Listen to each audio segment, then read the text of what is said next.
I'm Ben Meiselas from the MeidasTouch Network. Welcome to day 3 of MAGA Chaos. Yes, as we introduce this, you're looking at one of those chaos agents, George Santos, standing there all alone. We've been watching, we've been covering history right here on the MeidasTouch Network. Not since 1923 has the speaker or the wannabe speaker failed to secure the speakership on the first ballot. We are now on the 7th ballot. Let's go to the floor of the House of Representatives, where they will begin with the House chaplain, beginning with a prayer. I'll be right back.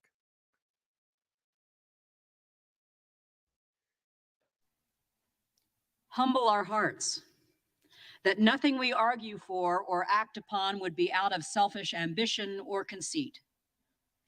But in humility, may we empty ourselves in our service to you and to this nation. With eyes of faith, may we look around this room, that we would appreciate the country which you have called each of us to serve, and dare to value it above our own interests. Protect us, that in this imbroglio of indecision, we do not expose ourselves to the incursion of our adversary.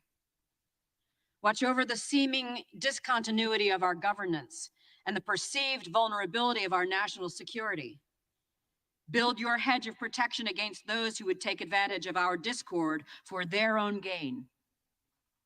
And bless this country, that in the messiness that is democracy, we would discover and defend the reward of freedom it affords us.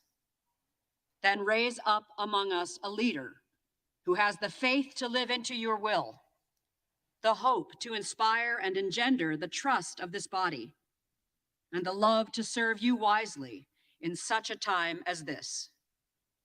In you do we trust, and in your name we pray. Amen.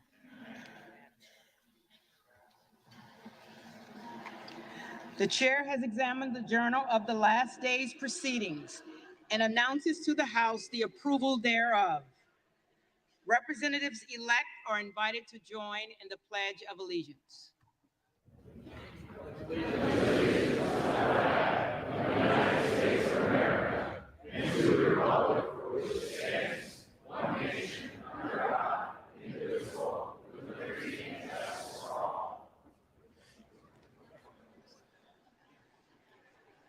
For what purpose does the gentlelady from New York wish to be recognized? Madam Clerk, I make a point of order that a quorum is not present. The gentlelady makes a point of order that a quorum is not present. The chair will count for a quorum. So that was Elise Stefanik saying that a quorum is not present. In other words, what the Kevin McCarthy side of this is trying to do, which Elise Stefanik is one of the leaders, is try to delay the vote by saying that there is not a quorum present. Thus, there can't be a 7th roll call vote. So what the clerk of the House of Representatives is now doing is going to count to see if there is a quorum, if a vote can take place. But what this suggests is there's still discussions taking place that Kevin McCarthy, as of right now, does not have the vote in the 7th roll call round. They don't even have enough people showing up in the House of Representatives right now. That's how disorganized, that's how chaotic it is right now. There is not even enough members in the House of Representatives right now at 12 Eastern, 9 a.m. Pacific for a vote to even take place. But I'll tell you who we do see there. We see Lauren Boebert. We see Matt Gaetz. We see others of the defectors who have voted against Kevin McCarthy, and they seem ready to go. And it seems that the group that's not there are the potential supporters on the Republican side of Kevin McCarthy. So complete disorganization, complete chaos to start day 3. But for those just tuning in, you're watching the historic coverage, day 3, after Kevin McCarthy has now lost 6 roll call votes, 6 roll call votes, 3 the first day, 3 on Wednesday. After the proceedings on Wednesday afternoon, they adjourned to then vote in the evening. They then showed up in the evening. We had that live coverage here on the MeidasTouch network. And then they were so disorganized, they had to adjourn again because they did not have the votes in the evening. The Democrats last night tried to compel and force the vote, though, and a group of individuals who don't support Kevin McCarthy also wanted to force the vote. Kevin McCarthy secured enough votes just through some voting chicanery, if you will, to just say, all right, let's all go to sleep tonight and go back tomorrow morning at 9 a.m. and then we'll vote. 9 a.m. Pacific, 12 Eastern. And here we are. And there is at this stage not even a quorum, not even enough members present on the Republican side to vote. That is the level of chaos. That is the level of disorder. And for those just tuning in right now, what just occurred is Elise Stefanik, who ran, she's a New York Republican MAGA extremist. She ran as a moderate. There's every time George Santos comes in, I'm going to point him out for all those watching. You can throw up your clown emojis every time you see George Santos. But Elise Stefanik, after she won and advertised herself as a moderate, she became an extremist. She's very similar to Kevin McCarthy and just doing anything for power, even destroying our democracy. But Elise Stefanik spoke moments ago. She went to the microphone on behalf of McCarthy and the group of people who support McCarthy. And she said, we don't have a quorum as of yet. In other words, we don't even have enough people to vote. And so now the clerk is counting and trying to find if there is a quorum. So what you're seeing on the bottom of the feed right now, opening of the 118th Congress. The 118th Congress still hasn't formed yet. We're still in this purgatory period between the 117th and 118th Congress because MAGA Republicans don't know how to govern. And we see it says establishing a quorum. At this time, it says establishing a quorum. Let's go back right now and let's see what the clerk's going to say.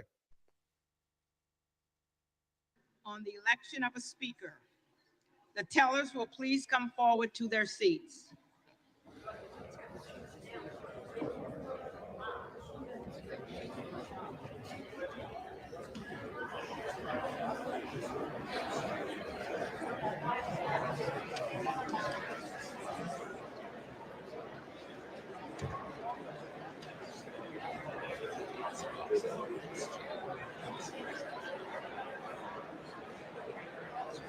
So it's pure chaos you're watching right now on the House of Representatives floor.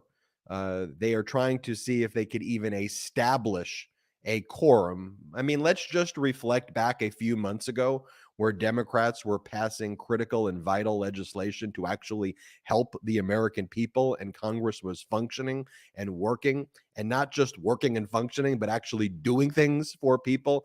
Now they can't even establish a quorum as we are now on the third day of roll call votes. Let's go back to the House floor and see if the clerk's going to say anything.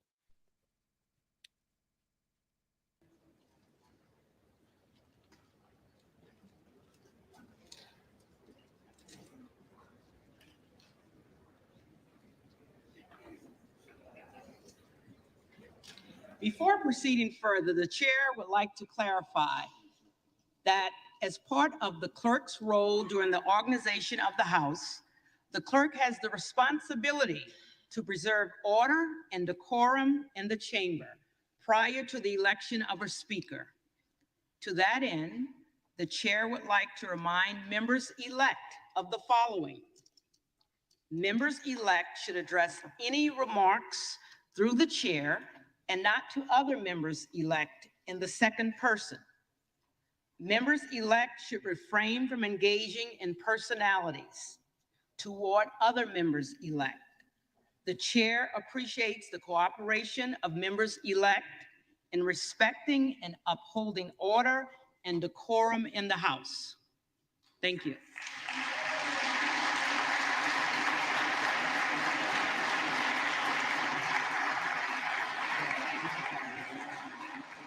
There's Kevin McCarthy entering all alone.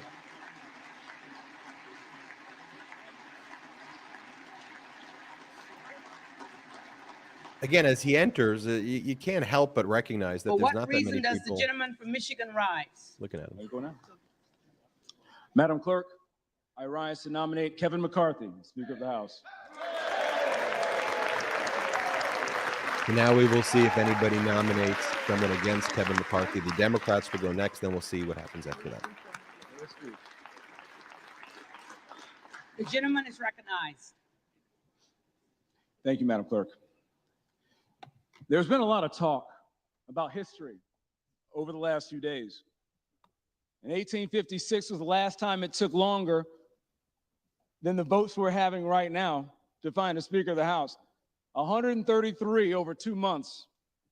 Without question, the issues divide us today are much less severe than they were in 1856.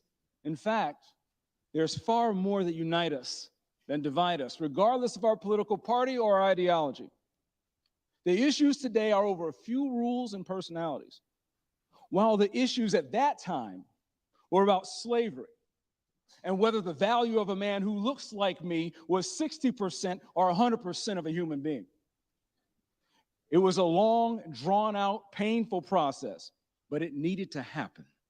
And in the end, Nathaniel Banks won by the slimmest of margins. But you know, margins don't matter when your policies are on the right side of history.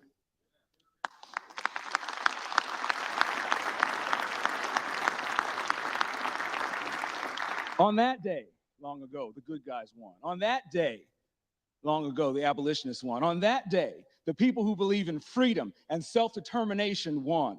The leading Republican nominee won then, and the leading Republican nominee will win again today.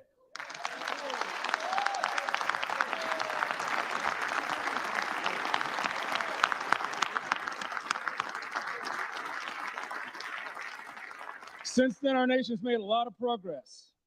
That includes families like mine. My family's gone from slave to the floor of the United States House of Representatives, being the first member of his freshman class to speak in a series of 5 generations. My family has gone from slave to right here since 1856. My father and mother born in the 1940s and 1950s in the Jim Crow South, and my dad lived directly across the street from a school he couldn't go to because he was black. He started a business with 1 truck, 1 trailer, no excuses, with the help of his wife, and now his son stands here on the precipice of taking back the majority for the American people and taking this nation in the right direction. Yeah.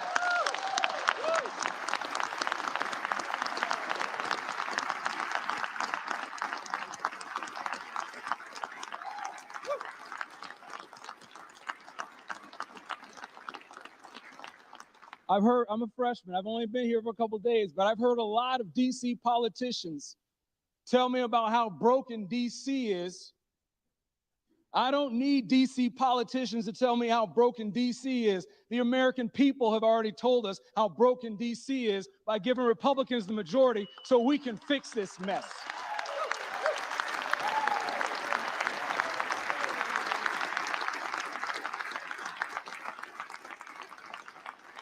We will counter the socialist movement of envy and confiscation with a conservative movement of access and opportunity. We will stand on the right side of history again. We will end the growth of government, and we will stop 87,000 new IRS agents from picking through your pocketbooks. We will secure our energy independence. We will ban the sale of petroleum from our strategic reserves to China. We'll establish a bipartisan select committee specifically to keep our eye on the ball in China. We'll address the crisis at the border that's killing Americans by the day and improve both our safety and our nation and our dignity for those who come here in search of a better life. But not yet. We're still stuck at the starting block.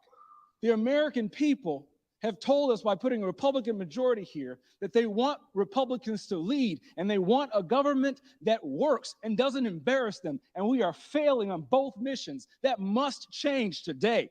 It will change.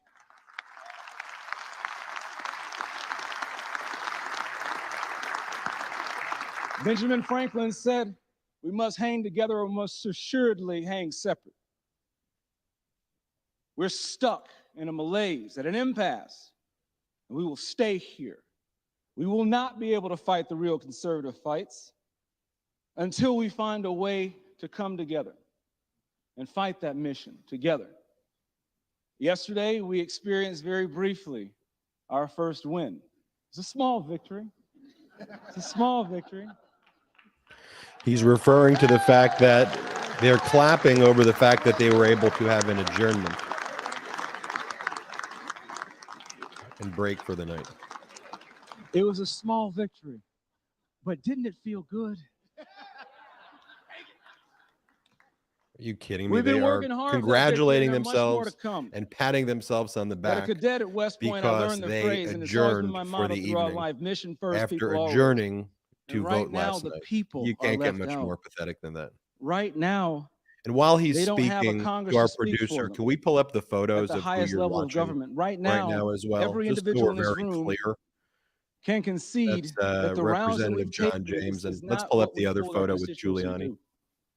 We Just want to told them give you that we would context fight of the opioid who crisis. these MAGA Republicans are and call them For out. perspective, there's a hallowed monument that my father took me to. My father's a Vietnam veteran. This monument is a total length of 500 feet, nearly 2 football fields. It's 10 feet high, and the letters are only a ½ inch. 58,000 names. 58,000 names for a war that lasted years. According to the CDC, in 2021, we lost almost twice as many people as we lost in Vietnam to overdoses. We've lost 600 Americans to overdoses since Tuesday, y'all. We're talking about the debt rising. You can't count how many dollars we spent of our great-grandchildren's money since Tuesday. The work we promised the American people we would do, we're welching on that promise. But I have hope. I have hope that we'll be able to come together, unify, and put the right person in leadership. From many one, e pluribus unum. I'm standing here today because I'm the 7th to stand up in support of Kevin McCarthy for Speaker. He's earned my trust. The first time we met was in his office under the watchful gaze of a Frederick Douglass painting. And he told me in that office on the eve of the 2019 State of the Union address that there's nothing that could be said or done during that address that embarrassed him more than the fact that when the Democrat side stood up, they would look more like the United States of America than we did. And he set out not to compromise our values, not to compromise our ideology, but to work harder to make sure that more people with diverse perspectives and different lived experiences could be here. In the very next election, he won 14 seats up from 199. And all the seats he won were with minorities, women, and veterans. The very next cycle, this next cycle, he won, and me and my good buddy and classmate Wes Hunt helped double the number of Black Republicans in the Republican Congress.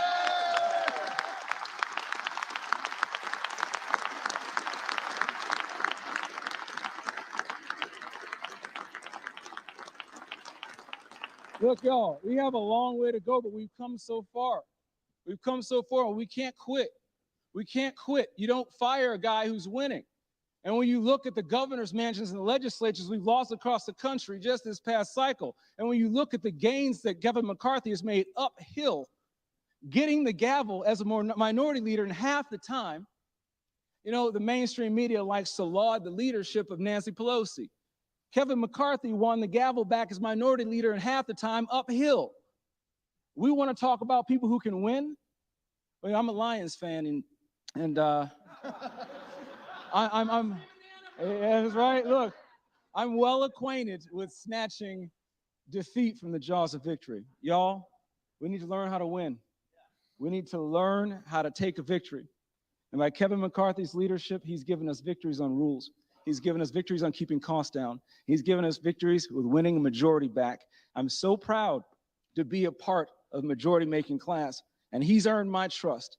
And hopefully he'll earn your trust and he's got 90% of us in the conference.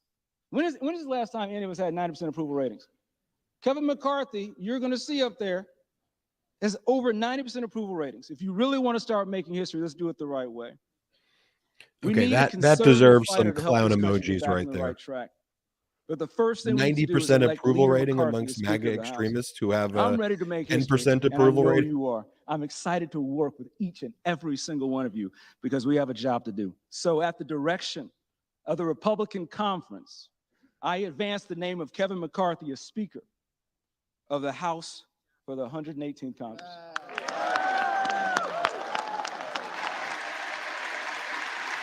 Let's just pull up the graphic, though. He talks about the national debt and the deficit. Could we just see what Trump did for a second, please? Yeah, exactly. The debt and the deficit increased more under Trump and Republicans than under anyone else. So let's just be very clear about the stats.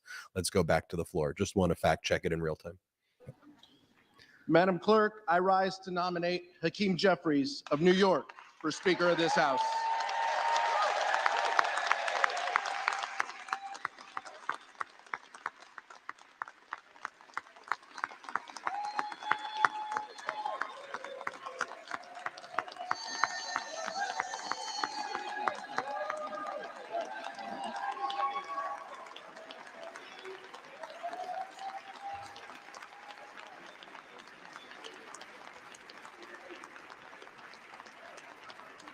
The gentleman is recognized. Madam Clerk, I speak on behalf of the Democratic Caucus when I say that there is no victory in adjourning without doing the business of the people.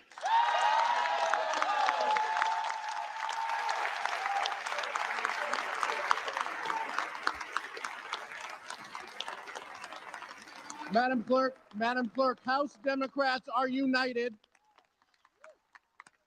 behind a champion of expanding and protecting the right to vote.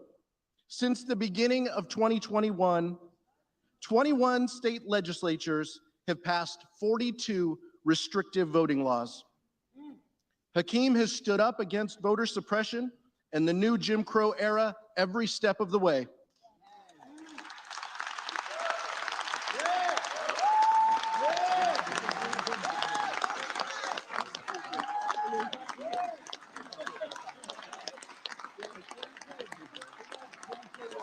As we begin a new Congress, we need a leader who believes in strengthening democracy, who understands that to cast a vote is a sacred responsibility that should be afforded to the many, not the privilege for the select few.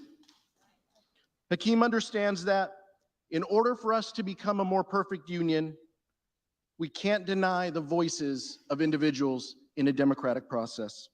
Madam Clerk, today we affirm our support of the John Lewis Voting Rights Advancement Act and nominate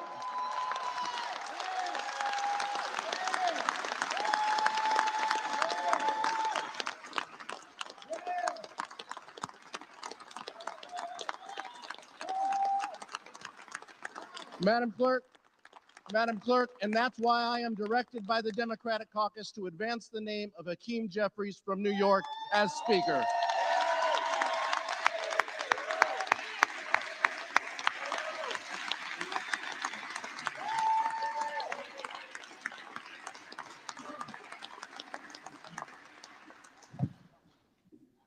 For what purpose does the gentleman from North Carolina All rise? right, let's see what happens Madam now. Clerk, I rise to place in nomination the name of Byron Donalds of Florida. Okay, it looks like here we go again. The gentleman is recognized. I want to begin by saying how much I have anticipated the gentleman from Michigan's arrival in this House, not in the Senate, not in the old staid, unchanging Senate, but in the House where we make change. Yesterday, we could have elected the first Black Speaker of the United States House of Representatives.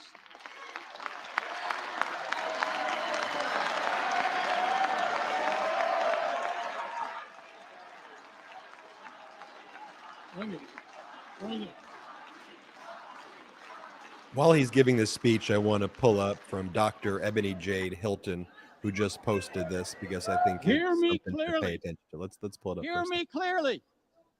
Had the cascade of votes begun, it would have extended to every member of this body. It could begin today.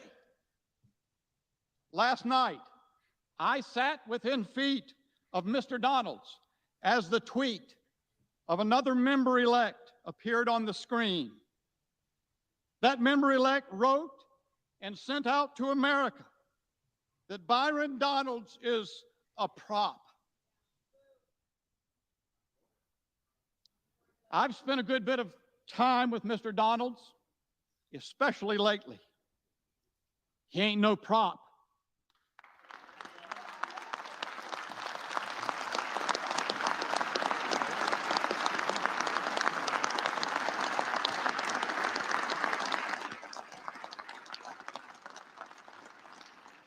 And if he were a prop, he wouldn't be sitting where he's sitting. This is the tired, old, grotesquely racist rhetoric that we've seen far too long.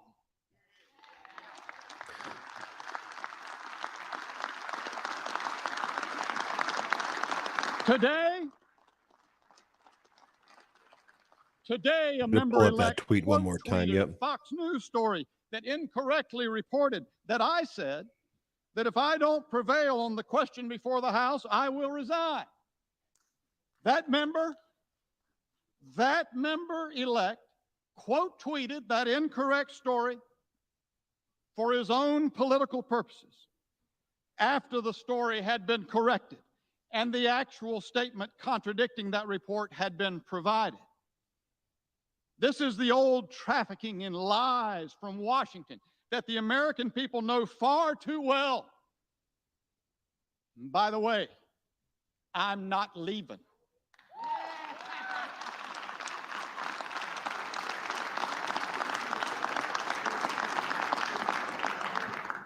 Kevin McCarthy released to the public on New Year's Eve a document entitled Restoring the People's House and Ending Business as Usual. To his great credit, Mr. McCarthy made a statement of huge significance to the country. The nominal leader of a major party acknowledged publicly that this institution is broken, and he committed to make change to fix it.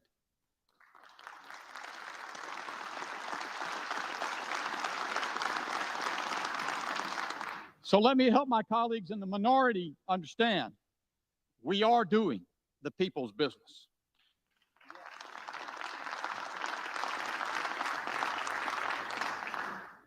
That's what these 3 days have been about. 3 days. We are committed to make change to this institution that has lost its way. It is epitomized in the $1.7 trillion omnibus rammed through this institution just 2 weeks ago. You see, ladies and gentlemen, I came to fix this broken system. America has seen that problem for a very long time, too. The commitment to change it is new. The genesis of the prospect of changing it emerges from this moment and those since June that led at long last to the New Year's Eve statement of Mr. McCarthy and to these 3 days on the floor. America needs men and women of courage to do something new in Congress so that Congress can serve the American people.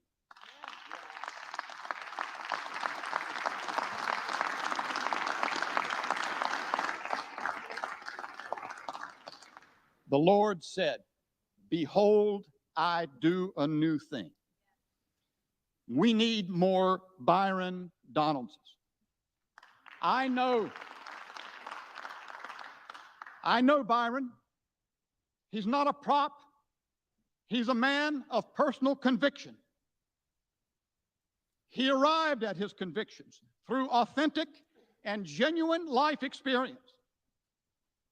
People ask me, what is the end game? How does this end?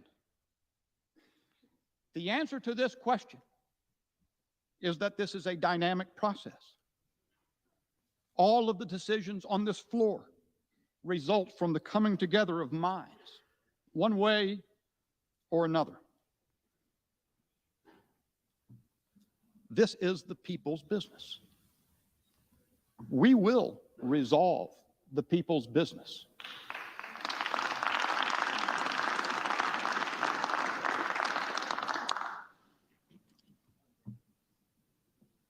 And when we do, we will go to the mat for the American people.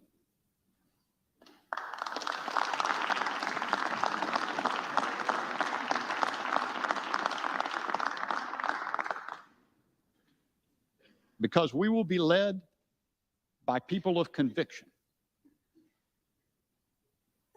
like the gentleman from Florida, Byron Donalds. I yield back.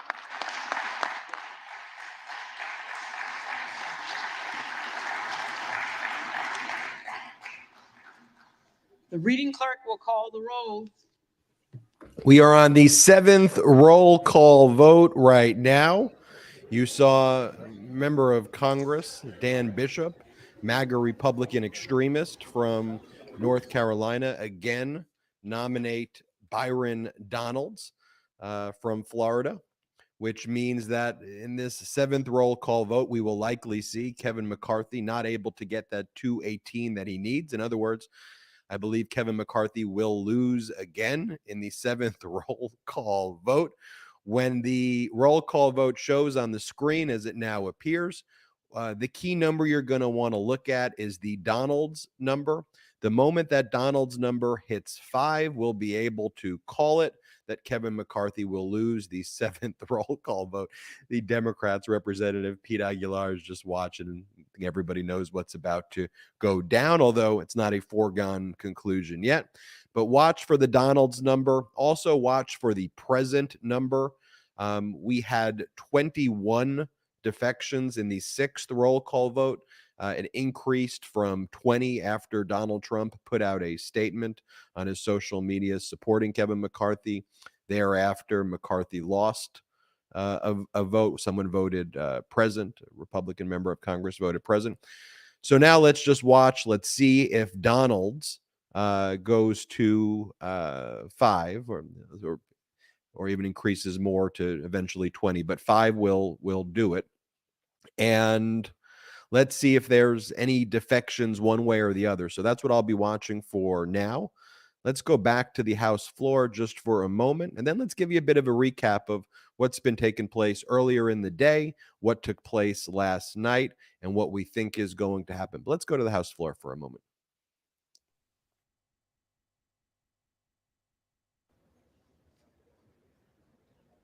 Berrigan.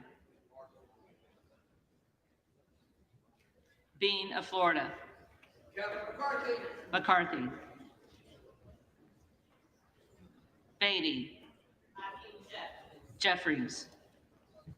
Bentz. McCarthy. Barra.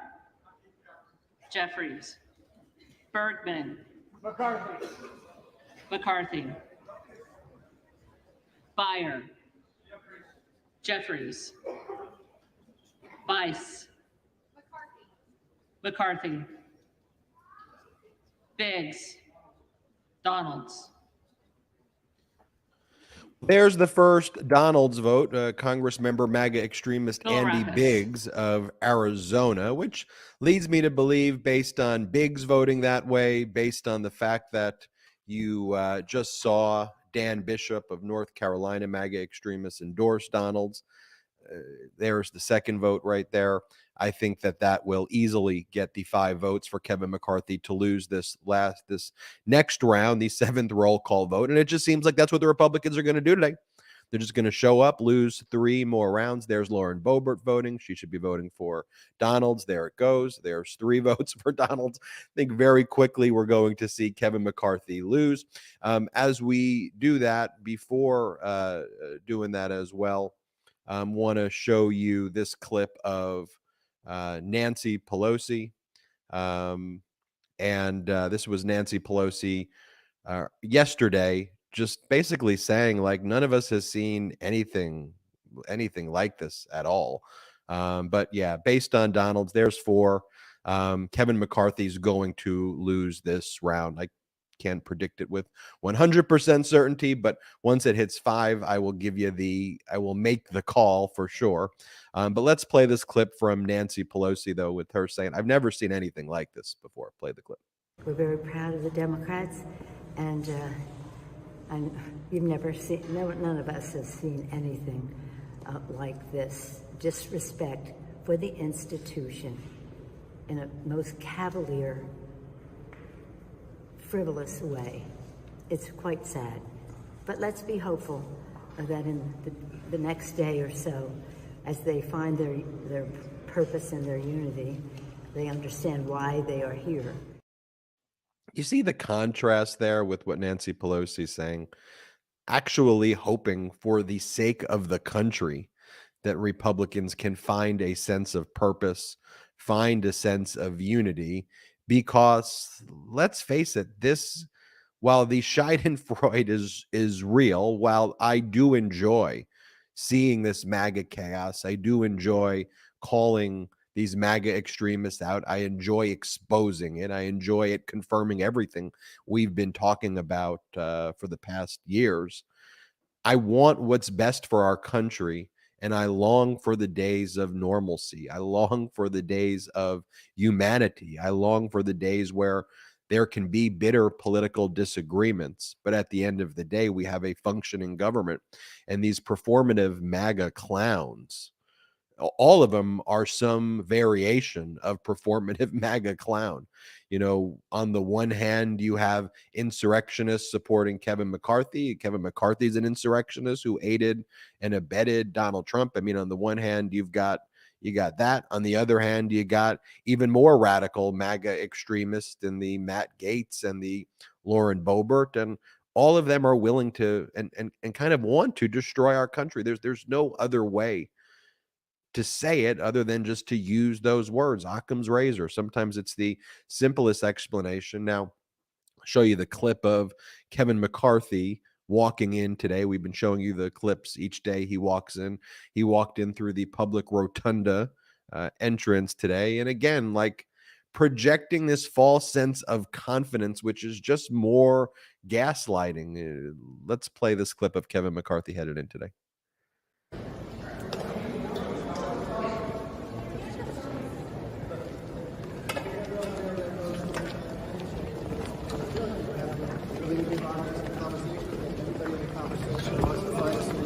Mr. McCarthy, are you concerned you may be a short-lived speaker because of the motion to vacate?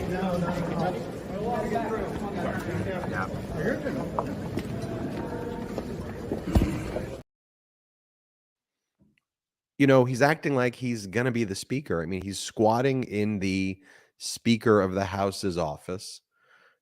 He's likely not going to be the speaker. Let's pull up the House floor. There it is. We can now project here on the MeidasTouch network that Kevin McCarthy will lose the 7th roll call vote. It is official. Kevin McCarthy will lose the 7th roll call vote as the votes for Donalds go to 6.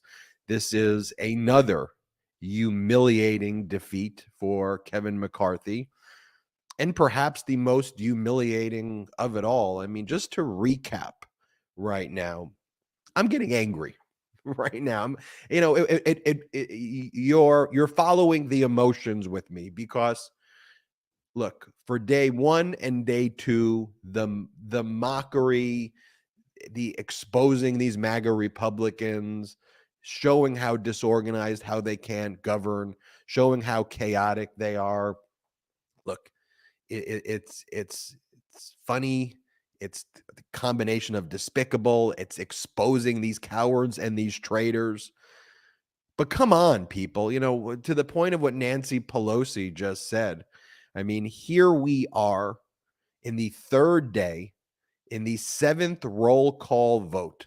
After the sixth roll call vote on Wednesday afternoon, you called for an adjournment. You adjourned until the evening, only to then have to vote for another adjournment so that we can then go and vote this morning on Thursday in the morning, noon Eastern, in the morning, 9 a.m. Pacific, so that the same results can happen over and over again. Kevin McCarthy needs to step aside. But then the broader question is, who? Who? You have MAGA Republicans calling Jim freaking Jordan George Washington. That's what their talking points were yesterday. They were saying Jim Jordan's speech, he's a reluctant hero like George Washington. I think we have the clip. Let me ask our producer, do we have the clip of Lauren Boebert saying that he is like George Washington? Here, play this clip. Our candidate is Jim Jordan. He may not want it right now, but George Washington did not want to be president. He did what was right for his country. You have other chaos. You have here's Scott Perry saying it. They're talking about MAGA Republican Scott Perry, who's under criminal investigation for his conduct in the insurrection. Play the clip. Look, if you listen to and watch the speech that Jim Jordan gave, quite honestly, most Republicans sat there and said, oh my goodness, why isn't this guy running for speaker? And while I know Jim would be reluctant, I remind everybody, George Washington was reluctant too when his country called. So the way. How big of clowns can you be comparing Jim Jordan, who covered up sexual molestation at the Ohio State University and the wrestling program? You're comparing him to George Washington? I mean, these MAGA extremists are an utter disaster. And I'm just, I'm also angry at large media networks for normalizing this, for making this feel, oh, well, they're conservative. These people are not conservative. At the essence, if you use the word conservative, you would assume it would be conserving our democracy, conserving our institutions. They don't want to conserve it. They are destructionists. I mean, look, even Fox, which aids and abets this conduct, they called him. You had Brian Kilmeade calling him insurrectionists. He calls the group of 20 Republicans not supporting Kevin McCarthy, he's now referring to them as insurrectionists. So we have this clip from earlier today in the Fox Morning Show. Let's play this clip. They could discuss ways to get around this and try to come together today at noon. Right, but here's the thing. If you pick Jim, just so insincere the insurrectionists are, I probably shouldn't use that word, the people that don't want to vote for Kevin McCarthy. They would disagree with that. Right, saboteur.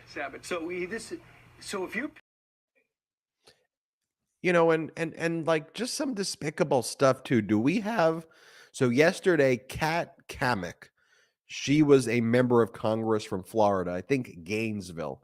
She was the one who gave the speech in support of Kevin McCarthy yesterday. Now, she voted to object to the electoral count after the insurrection. She claims that she's a MAGA extremist, that the insurrectionist inspired her to object to the peaceful transition of power. I mean, her quote was basically like that, and then she voted to object after the insurrection. So yesterday, when she gave her speech on the House floor, you see the Democrats, you see Representative Pete Aguilar talking about unity, talking about moving our nation forward.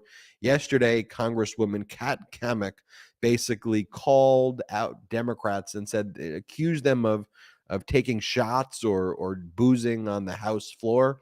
Let's play this clip.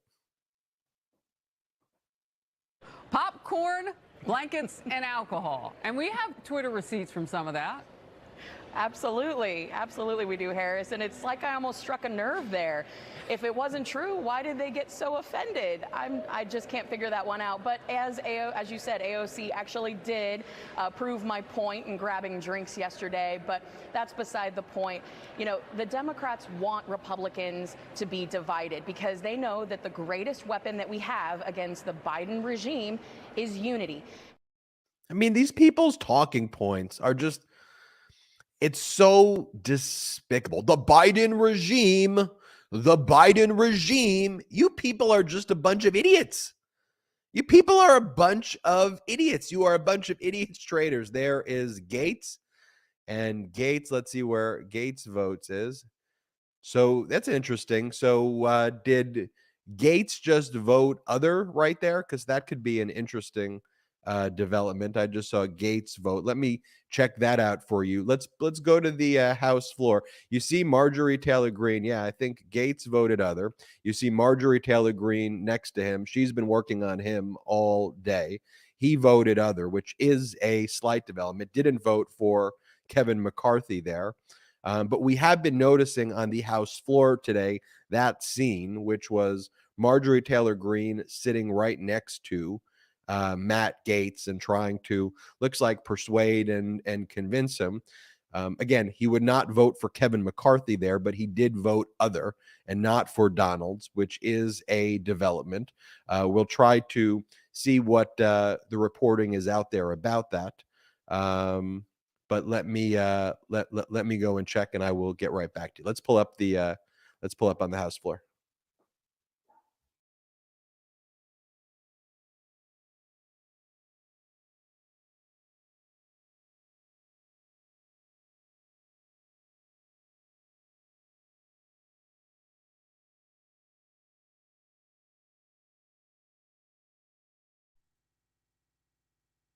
Yeah. Donald's.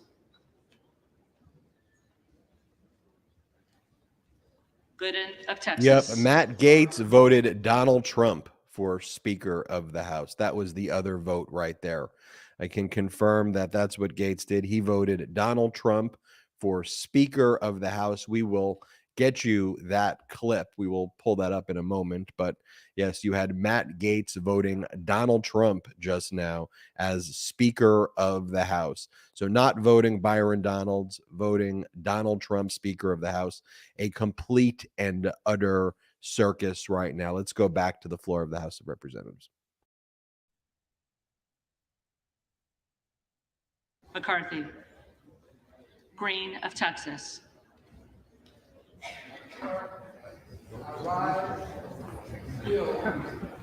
Cast my vote on behalf of those who are still expressed because we don't have a government voting right now. And I cast my vote for Keith Jeffries. Greene of Georgia. McCarthy. Griffith. McCarthy. Grijalva. Jeffries. Grothman. McCarthy. Guest. McCarthy. Guthrie. McCarthy. Hageman.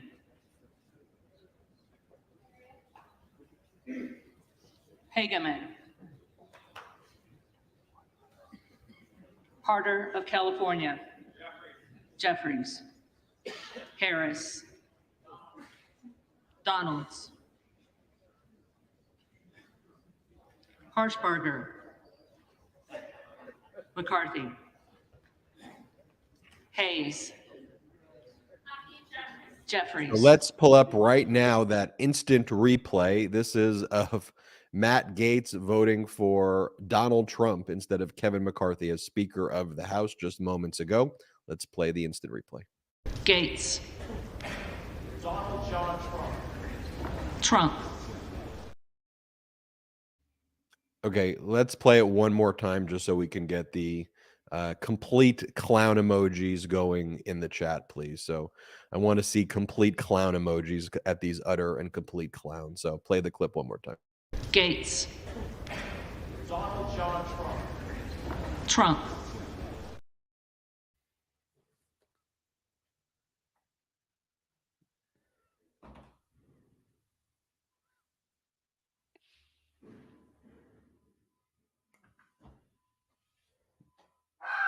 What? Even my dogs in the background are like, Ben, what is going on right now? What is going on? This is utterly despicable. This is utter chaos. My Maltese Taquito is saying it is utter chaos. My toy poodle Chiquito is saying it is utter chaos right now. They're angry. We have complete chaos and utter disorder on the floor of the House of Representatives, where Matt Gaetz just nominated Donald Trump as the Speaker of the House. That's the one vote for others right there. You have Republicans, MAGA extremists who want to destroy our country. You know, our Constitution, our procedures have never been stress tested the way it has been when you have a complete criminal cartel masquerading as a political party. There you go. Let's go to the House floor as we see Democratic unity right there clapping for Hakeem Jeffries. That's what it looks like. Put up the volume. Johnson of Georgia. That Jeffries. is normalcy. Johnson of Louisiana. That is McCarthy. normalcy, folks. Johnson of And Ohio. as we see, it'll likely have the same 20, 21 defections away from Kevin McCarthy on this round. The definition of insanity is doing the same thing over and over again and expecting a different result. And that is what we are seeing here, folks. Complete and utter chaos, complete and utter insanity. Kevin McCarthy will lose the 7th roll call vote. We have been covering history here on the MeidasTouch network, not since 1923 has an individual whose party was in power lost the speakership in the first roll call vote. We're now 7 roll call votes in. It's clear Kevin McCarthy does not have the vote. And mind you, this is after Kevin McCarthy has already, to quote Matt Gaetz, sold shares of himself, sold every share of himself at this point. Like, in terms of his concessions, you really can't concede anything more than Kevin McCarthy has conceded. Essentially now allowing one member of the Republican Party to have a no confidence vote to remove Kevin McCarthy. I think before it was 5 in the rules package, and I've seen the reporting that McCarthy would concede to 1, which basically means that what you see here, where you have someone like Matt Gaetz nominate Donald Trump as the Speaker of the House, which just took place, any single day, if Gaetz is like, you know what? I want to shut down the government today, boom. Our government shut down. Our country can be destroyed. That's what Kevin McCarthy has agreed to become Speaker of the House. And he's still losing. You've got MAGA Republicans. They already took down the January 6th committee website. They've already created a website about investigating the Biden family because they are complete and utter clowns. This is chaos. This is disgusting what we are seeing from the MAGA Republicans right now. Utter disgustingness. Go back to the House floor and I'll be right back with you in a moment.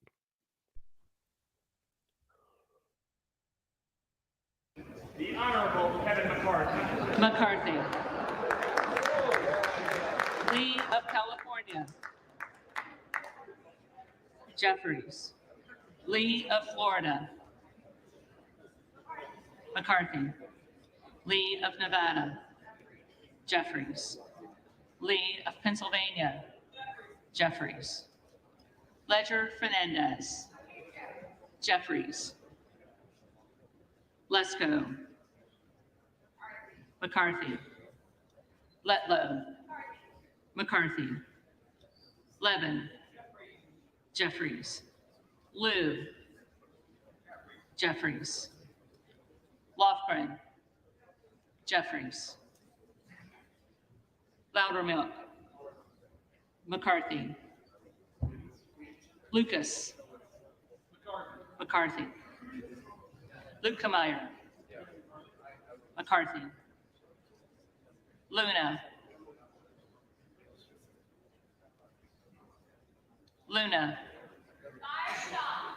Donalds,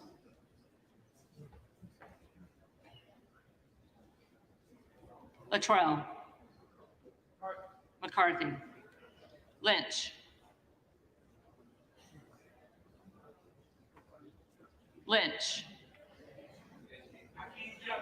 Jeffries, Mace, McCarthy, Magaziner, Jeffries, We're back with our historic coverage here McCarthy.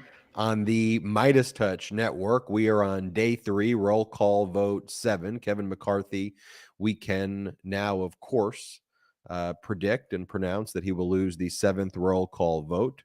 More clownish behavior by the MAGA extremists today, not only again defeating McCarthy on the 7th roll call vote, not only McCarthy not figuring out a solution here despite literally selling shares of himself, but now we had Matt Gaetz nominate Donald Trump for the Speaker of the House. So as you're watching this and you see others, there you have Kevin McCarthy sitting alone and isolated. I mean, this is just embarrassing and just humiliating. They're just going to keep supporting. We're going to keep this going and expect a different result. I mean, this is just utter chaos and utter clownishness behavior. But yes, you had Matt Gaetz support Donald Trump, the other MAGA Republicans supporting Byron Donalds, and McCarthy's going to lose this 7th roll call vote. Looks like they'll probably just have an 8th roll call vote. And this is after on Wednesday, they said they were making progress. Everything they say is a lie. And they said they were going to adjourn until the evening. Then we went back live on the evening and covered it last night at 8 p.m. Eastern, 5 Pacific. And they then wanted to adjourn again. They had to fight with each other over the adjournment. And then today, they had the audacity, the individual who was nominating Kevin McCarthy was bragging that was a win, that they adjourned, that was somehow something that they should be proud of, an adjournment. There you have another vote for Byron Donalds. As you watch along to the right, we'll see if that number, again, the combination of Donalds, others, because Matt Gaetz nominated Donald Trump and present, whether that equals 21, whether there will be more defections from Kevin McCarthy at this point. And is the plan by Kevin McCarthy just to, he thinks he's going to wear them out? I mean, is that the plan? You know, because his other plan, this is Kevin McCarthy's plan. So on Tuesday night, his plan was pizza party. I kid you not. His plan was pizza party. So there was supposed to be a pizza event to celebrate that he was going to win. Then he took all of the pizzas. I kid you not. This was the plan. They then canceled the grab-and-go pizza. You can't make this up. Took it into the Speaker's office where Kevin McCarthy's squatting. So he forced the Republicans to have pizza with him. And as Tom Bonnier put it, the classic. If you want pizza, you'll have to come to my office move. Advantage McCarthy. So that was the Tuesday night move.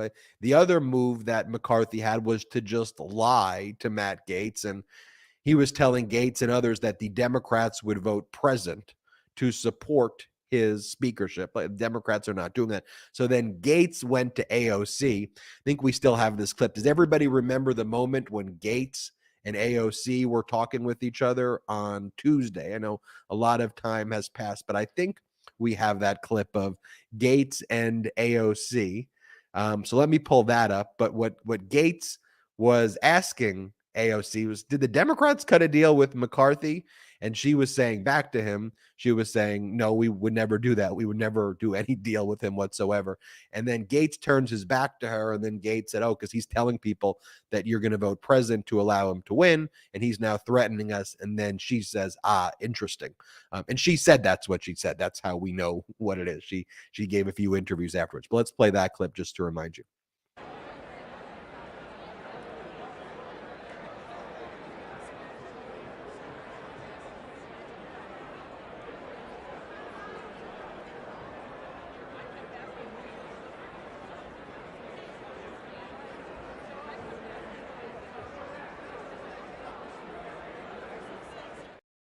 And if you could read lips, she's saying, we would never cut a deal with Kevin McCarthy. And then he says that, and she goes, interesting. I'll go double check, but no, there's no deal there. And we see the numbers for Donalds and others continue to increase there.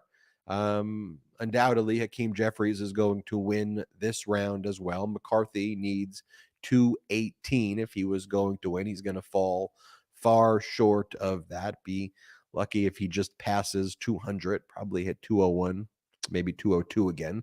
So we will be looking for that. But let's see if there are other defections. Let's follow that. But I want to show you this clip of Representative Pete Sessions, Republican, who says, look, even if McCarthy were to win, the things that McCarthy has had to agree to will make him so weak to begin with that he'll no matter what, he's going to have no power, and this is going to be a disaster. Let's play this clip. So we were looking at the stakeout camera there, but can you confirm, based on what you've experienced, that maybe that you have heard reports that some of these, the 20 holdouts have cut some sort of deal with Kevin McCarthy? Have you heard any rumblings of that? Well, in fact, it is true.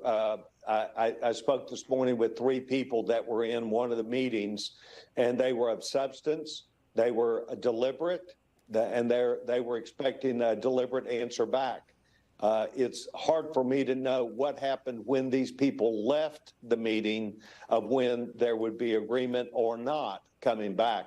But that's what this morning is about also. So I anticipate that I don't think it's make it or break it today, but I think for Mr. McCarthy, the things that he has agreed to will also recognize that the speaker will be a king with no clothes. And so it's going to make the next 2 years very, very, very difficult. Okay, the number for Donalds ticks up as well. Let's go back to the House floor for a moment and just check out what's going on there, and I'll be back with you in just a moment.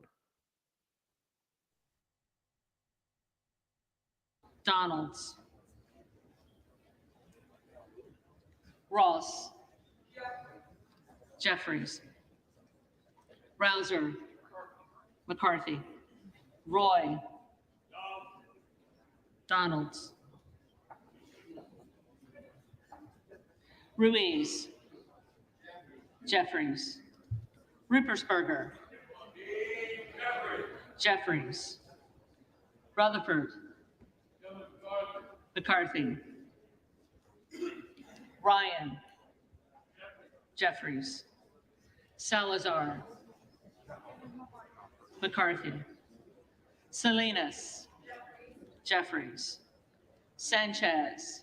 I want to read for you Jeffries. a post right now by Congressmember Ted Lieu. And I think Ted Lieu echoed my sentiments Santos. here when Ted Lieu said the following. He said, the chaos caused by the inability of Kevin McCarthy and Republicans to govern is rapidly becoming serious.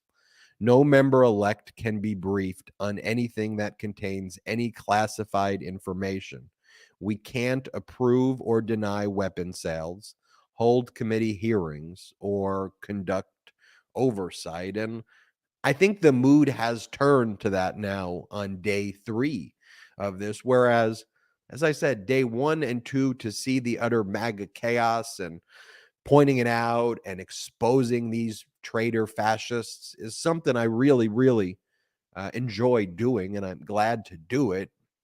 Now that we're on day 3 and you're seeing this behavior, you're seeing how beyond dysfunctional these MAGA Republicans are.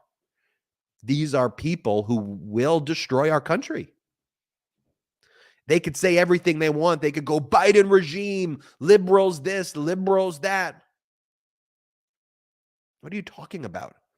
Y'all are the biggest destructive forces to our democracy. You're showing it each and every day. Enough with the libs this, libs that, as another vote there for Byron Donalds, one for Donald Trump.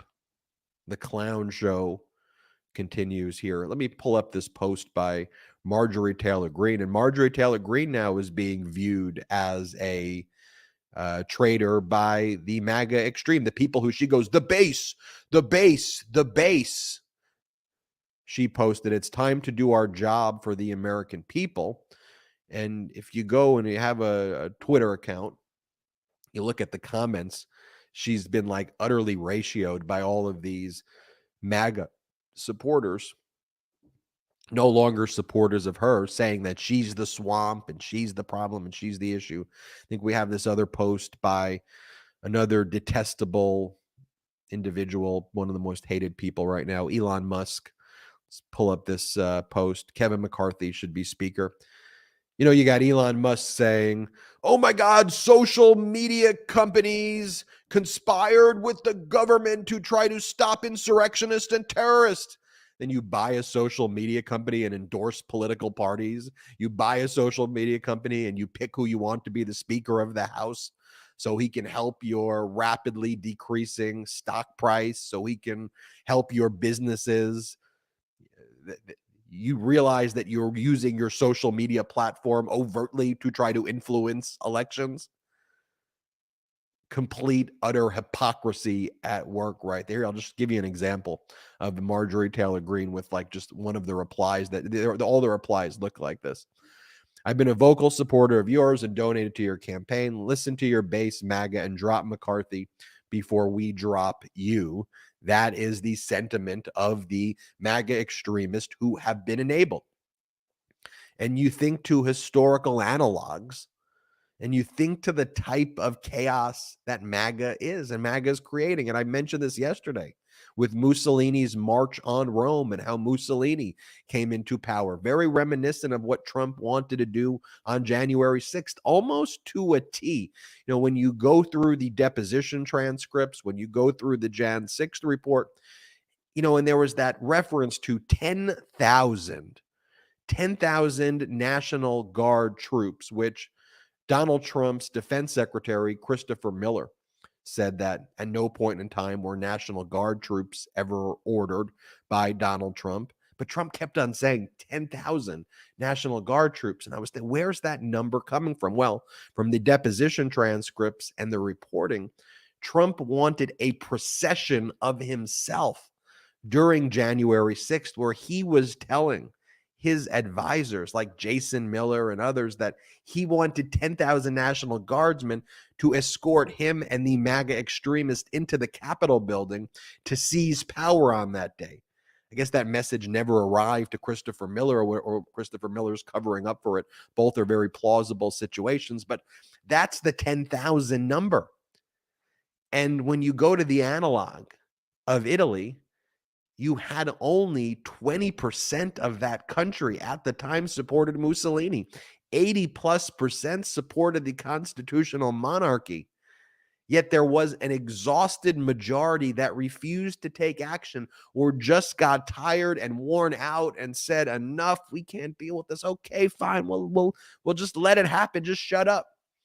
That's what we have to be so vigilant to, right? That's why we created the MeidasTouch network. It's why I'm a civil rights lawyer by trade. I had a successful law practice, before doing all of this. But during the pandemic, when I saw what was happening, I said, I got to stop. I got to do this. We didn't know if there was going to be one person watching or 5 people watching, but I knew we had to connect with a pro-democracy community to challenge and take on these fascists. and they've got loud voices on their side injecting disinformation into the veins of their people, injecting disinformation each and every day into the veins of their people. Then you got the both sides media. You've got the large media networks who treat people like Matt Gaetz. Oh, he's a conservative. Not a conservative. What's conservative about Marjorie Taylor Greene, a far-right conservative? Not a conservative. Just call them fascists. Call them fascists. Call them traitors. Do not call them conservative. If you were to look at my views, I would probably align more closely with progressive, liberal views. I don't use the labels, though, because the paradigm doesn't make any sense at all. I think I'm far more conservative than all these right-wing traitors, these MAGA extremist traitors, because I believe in conserving our Constitution while they call for terminating our Constitution. I support free and fair elections while they support election denialism and insurrection. I support science and health, and when there's a global pandemic, we should take it seriously. They support conspiracy theories and promote a death cult. I'm against QAnon cults.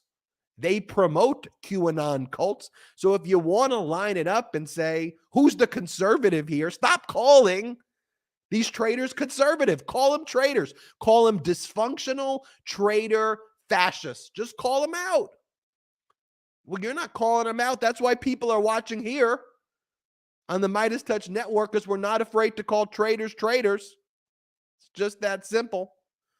Go back to the House floor right now. They're just tallying up the final votes here, as Hakeem Jeffries will win. They're calling the missed votes right now. We'll see if there will be any changes there. Salty. When I scream out Salty, that's our incredible producer who's been just doing a magnificent job over the past 3 days with me.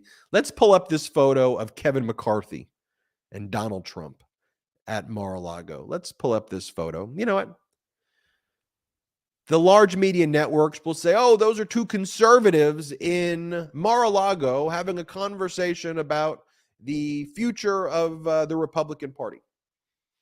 And I look at it and I say, those are two fascist traitors conspiring to destroy our government and trying to destroy the United States of America. Let's just call it out what it is. And just look at Kevin McCarthy right there. Look at that coward. Look at that traitor. Look at that individual who sold shares of himself. I like that line by Gaetz. Sold his soul. Stands for nothing. Falls for everything. Kevin, coward, traitor, McCarthy, 7th roll call vote, utter failure, utter defeat, an embarrassment to the United States of America, an embarrassment to our history, an embarrassment in the world. Just think about it. Just think about Kevin McCarthy right now, though, doing all this performative BS, enabling, aiding, and abetting insurrection so that he could win the speakership. And here he is. When you enable fascism, this is what happens. And the Republican Party now has just completely enabled fascism. Do we have, Salty, the most recent Donald Trump tweet or post or whatever the hell he calls it? Do we have the most recent one? This is what he's saying about this. He goes, I actually think that a big Republican victory today, after going through numerous roll calls that failed to produce a Speaker of the House, has made the position and process of getting to be Speaker bigger and more important than if it were done in the more traditional way, much like me again becoming president, having won big in 2016, gotten many millions of more votes in 2020, but supposedly not winning, big lie, and then winning again in 2024. It will be bigger than the traditional way. People. We just got a present vote. Let me find out who voted present, because that may be the same present vote as before, or that may be a new present vote. I will check. It appears to be the same present vote from yesterday with 20 defections. Let's go to the House floor.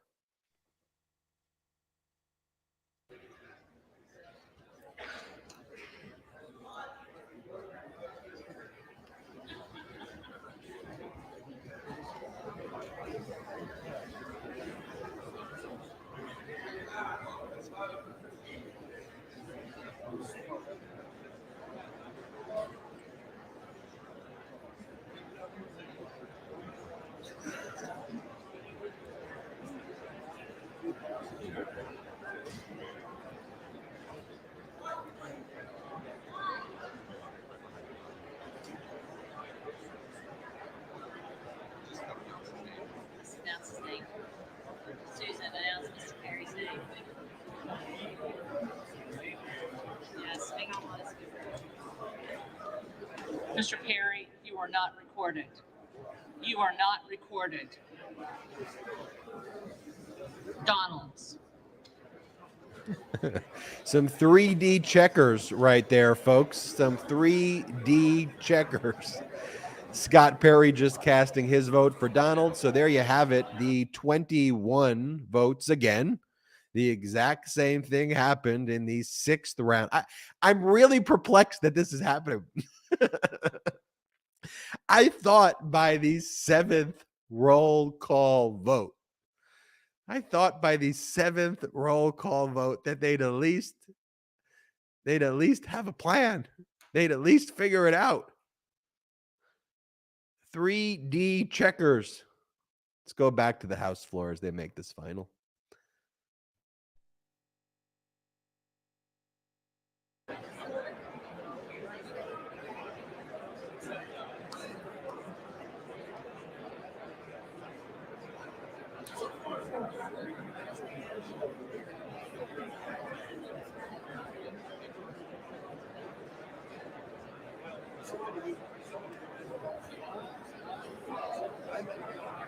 I want to read this post by Tom Bonnier. It's so funny. He just posted this on Twitter. Tom Bonnier, of course, who was spot on with his data that there was not going to be a red wave. We had him here on the MeidasTouch podcast before the midterm elections, and we were giving you the accurate information, not the large media narratives. But this is what Tom Bonnier goes. He goes, "By tonight, I expect to see McCarthy taking the floor, shirtless, wearing the Q Shaman Viking helmet, yet still falling far short of majority support." Let me reread it one more time. "By tonight, I expect to see McCarthy taking the floor, shirtless, wearing the Q Shaman Viking helmet, yet still falling far short of the majority support." And then Susan Glasser's quote below that was, "So the drama comes down to whether McCarthy gave away the store and might possibly pick up a max of 3 votes. There are already 17 antis on this 7th ballot. And in terms of what McCarthy offered, the fresh offer from McCarthy included changing rules to allow for 1 member to call a vote to oust the speaker, down from the threshold of 5 that McCarthy had previously agreed to, according to people familiar with the matter. There was also an agreement to place more members of the House Freedom Caucus, which counts many McCarthy detractors among its ranks and powerful committees, according to 2 people. That offer was made, and yet there is still a defeat on this 7th roll call vote. This is beyond humiliating, and frankly, not just for the MAGA Republican Party. I mean, it's humiliating for the country right now, and it's not some both sides stuff. It's not, we're in a hyper-partisan time. No.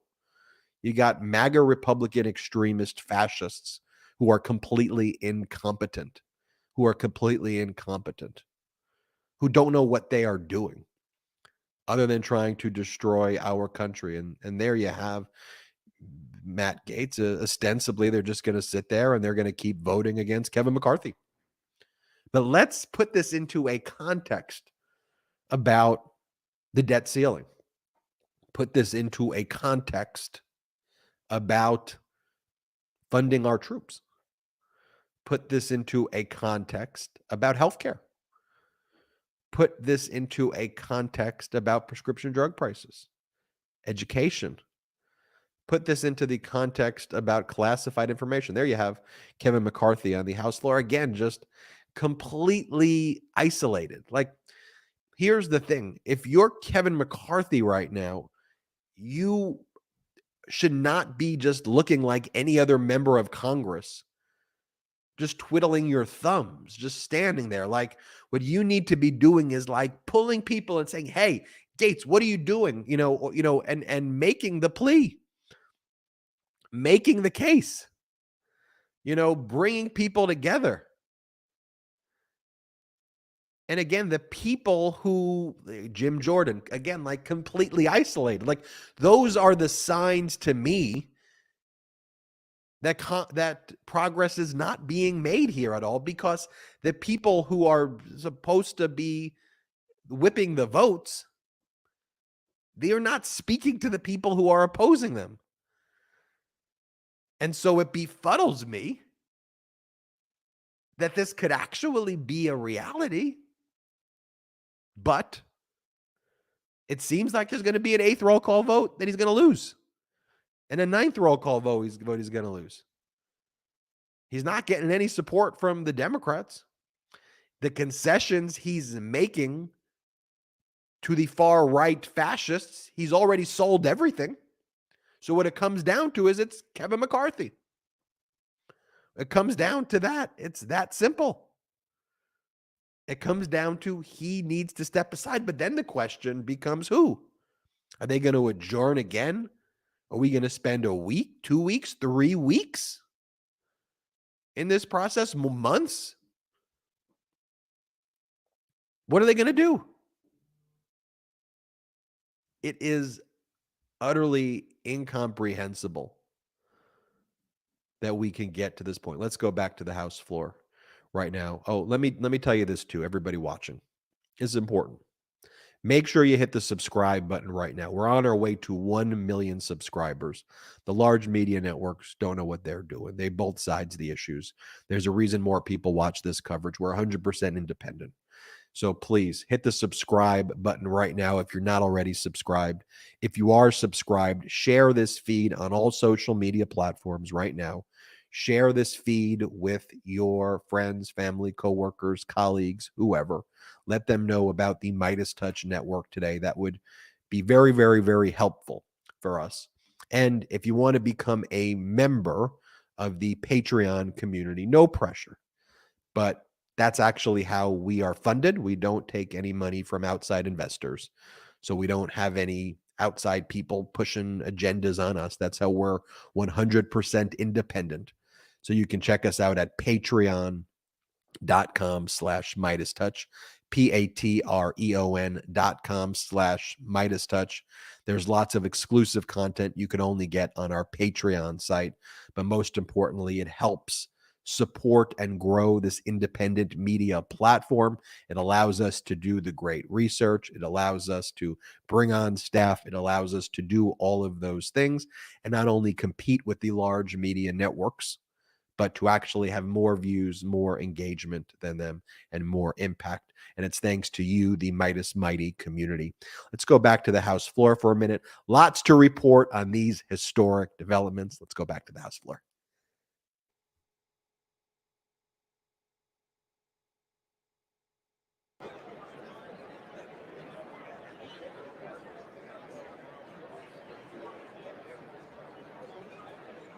And we are still waiting on the official results from the 7th vote for Speaker. Right now, it looks like 201, 212, 19, and then 2 other votes. Representative Scott Perry, Republican, Pennsylvania, Chair, House Freedom Caucus, tweet, "A deal is not done," he tweets. "When confidences are betrayed and leaks are directed, It's even more difficult to trust. Totally unsatisfied, I will not yield to the status quo. And according to Jake Sherman at Punchbowl, some of the issues that they are negotiating or debating within the Republican conference include a one-member motion to vacate.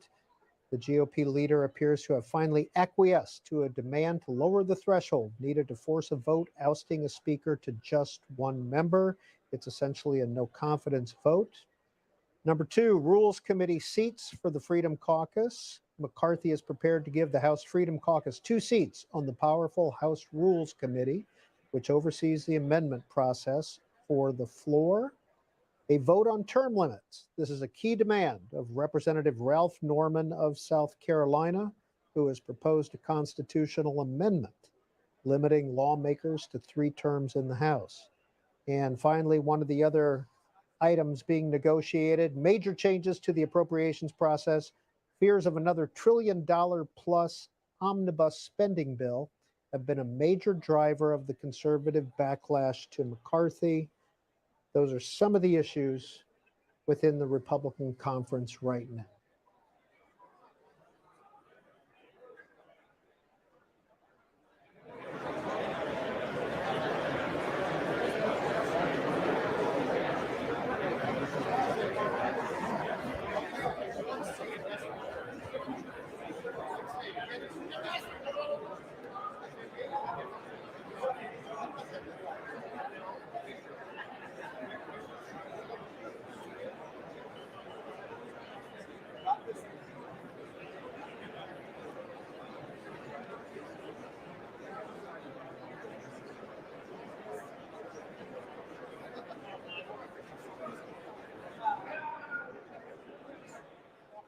Whether or not there's an 8th vote is to be determined at this point. Sarah Ferris of Politico just tweeted this out. Vote done, so what happens now? She just overheard a Republican member saying, quote, Kevin wants to adjourn now. Dems would likely block. Again, that's Sarah Ferris of Politico.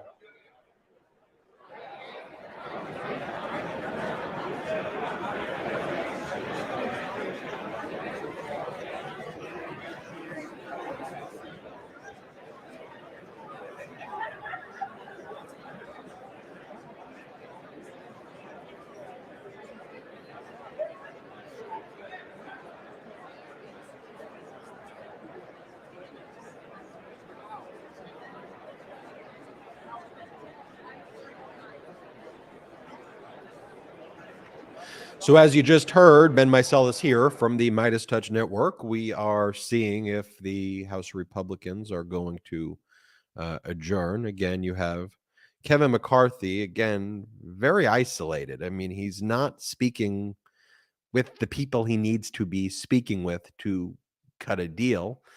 I don't think they want to speak with him. And so shortly what we'll see is the vote being made official. Kevin McCarthy has lost the 7th roll call vote. What we will then see is, will we be going to an 8th roll call vote where Kevin McCarthy will almost certainly lose? Will we adjourn again? As got to pull up this post right here. I thought it was quite apropos from, let me pull it up in 1 second. From, Congresswoman Grace Meng. She wrote, Kevin just lost the speaker's vote for a 7th time, and Matt Gaetz nominated Trump. It's a good thing they won last night's vote to adjourn and go home. The House Republican chaos, crisis, and confusion continues. Dems are united and ready to keep working for the American people. As you just heard, Sarah Ferris from Politico said, vote done, so what happens now? Just overheard a Republican member saying, quote, Kevin wants to adjourn now. And the Democrats would likely block that adjournment. Olivia Beavers from Politico writes, we'll see if Republicans try to adjourn now or not.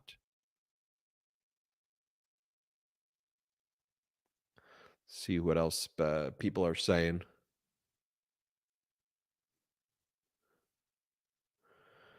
We got Representative Diane DeGette, Democrat, saying Republicans are lauding their vote to adjourn last night without electing a speaker as their, quote, first win. Let's be clear, adjourning without a speaker is not a victory. It's a disaster. Democrats are united and ready to get to work.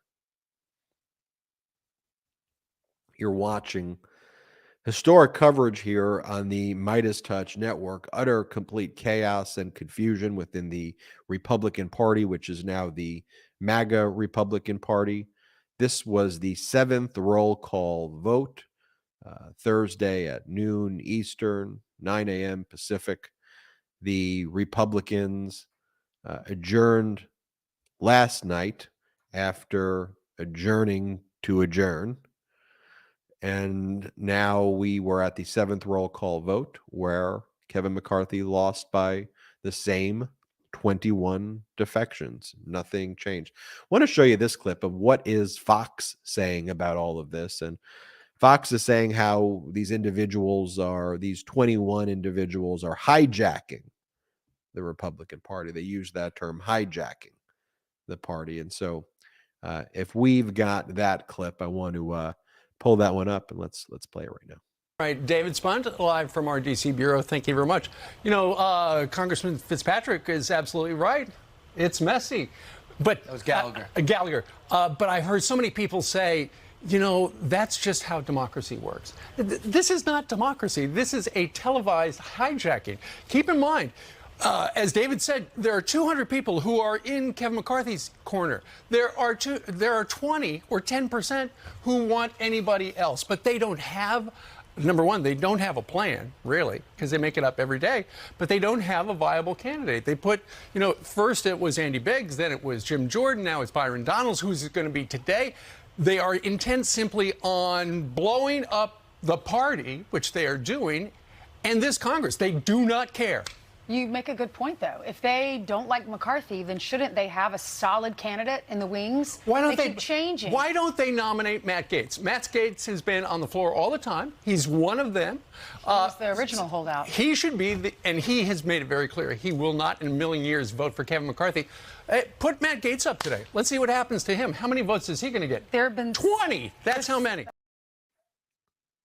As social media guru Keith Edwards puts it, turns out electing insurrectionists doesn't make for good government. So true. Turns out electing insurrectionists maybe not be the thing for good government when their goal is to destroy our democracy. I want to pull up this clip of Lauren Boebert on the Hannity show. We could really pick just any of these clips at this point, whichever one we want to play. But this is what was taking place when Boebert went on Hannity. Play the clip. You said complimentary things about President Trump. Needs to tell Kevin McCarthy that, sir, you do not have the votes. It's time to withdraw. Let me turn the tables, Congresswoman. Kevin McCarthy has 203 votes. Your side has 20.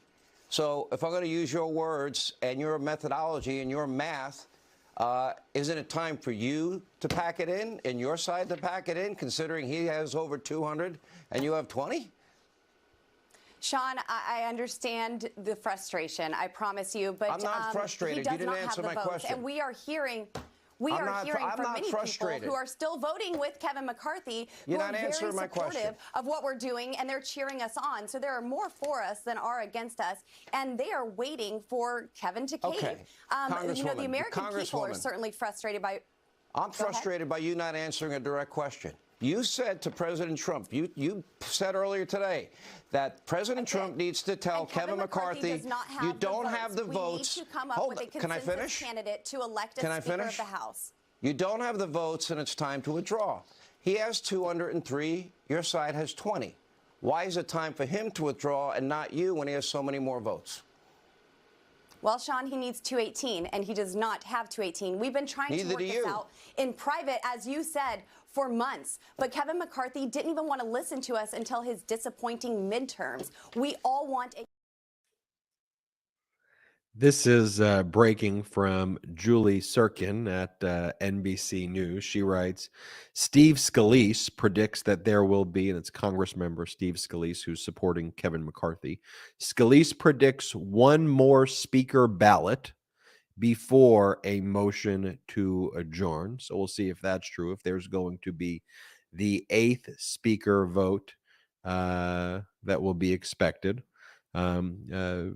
before an adjournment. Let's go to the House floor with the clerk, Cheryl Johnson.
We should hear from the clerk, who is essentially presiding over the House of Representatives, Cheryl Johnson. She was the clerk of the 117th Congress, but because MAGA Republican extremist fascist traitors do not know how to govern and are utterly humiliating the United States here and abroad, Cheryl Johnson, the clerk of the House of Representatives, is essentially presiding over these proceedings. She's been doing an excellent job during quite difficult times. For those tuning in internationally, I know we got quite a few people watching from in other places of the world. This is one political party here in the United States.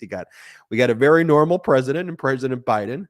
We've got the Democratic Party, which are adults, and then we have a party here. It's a fascist party. They've taken over the Republican Party, and they are MAGA extremists, insurrectionists, and this is what they do. We have Democrats controlling the Senate. Things are very normal there. That's why you're not seeing any coverage there.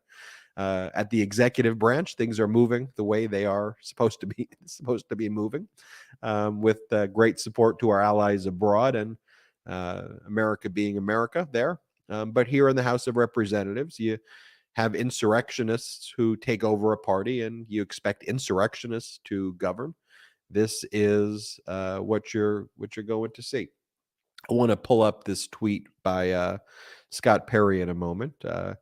This is what Scott Perry, who's on the anti-Kevin McCarthy side. Scott Perry, by the way, is under criminal investigation by the Department of Justice. He's a member of Congress from Pennsylvania. He was the one who introduced the low-level extremist fascist, who's also under criminal investigation, Jeff Clark, to Donald Trump. Jeff Clark tried to take over the Department of Justice with Trump's support so that a letter could be sent on an official Department of Justice letterhead to states to overturn the results of the election. That letter was drafted and fortunately never actually sent. All of the United States attorney leadership said they would resign if Jeff Clark was appointed, and Donald Trump backed down and Jeff Clark was not appointed. But let's go to the floor now for a second and see what's going on.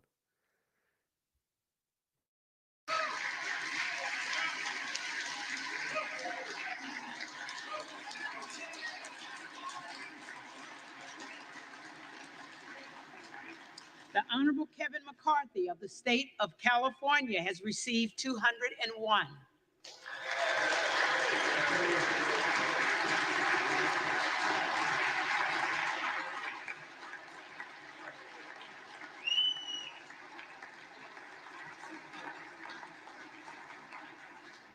Honorable Byron Donalds of the state of Florida has received 19. The Honorable Donald J. Trump of the state of Florida has received 1. With 1 recorded as present. No member-elect having received the majority of the votes cast, a speaker has not been elected. For what purpose does the gentleman from Florida rise? Madam Clerk, I rise to nominate Kevin McCarthy for Speaker of the House. The gentleman is recognized. By the way, Donald Trump loses again.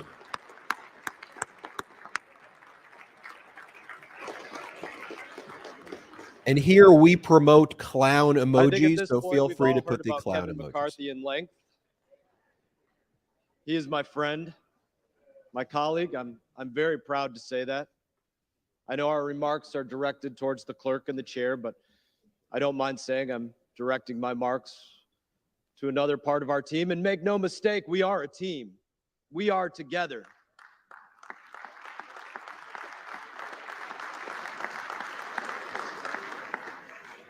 I would say this to some of my friends in Texas. I have the same fear, truly, that some of you have, that we squander this opportunity to right the wrongs that have gone on here for the last 2 and 4 years. And there are very real wrongs. I have that fear, just like you do. I'd say to my friend from Montana, I would say that I have the same fear you do, that America's given us this chance to change our course and that we fail. I have that fear. I would say to my friends from Arizona, I have the same fears that you do, that we don't recover from the indifference that has been shown to the honor we have to serve here, to the responsibility we have to safeguard our Constitution and the freedoms of Americans. I have that fear that it can't be recovered from. I would say to my friend, the general from Pennsylvania, that I have the same fears that he has, that we squander what our brothers and sisters in arms have sacrificed for. I stand differently because of sacrifice. My friend from Texas, Mr. Crenshaw, when he looks out at the world, he sees the world differently because of what he sacrificed for. My friend Jim Baird, when he extends a hand, he extends it differently because of what he sacrificed for during his So you're service in watching someone Vietnam. right now who made remarks have so about many in raping this body underage people. Let's just put this that up while he gave talks so you so know who much, you're listening to. sacrificed so much to support and defend the Constitution of our United States. And I fear that we don't live up to what some of our friends and brothers and sisters in arms have very literally given their lives for. And I don't mind saying that on occasion that absolutely brings a tear to my eye, because it does.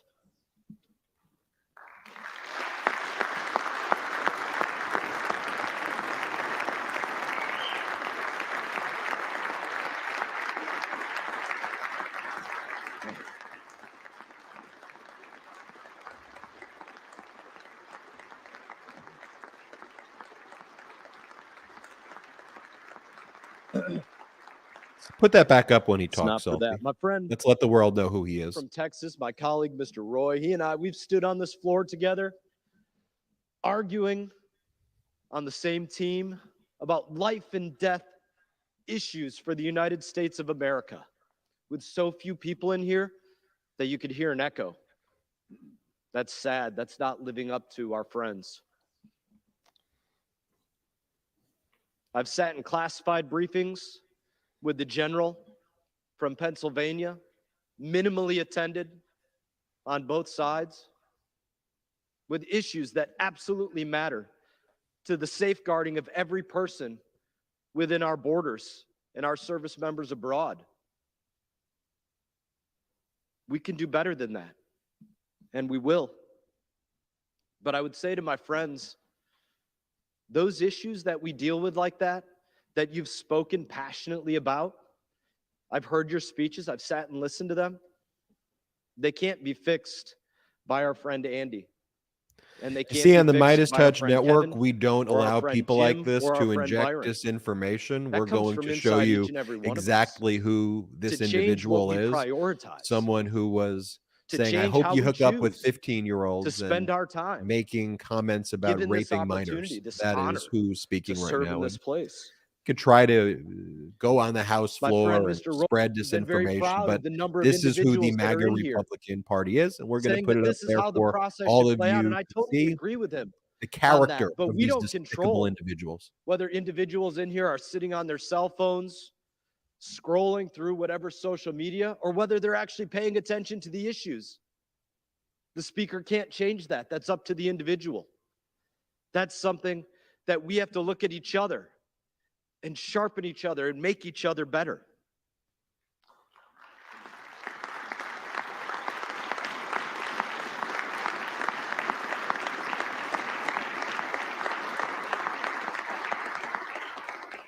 When we started this process months ago, behind closed doors, as leadership for the minority was being chosen behind closed doors, leadership for the majority was being talked about and debated and chosen behind closed doors, I said to my friend, Mr. McCarthy, I said, please don't look at us and see me as your friend or all of us as your friends. Don't look at us and see us as your colleagues. Don't look at us and see us as individuals that are votes for Speaker of the House. Look at us as individuals that are looking out to our communities, our neighborhoods, our friends, our neighbors in our country, and telling them that we vouch for you, because that is what we are doing. We are vouching for you, and I couldn't be more proud to stand here today and vouch for you, my friend.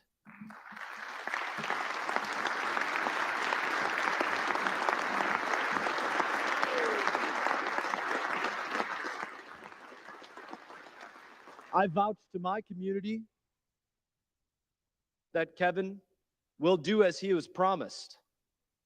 He will give us the opportunity to write the course. He will give us the opportunity to vote. He won't control how every individual votes, but he will give us the opportunity to make sure that we have smart energy policy between the Atlantic and the Pacific that makes sense for Americans, to make sure that he protects our border, protects Americans, to make sure that we don't spend what we don't have on a credit card, that we don't spend wastefully. I'm vouching for my friend that he will give us that opportunity to make sure that we don't have endless terms here in the House of Representatives. I vouch that he will deliver that opportunity to us. I'm proud to stand before my country and say that Kevin McCarthy is different. He is different. That is why, for those that I was speaking to earlier, the process is So where it Kevin is McCarthy's today. friends with this guy, huh? He's different. He's not Paul Ryan. He's not going to tell you about you'll get a term limits bill and then you won't. He's not Mitch McConnell. He fought against the $1.7 trillion wasteful spending package that was sent to us on New Year's Eve. That's not him. He's different. He's not John Boehner. He didn't throw you all that disagreed with him out on your cans and say, I don't want to hear from you. I don't want to listen to you. He welcomed everybody in because he's different. And if we give him the chance to be our speaker, we will all be different. He will be different. This Congress will be different, and our country will be different. And I stand before you today and say, at the direction of the Republican conference, I advance the name of Kevin McCarthy very proudly as the next Speaker of the House.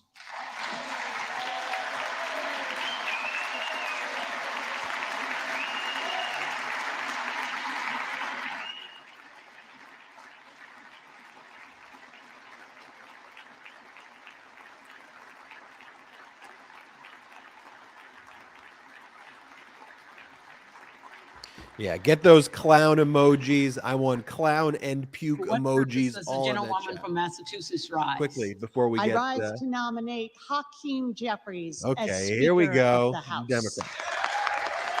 Normalcy.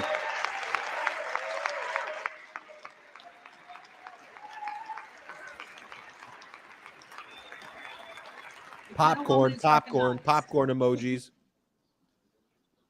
212, 212, 212, 212, 212, 212, and today, 212. Applaud emojis, clap emojis, popcorn emojis. Put them in the chat. 212 House Democrats stand united behind our leader because Hakeem Jeffries stands united for the American people.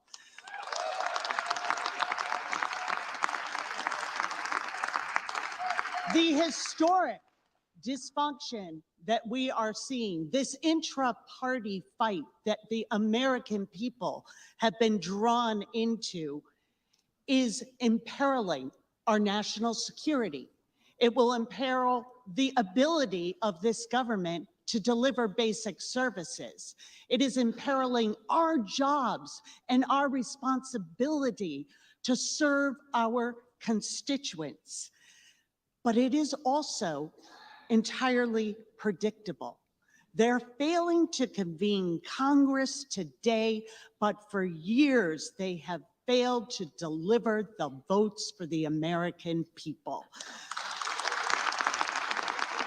When schools and small businesses needed to reopen and the American people wanted vaccines, they said no.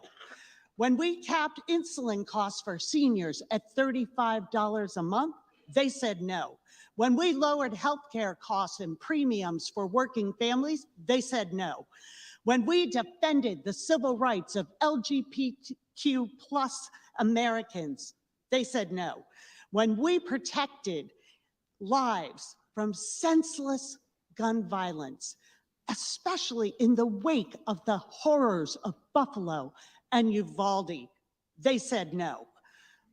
When we stood up for women and reproductive freedom, they said no. When we brought manufacturing back to America, they said no. When we answered the urgent call to protect our planet and invest in clean energy and create tens of millions of good-paying jobs, they said no. When we said women deserve equal pay for equal work, they said no. When we said that childcare and paid family leave should be available to every worker in this country, to every family, they said no.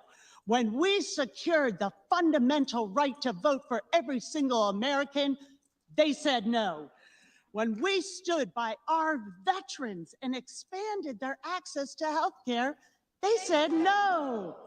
When we defended our democracy 2 years ago tomorrow from a tyrannical president following the January 6th insurrection, they said no. House Democrats will stand together. We will stand for the American people. It is our job and our responsibility to elect a speaker who stands with them, and with great pride, I nominate Hakeem Jeffries. Let's go. What an incredible speech right there. Almost brought tears to my eyes. Let's go. Get those clap emojis, American flag emojis.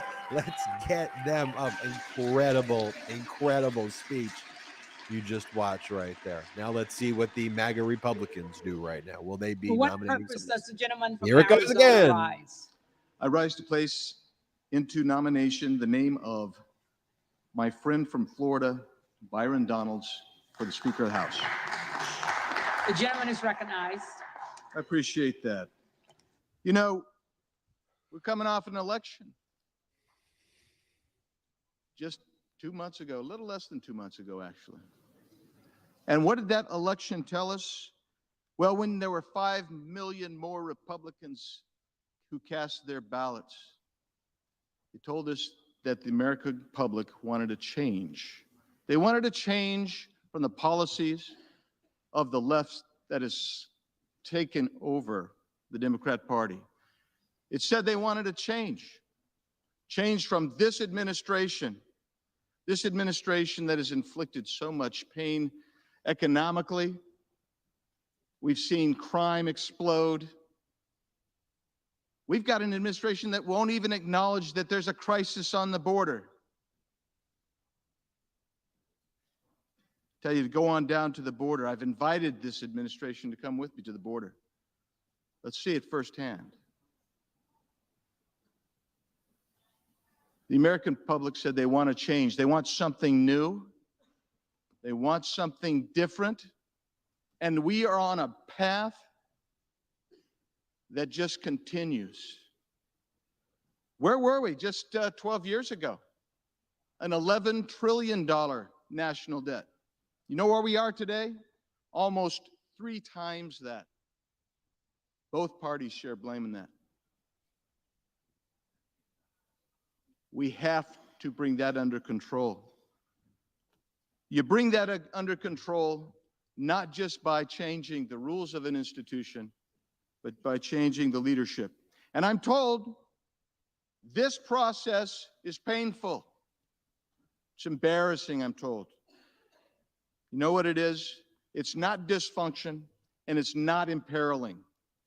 What it is the exchange of ideas, an expression of support for people you want to be your leader in the next Congress.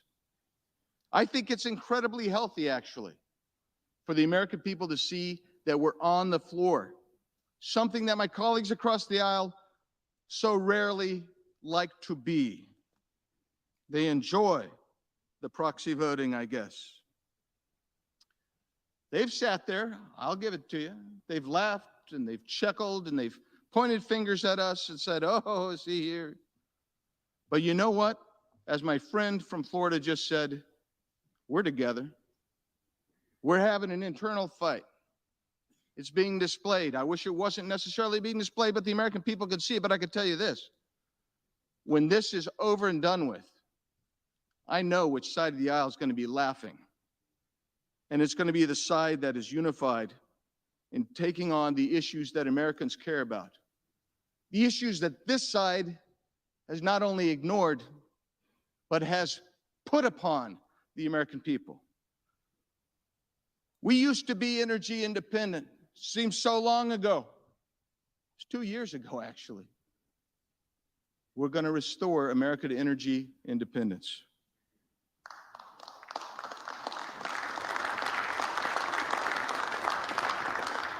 You know how you reduce inflation?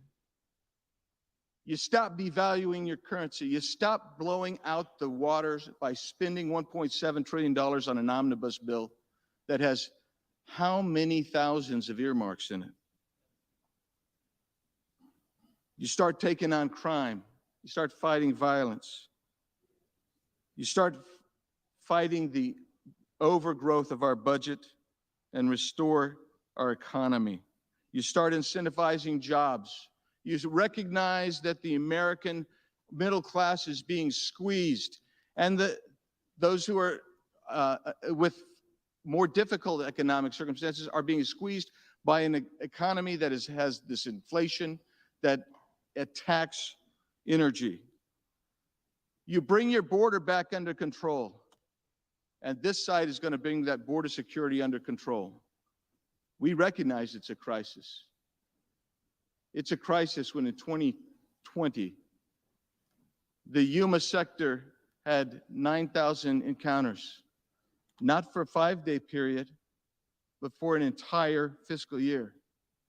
Under this administration, with these policies, that 9,000 encounters is about a 5-day period in the Yuma sector today. You don't know what it's like unless you see that happening. We're on a suboptimal path. It has to change. And to make a change, it can be difficult. It can be short-term, uncomfortable. But when you move to the correct path, all of a sudden things ease up and you can start having success. The direction here, in my opinion, is to someone like a Byron Donalds, a man who is living the American dream and is the example and the mentor for millions who need hope. Here is a man that has worked his way up. He is not a novice. He has the experience. He has the chops to be the speaker. He is a man. He has a lovely family, and they are politically engaged. They know what's going on. He has worked in Florida politics. He's worked in the legislature. He has respect. He has the quiet confidence that a leader needs. I look around this body today, and I know it's hard for you to believe. I know it's hard for me to believe sometimes when I'm here and I have the great honor and privilege of serving with you. But you represent the cross-section of America, the great American experiment. The experience that you bring, the knowledge that you bring is unique. The road to recovery is through this body. I believe if you want to make change, you have to make change. Maintaining status quo is not an option today. I believe we've reached an existential crisis in this country. I look across and I see the left has captured virtually every institution. It is time that we reassert ourselves and put America back on the road to recovery. And the person who I think is most capable and will do the most credible job to lead us back that way is my friend from Florida, the Honorable Byron Donalds, whom I am pleased and proud to nominate as the next Speaker of the House of Representatives.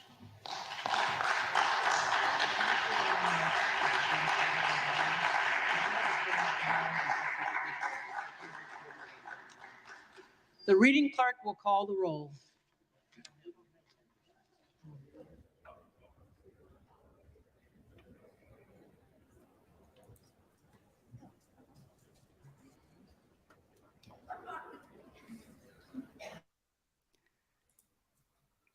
And we are back here watching as they call for the 8th vote for Speaker of the House. Kevin McCarthy just apparently cannot get enough humiliation. Thank you for watching our live coverage here with the MeidasTouch Network. Ben Meiselas has stepped out. We are passing the baton right now to the amazing Tony Michaels to steer the ship. Ben will be back shortly. Don't you worry, Meidas Mighty. But I want you to take notice right now as we watch the people coming to Kevin McCarthy's defense here.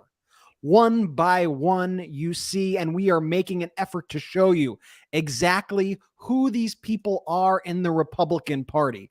Because what most networks will do is they will let them talk and spread lies and spread disinformation while they are speaking. But we aim to fact check them in real time and also let you know the actual moral failings of these people in real time so that you know why you could break out those clown emojis when they are speaking.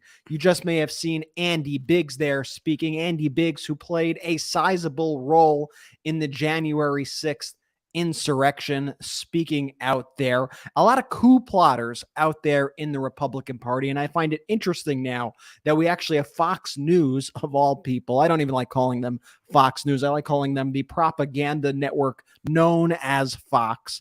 Fox calling out the 21 defectors from McCarthy as insurrectionists and then going up. I guess I shouldn't have said that. I guess I shouldn't have actually called it. Oops, did I say that out loud? Did I say that out loud? Here's the thing. Fox tries to absolve themselves of responsibility in all of these situations. They try to go, oh, look, this crazy party just materialized out of nowhere. How did this happen? What are we doing here? How could these 21 people get so insane? How could they be torpedoing the Republican Party? without acknowledging their role in creating the monster, their role in feeding this monster, in fanning the flames for years and years and years. And now you see the monster destroying itself. You see the snake eating its own tail. And it is really an indictment of the Republican Party, their complete and total inability to lead, their complete buffoonery out there. This is just absolutely embarrassing. Now, Salty, I'm not sure if we have it yet. I just sent it to Salty. I also want to show you how Andy Biggs got his career started here. How did he actually get his money to run for Congress in the first place? Well, let me tell you, Andy Biggs, a guy who likes to talk about pulling yourself up from your own bootstraps, that's his whole thing, one of the chief insurrectionists in Congress, he got his wealth by winning a $10 million check in a publisher's clearinghouse contest. I'm not kidding. This is literally how the guy made his money. This is real. The guy has never earned a thing in his entire life, yet he is set on destroying the United States of America. And there's a video of this happening. Salty, do we have the video? If we have that video, let's pull it up. Oh, yes, more $10 million winners than $2 million winners. Here's our latest $10 million winner, Andy Biggs. Congratulations. Are you glad you had it? You bet. It's unbelievable. Well, I'll tell you what. Watch your mail for the envelope with my picture. I'll announce the $10 million number before you know it. Don't miss out. Enter now. That's a real video, people. That's a real video. No BS. That is how Andy Biggs earned his money. That's why Andy Biggs is in Congress now, because he won this contest. Now, personally, knowing the corruption of the Republican Party, right, I immediately see that and I'm immediately like, well, what happened there? Okay, what are the odds that this Andy Biggs guy won this contest? But that's a conversation for another time. I'm rambling a little bit. So first, I want to give before I turn the mic over to Tony Michaels, first, I want to give a big shout out to Jordy over here. Jordy, how's it going? Ooh. Welcome to the show. What are your immediate thoughts right now? B, this is beyond. Did you see what just happened there, Jordy? Did you see what just happened? No. Boebert just voted for Trump. So we had Matt Gaetz did it last round, and now Boebert's doing it this round. So they seem to be coalescing now around the Donald Trump from these extremists who have been never McCarthy people. Never McCarthy. Could you no, Brett. Never Kevin. Never Kevin. Never Kevin's good. Never Kevin's good. I mean, how despicable and deranged do you have to be to vote for Donald Trump? I guess one of the silver linings of this, Jordy and Tony, we get to watch Donald Trump lose even more. Like, technically, he just lost again, another election. Trump just lost another election. It's an excellent point because he threw his weight behind McCarthy. As our listeners know, Trump threw his weight to back McCarthy, and so now every time McCarthy loses these votes, it's just an attribution to Trump continuing to lose. So Brett, I just want to say this: the only reason why I think now you see the Boeberts and the Gaetz voting for Trump is so they don't get one of those deranged, Truth Social posts from Trump attacking them, because that would really hurt them personally. And it would just hurt them with their, these MAGA weirdo constituents. And so the only way to save face with the guy is to go out and vote for him. So he, won't be as mad at you. The whole thing is bonkers, man. It's an utter embarrassment to our democracy, to everything. To your point, Jordy and Tony, last night when we saw Hannity and Lauren Boebert get into it live on Hannity's show, Hannity was trying to say to Boebert, basically, how could you do this to Donald Trump? Donald Trump told you who to vote for, and you're not going to listen to him here? You're not going to listen to your dear leader, Donald Trump? And she was like, don't put me in the middle of me and Donald Trump. And please don't do that to me. I'm not going to take the bait. So perhaps this is her solution here to vote just for a quick note Donald of Trump. Clarification here, Brett. It turns out she did not vote for Trump. She voted for Kevin Hearn. Oh, okay. So she did not vote for Trump. Quick point of clarification. Okay. Well, we don't have the audio on, so it's hard to know every single thing, and it's hard to know what these chuckleheads are going to do. There's one thing for sure that these chuckleheads are going to do is they're not going to govern, and this is the reason why they just are completely inept here and cannot pick out a speaker. They had many weeks to do this.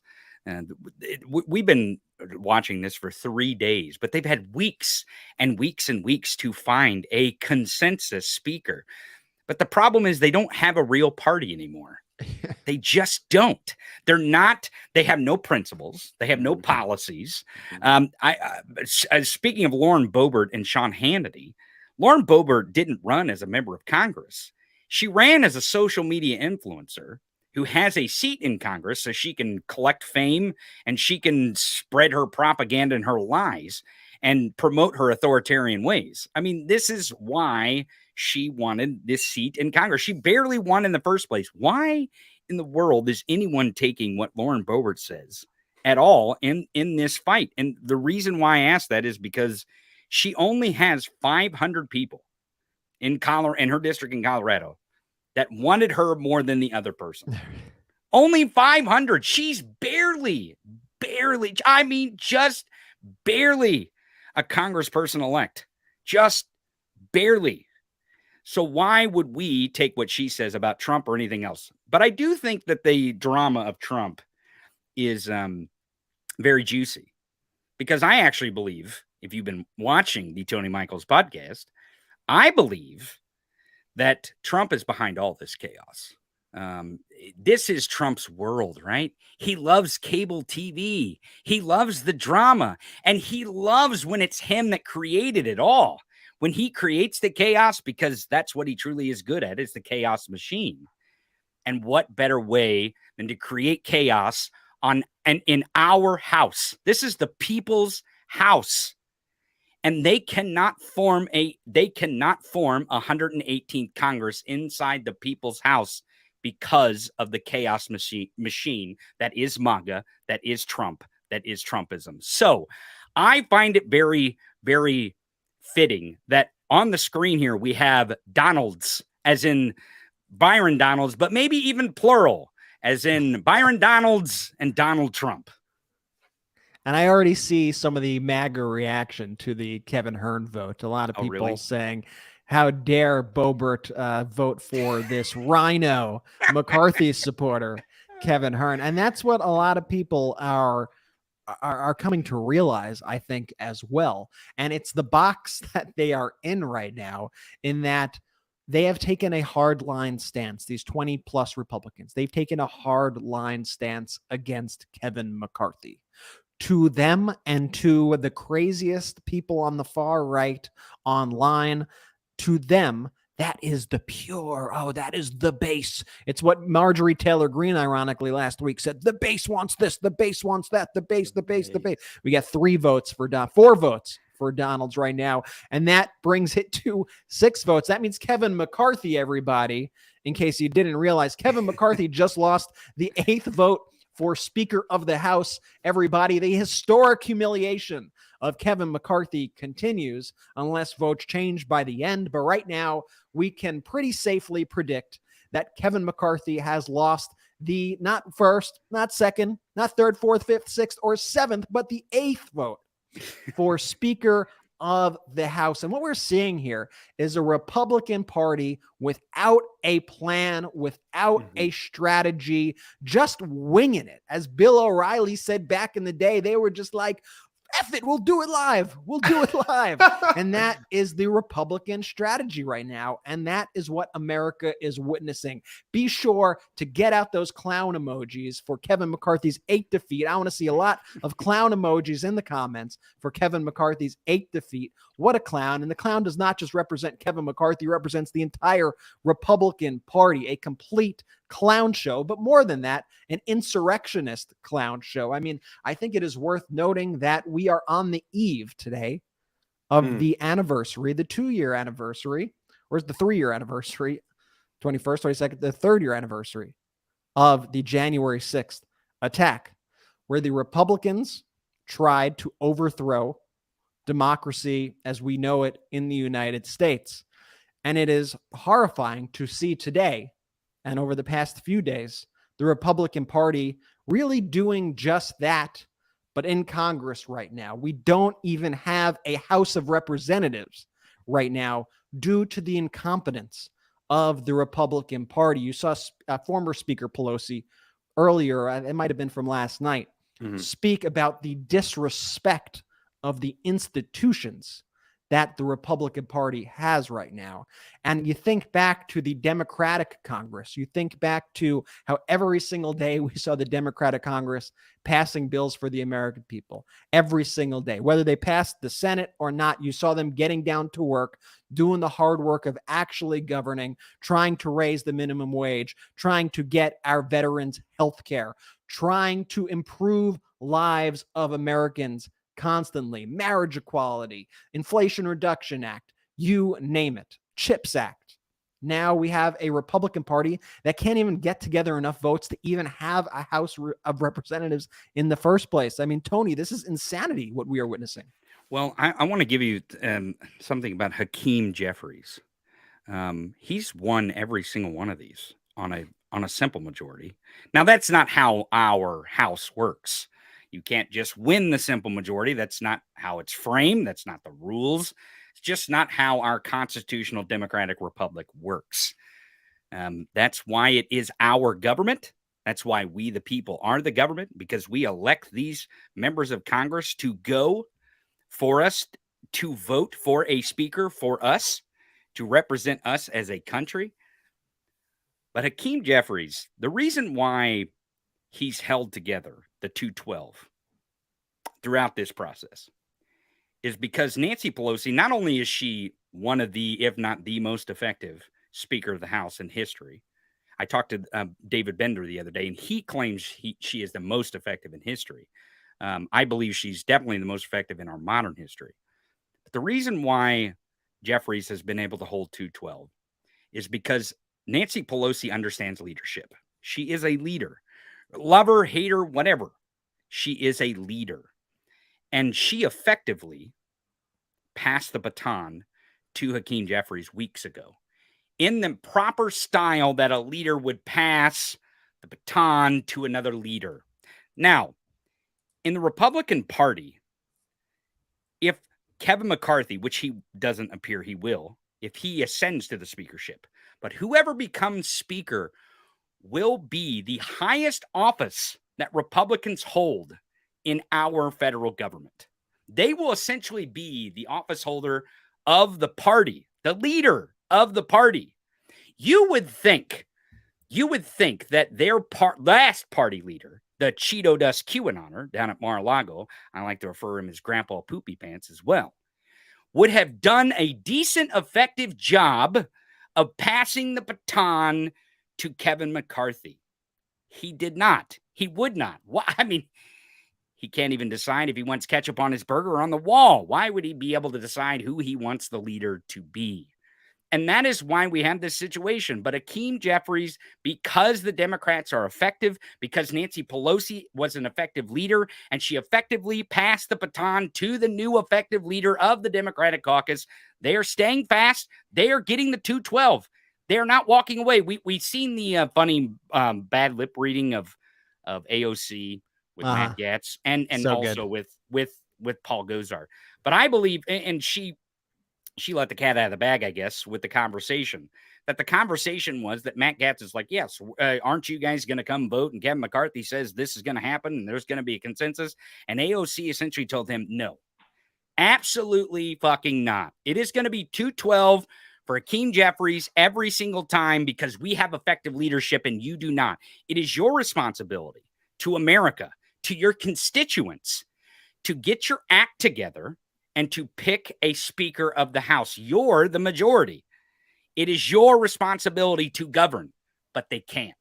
They cannot. They can't handle their responsibility is the truth. And now another vote trickles in where it currently stands. The vote is 68 McCarthy, 75 for Jeffries, 4 for Donalds, and 3 others, and 0 present. I want to clarify my counting error from earlier that we're coming up on the eve of the 2nd anniversary of the January 6th there we go. election. See, I'm not very good at counting, fellas, but at least brothers are not great at math, but we're pretty at solid least when I'm it a comes to better political counter landscape. than Kevin McCarthy, who was unable to count the votes here. I want to bring up a little blast from the past. Don't get too excited, folks. This is from October 8th, 2015, when Donald Trump used Twitter. A blast from the past here. Donald Trump tweet from the speaker race at the time. Great, he said. Kevin McCarthy drops out of speaker race. We need a really smart and really tough person to take over this very important job. Donald Trump, man, is there anybody else whose words could be used against him more than Donald Trump?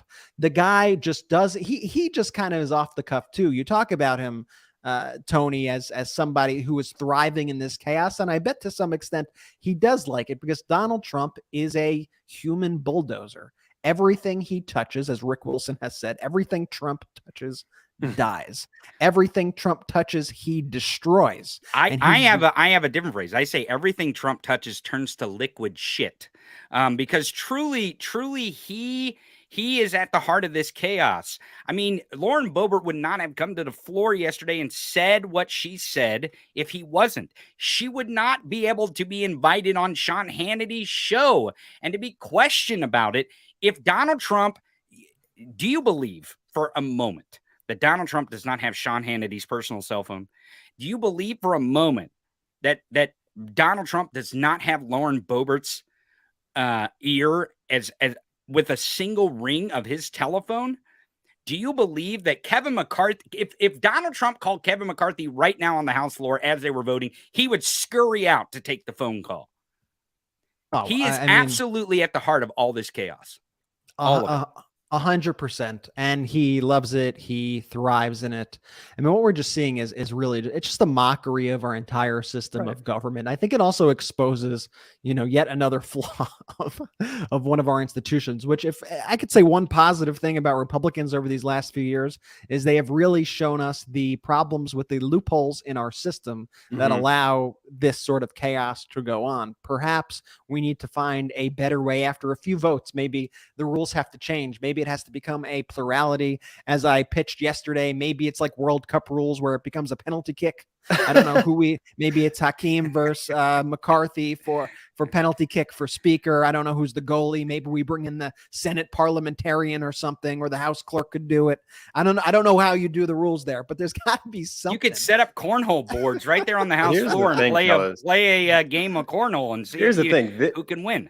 This is humiliating. This is humiliating for the Republican Party. You know how they always talk about draining the swamp? They are the swamp. If you're one of these MAGA voters too, you have to be just so confused personally about who to be mad at these instances, Brett, because to your point, it's become a circular firing squad with these Republicans, because all of a sudden now they're all rhinos. And everyone's calling MTG a rhino because she's backing McCarthy. Now people are calling Boebert a rhino because she's voting for Kevin Hearn. Now everybody in the Republican Party, to their standards, is what they call a rhino, a Republican in name only. This is one of the most pathetic displays that we have ever seen, put out live for the world to see, broadcasted live for everyone to see, and just be embarrassed. There's no other feeling than that, Brett. For me, this is an embarrassment to our country that these Republicans are allowing this to happen. Well, Donald Trump famously lost at least 63 lawsuits related to the 2020 election. So perhaps Kevin McCarthy right now is on a speed run to try to be just as big of a loser as Donald Trump. And so far, it seems that he is succeeding with flying colors in that regard. You have Kevin McCarthy now with 88 votes, Hakeem Jeffries with 90 votes. You have Donald's now with 7 votes and 3 votes for others. At least a couple of those votes, I believe, are for Donald Trump, with Lauren Boebert voting for Kevin Hearn. And with that also, that means Donald Trump is officially a loser in all of these rounds as well. Donald Trump now is going for his second defeat for House of Representatives. 0-2. I mean, this total thing is a complete and utter clown show brought to you by the Republican Party. This is who they are. This is how they will govern. This is how they did govern. You see there, Hakeem Jeffries placing the vote for himself to applause Hakeem what a superstar Hakeem Jeffries. I mean, who looks better right now, genuinely, than Hakeem Jeffries, coming out, saying all the right things, throwing punches, calling out this insurrectionist clown show for what it is, day in and day out, already unifying the Democratic Party. Tony. Can I say one more thing about Hakeem Jeffries? Other than the guy is spot on every time. He understands national narrative. He understands messaging. I love this guy. But one thing that the Republicans don't know that they're doing in all of this, they do not see it because they don't see past their nose. They don't understand that when pro-democracy coalition out there, the people that we speak to, the audience we speak to every day, and when they go in 2024 and they elect a Democratic majority in the House, do you think for a minute, I mean a millisecond, that Hakeem Jeffries isn't going to be able to look back on all these votes and say, here's your evidence of why I'm the Speaker of the House? Win in the first ballot, probably in the first 45 minutes of the House, and being an effective leader immediately. They have no clue. Such a good point, Tony. And save this clip of you saying that. Let's save this clip and revisit it when Hakeem Jeffries becomes Speaker of the House in one vote, because that is exactly what we will see once Democrats take back the House. And it looks like right now, it looks like Republican. They might as well just give Democrats control of the House if they aren't up for the job. I think, Republicans got into these positions in many regards due to heavily gerrymandered areas with illegal maps, especially in Florida. We saw in New York the gerrymandering, which allowed these people to come in. We saw frauds, people who just flat out lied to get elected, like George Santos, get in. Their margin is razor thin. And the people who did vote for the Republicans in that incredible midterm rebuke of the Republican Party, the people who did vote for them, I think some of them might have said, hey, you know what? I want the two sides to come together, okay? I want to have some sort of block. I don't want one party in charge of it all. Maybe if we have Republicans, maybe we'll have some order. Maybe it's a awful, ridiculous mindset that does not play out in reality. But, I'm trying to envision some of the thoughts right now that people may have, okay? Now, what we are seeing is these voters got to be looking at the Republican Party and going, oh my gosh, what did I do? Who are these people? These people aren't fit to do anything. These people are not fit to govern. You know what you call those? You know what you call those, Brett? Tell me. Republicans. Absolutely. We've said time and time again. We have said Republicans are unfit to govern. Republicans are great at throwing shit at the wall. Republicans are great at riling people up, getting people angry. There was the clip we played on the MeidasTouch podcast a few weeks back of Bill Clinton saying they just want to get you really mad. They want to get you mad and angry and be, yeah, I'm so mad. And then they want you to say it's the other people's fault. But now with them being the leaders of the House of Representatives, with the ball in their court, they have nobody to pin this on. And Tony, to your point about Hakeem Jeffries, we speak about a power vacuum, right? The Democratic Party, for all intents and purposes, could have had a power vacuum. We did have a power vacuum with Speaker Pelosi stepping aside for a new leader to come in. Anytime that happens, there could be incredible infighting for the heart and soul of the party. But what did the Democrats do? They quickly united behind Hakeem Jeffries. Incredibly smart, and shows the unity and shows that the Democrats are taking this seriously in going forward. What did Republicans do with that power vacuum? Well, first, we could go with this power vacuum. They haven't had power for years and years and years. The initial power vacuum allowed somebody like Donald Trump to come in, co-opt the party, show the American people what this party really is, how despicable this party really is, pulled the worst of society up to the forefront, the dregs of society, bring them to the surface, and show just how disgusting, how despicable, how unprincipled the Republican Party is. Now we have a new power vacuum, also as a result of them never fixing the initial power vacuum, with now them trying to figure out who is going to lead the House, and they can't decide. And that's the problem. They don't have an answer. And Kevin McCarthy has basically given as many concessions as possible. Like, Kevin McCarthy has told them basically, like, listen, if you want to fire me any day of the week, okay, we could bring it to a vote any day. Any day. That's what you want. One person could say, I don't like you, Kevin, and that will be my next 2 years at least. Only one? There's like 25 of them that hate his guts. I mean, even Lauren Boebert said in that clip last night that, look, there's 20 of us that are voting never Kevin, is what Jordy said.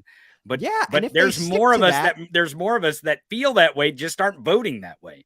I mean, I don't know if I can believe Lauren Boebert further than you could, toss her, but I don't know. I think maybe she's telling the truth there. Yeah, no, I think there are a lot of people who never, Kevin. And the issue is this: the Republican Party really isn't about policy. They're not policy wonks here. So it's not an issue of policy. What's policy, though? I mean, how important is policy when you have policy makers and you have a Congress and a legislator that has to, I don't know, appropriate funds to run a country and a government and the military and, all these things that happen like roads and bridges. By the way, speaking of, how genius is it that we passed that on a bipartisan basis, the omnibus bill through the Senate? That's why the Senate said just last week, before they transferred over power to this new Congress, that's why that one senator, who I'm drawing a blank on his name, he basically said, you know what, we cannot give the House Republicans, they cannot handle the burden of governing. So well, I don't like to give Mitch McConnell credit, but Mitch McConnell knew for sure that there is no way, because Mitch McConnell knows that Kevin McCarthy is an ineffective leader.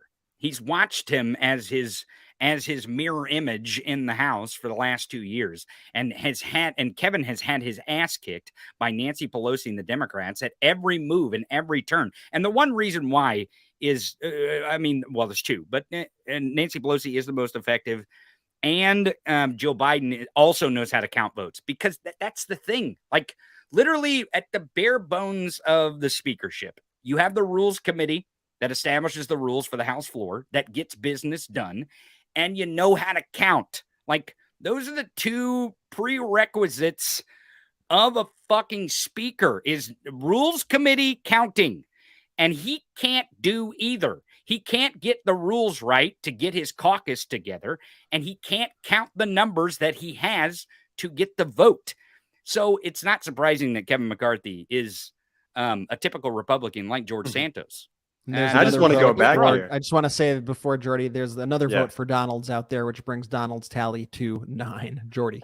And I just want to say here, I think there are a lot of folks that say that the Donald Trump endorsement doesn't mean anything. And I want to disagree with that point, because it means something. It just doesn't mean what it used to. Yes. It's kind of the kiss of death these days. If you get endorsed by Trump, you can assure yourself that you're going to keep losing, as we see her playing out by McCarthy, because by those standards of what that used to mean when Trump would throw his weight behind somebody, everyone would fall in line. All those Republicans, all those MAGA Republicans, but you're not seeing that anymore, because the guy is just an utter embarrassment. Every time Kevin McCarthy loses this vote, I want our audience to really understand this. It's another loss for Donald Trump. It's an ego shot to him. And you just know he's at Mar-a-Lago, Brett and Tony, just like so steaming and upset and just angry. Do you want to know what he's posting?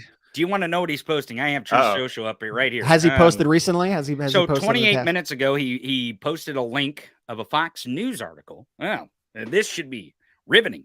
He posted a link. The headline is, Trump vows to deploy U.S. Special Forces military assets to inflict maximum damage. I'm sure. I don't know. It doesn't do, as if he's the president of the United States or something. Wow. Okay, the next one, 27 minutes ago.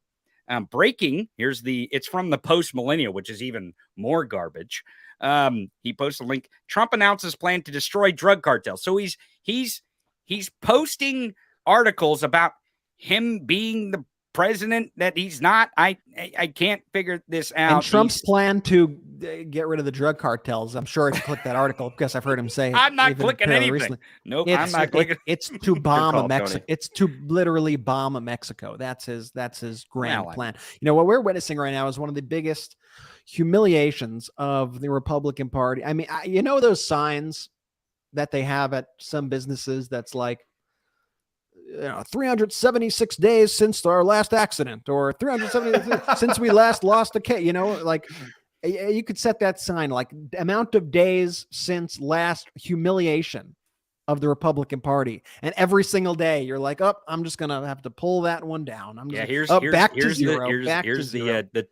true Trump social. vows to deploy U.S. Special Forces military to inflict max. Yeah, so he's speaking about bombing Mexico to deal with the cartels, which is why this guy, another vote for Donald's. That brings Donald's tally now up to 111, with 3 people voting for other. But, you know, what I was going to say is that this is a humiliation on the level of when, and probably foreboding, when the House Judiciary GOP inexplicably tweeted out Kanye, Elon, Trump. At the time, people thought it to be just a extremely distasteful, bizarre, weird tweet. Now it almost seems like a curse.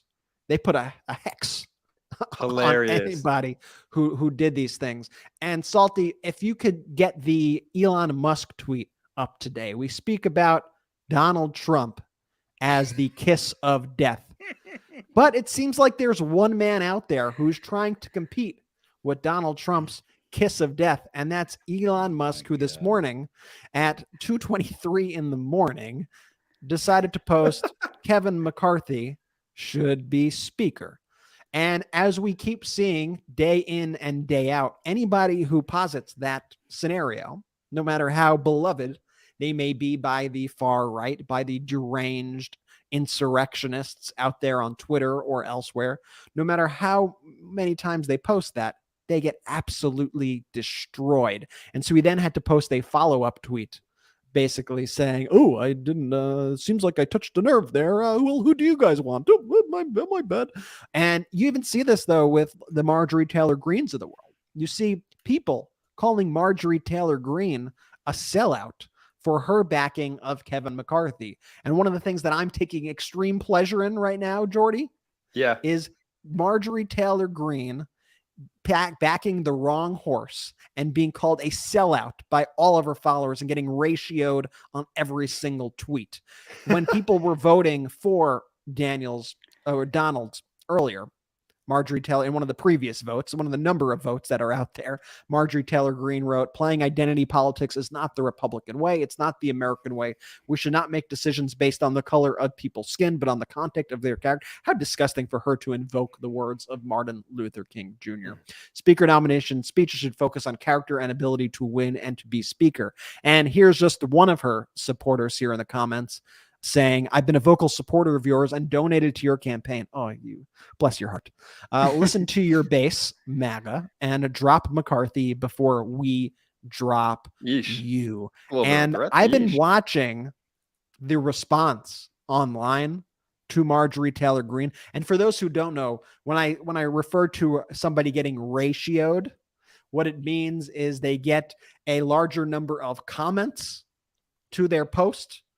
Usually it means when they're negative comments in comparison to the amount of likes that they've gotten on their post. So you have a lot of people rushing to comment angry things on their post rather than to give it a like and a seal of approval. But all you have to do right now is, if you want to go on the hell site that is twitter.com and search from rep or search to rep MTG and the phrase sellout, you will see by the thousands her supporters calling her a sellout. I just pulled it up right now, so this is completely random. But here, you have lost the respect of conservative voters. Hashtag sellout, hashtag swamp, hashtag rhino, hashtag uniparty. Conservative voters. Do these people really think that they are conservative? Give me a break. There is nothing conservative about them. Donald's up to 14 votes. McCarthy at 158. Jeffries topping him, still with 167 votes.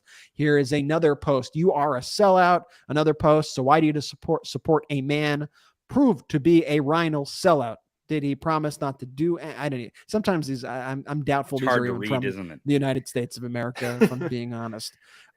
Did you say what I think you just said? What a sellout you turned out to be. You would be better to go lead a spin class at the YMCA than in Congress. I literally just watched you announce to the American people that you are a political sellout and that you expect everyone else to be a sellout as well. What a disappointment you have turned out to be. This person used one of the sick green face sickly emojis to describe their feelings towards Marjorie Taylor Greene. And there are thousands and thousands and thousands and thousands of comments like that directed at Marjorie Taylor Greene today.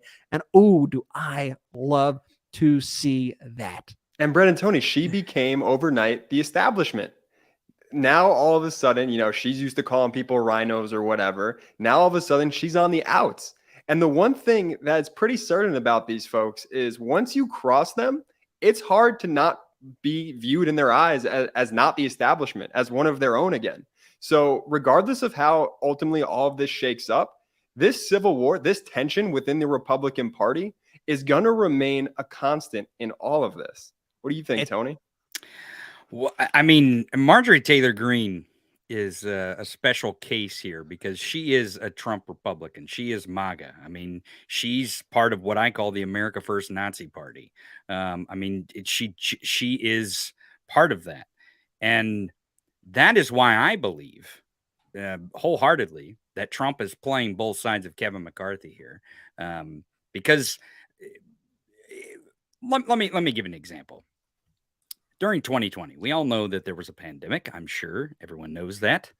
And Donald Trump got in front of the microphone every single day for a long time and said really stupid shit. I mean, just the most vile, dumb, gross stuff about the pandemic. Didn't give a hell of beans about thousands of people dying, thousands of people getting sick. Really was destroying the economy in all of it. But he needed a foil. He needed someone to blame. We as a country would have no clue, absolutely no idea who Anthony Fauci was and Anthony Fauci's name if it weren't for Donald Trump having to need someone to blame. Now, we go back to the 2022 midterm, right? Fast forward to it, but we got to kind of go back to it too, is that he's been posting on True Social for weeks about how he's not to blame for the 2022 midterm. It was all someone else's fault, right? It wasn't his. I won. I'm a winner. He's not. He's a loser. We know why the 2022 midterms did not turn out in their favor. But he doesn't care about that. He needs someone to blame other than himself because he doesn't want to look like a loser. So in this moment, when he is pitting Marjorie Taylor Greene, who is a MAGA Trump Republican, she is still going on Steve Bannon's Traitor TV News Network and spewing her lies and continuing this Trumpism stuff. But when she is the key here on the one side of Kevin McCarthy, and then you have the Lauren Boebert and the Matt Gaetz on the other side, which if you remember, Matt Gaetz and Marjorie Taylor Greene, they were touring around the country as the America First Nazi Party.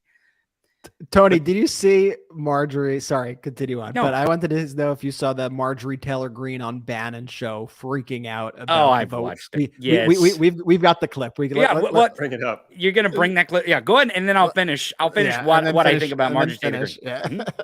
An official position. And I also found out that no one went in there and negotiated anything for me, but I haven't asked for anything for myself. You see, that's the difference, Steve. I'm not in there demanding Marjorie. I'm in there saying for the American people, for the American people, for the American people. And that pisses me off when we have other Republicans in there saying, trying to tell the base. Let me remind you, Matt Gaetz, his first vote in Congress was for Paul Ryan as Speaker. And then he went on and cheerleaded Paul Ryan while I was at home pissed off at Paul Ryan because he was failing President Trump and failing our MAGA agenda. You know, Chip Roy, who everybody's saying Chip Roy's conservative, Chip Roy did not object on January 6th to Joe Biden's electoral college votes. No, he voted for Joe Biden's electoral college votes. And let me tell you something else. Chip Roy, you know what else? He set out the vote for the January 6th committee. He did not vote against it. He set it out because he was for it.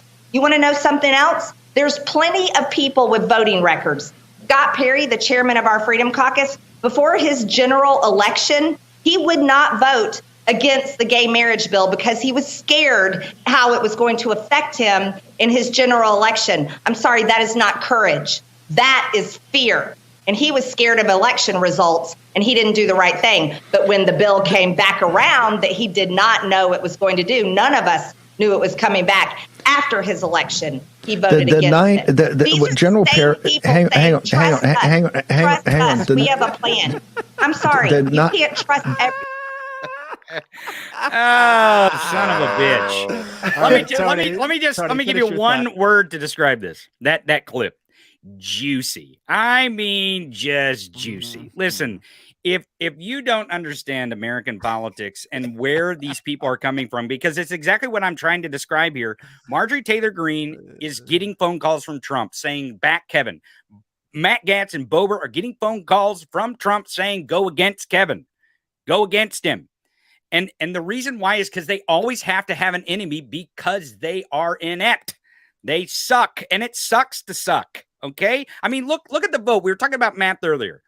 He's lost 8 times now. Jordy, in a playoff, losing 8 times, that's 2 rounds in a playoff loss, right? Yeah. You just went 0 for 2 in the championship, right? Kid. It's insanity to me. I want to also say something that while we were playing that clip I saw, and if this is true, this is what people are speculating. So funny. But what some people are saying is when Lauren Boebert voted for Kevin Hearn, she did so to troll McCarthy by saying, I'm voting for Kevin. Stop. Hearn. Stop. Well, hey, listen, that is not surprising. That is not surprising because yesterday, they're children. That's why it's not surprising because they're children. Everyone made a big deal out of the clip of Lauren Boebert talking about Trump when she said Trump needs to tell Kevin McCarthy to withdraw. Everyone watched that clip, but they missed the most important part of why Lauren Boebert, I almost called her Lauren Bonehead. Both work. I mean, right. It's accurate. But Lauren Boebert, why is she such a bonehead? She's been a member of Congress for 2 years. And when she finished that diatribe about Trump and blah, blah, blah, and he needs to get Kevin to withdraw, and he needs to get his party in order, Trump, that is, not who's supposed to be speaker, okay? She says at the end, she says, I yield, is what she said. And the floor stopped. The clerk looked at her. Lauren Boebert said again, I yield. She said it 3 times, I yield. And I know this is nitpicking, but the clerk had to say back to her, you yield back, ? And she said, yes, I yield back. Because when you yield back your time on the floor of the House, you have to say, I yield back my time. I yield it back. She doesn't even know the simple procedural rules of what words she has to use to move the process forward. She's been a member of Congress for 2 damn years, and she doesn't even know this in the moment. And if you're wondering why it is so confusing that she would stand up and say, Kevin Kern, because I want to vote for Kevin, that is your prime example of how boneheaded this idiot is and why there is over 500 people in that district that would vote for someone who doesn't even know. She doesn't even know, folks, how to yield back her time on the House floor. The clerk stood there.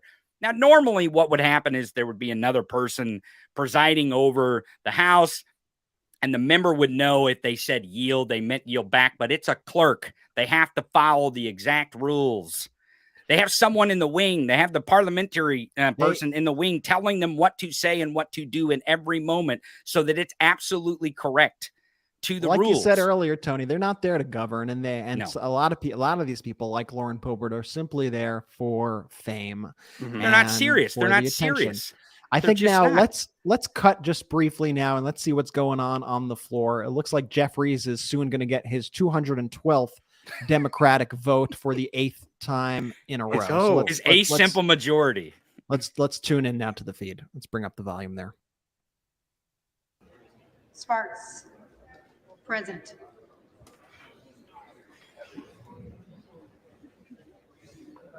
So you have a present vote there. Donald's now up to 17 votes, 3 others, 1 present. Jeffries hits the 212th vote for the 8th time in a row, showing incredible Democratic unity.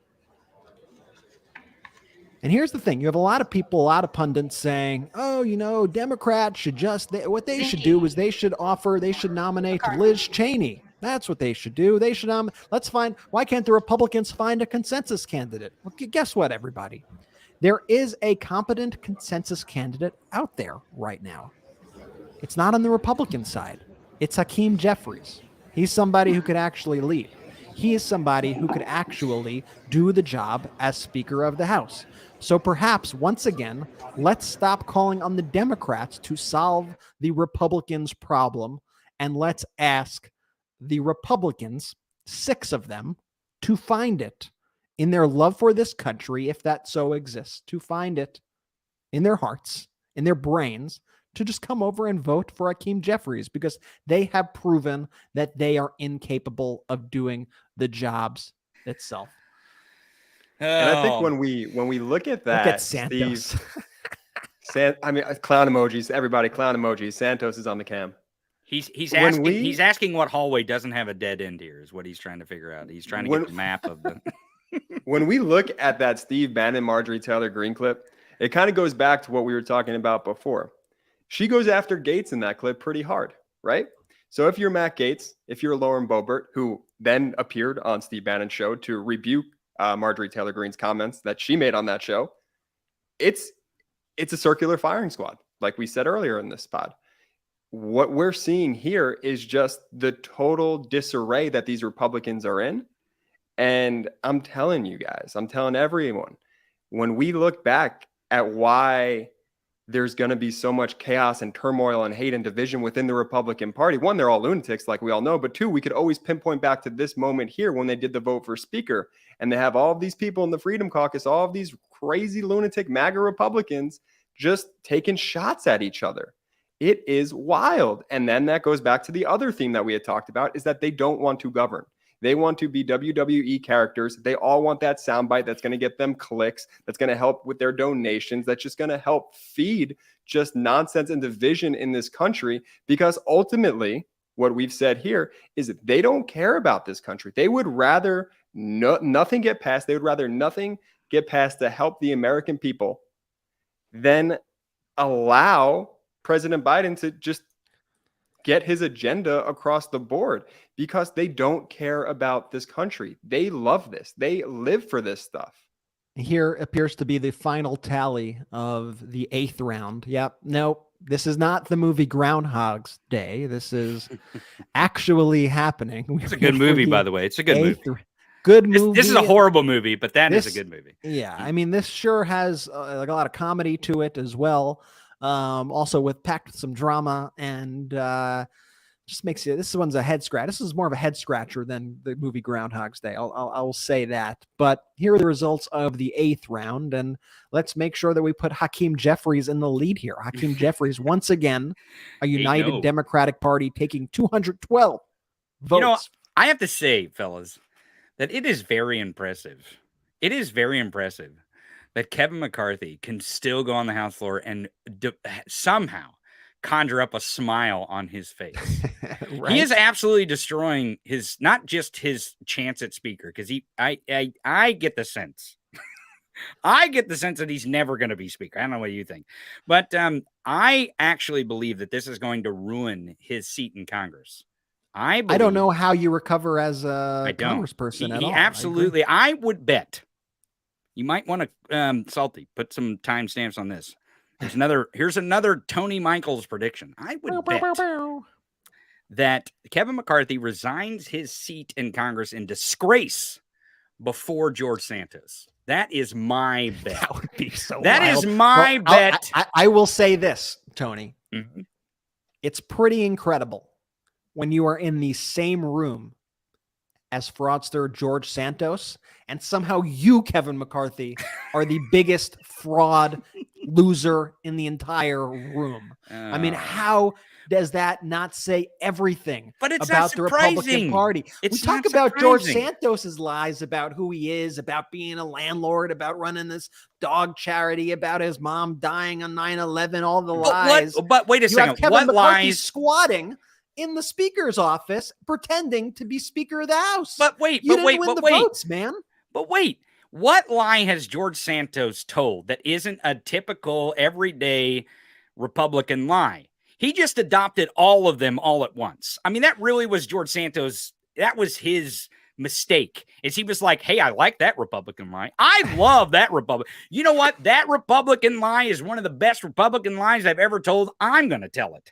And that's really was his mistake, is he didn't pick and choose some of these lies. He was just like, I like all of them, so I'm just going to use all of them. And I'm going to continue to use all of them. Right. He's not somehow, I don't believe that George Santos is somehow outlier in the Republican Party. He truly is the spinning image of the fraud party. Like you're saying, Kevin McCarthy, fraud. That's why he can't get the votes. Marjorie Taylor Greene, fraud. Boebert, Gaetz, it goes on and on.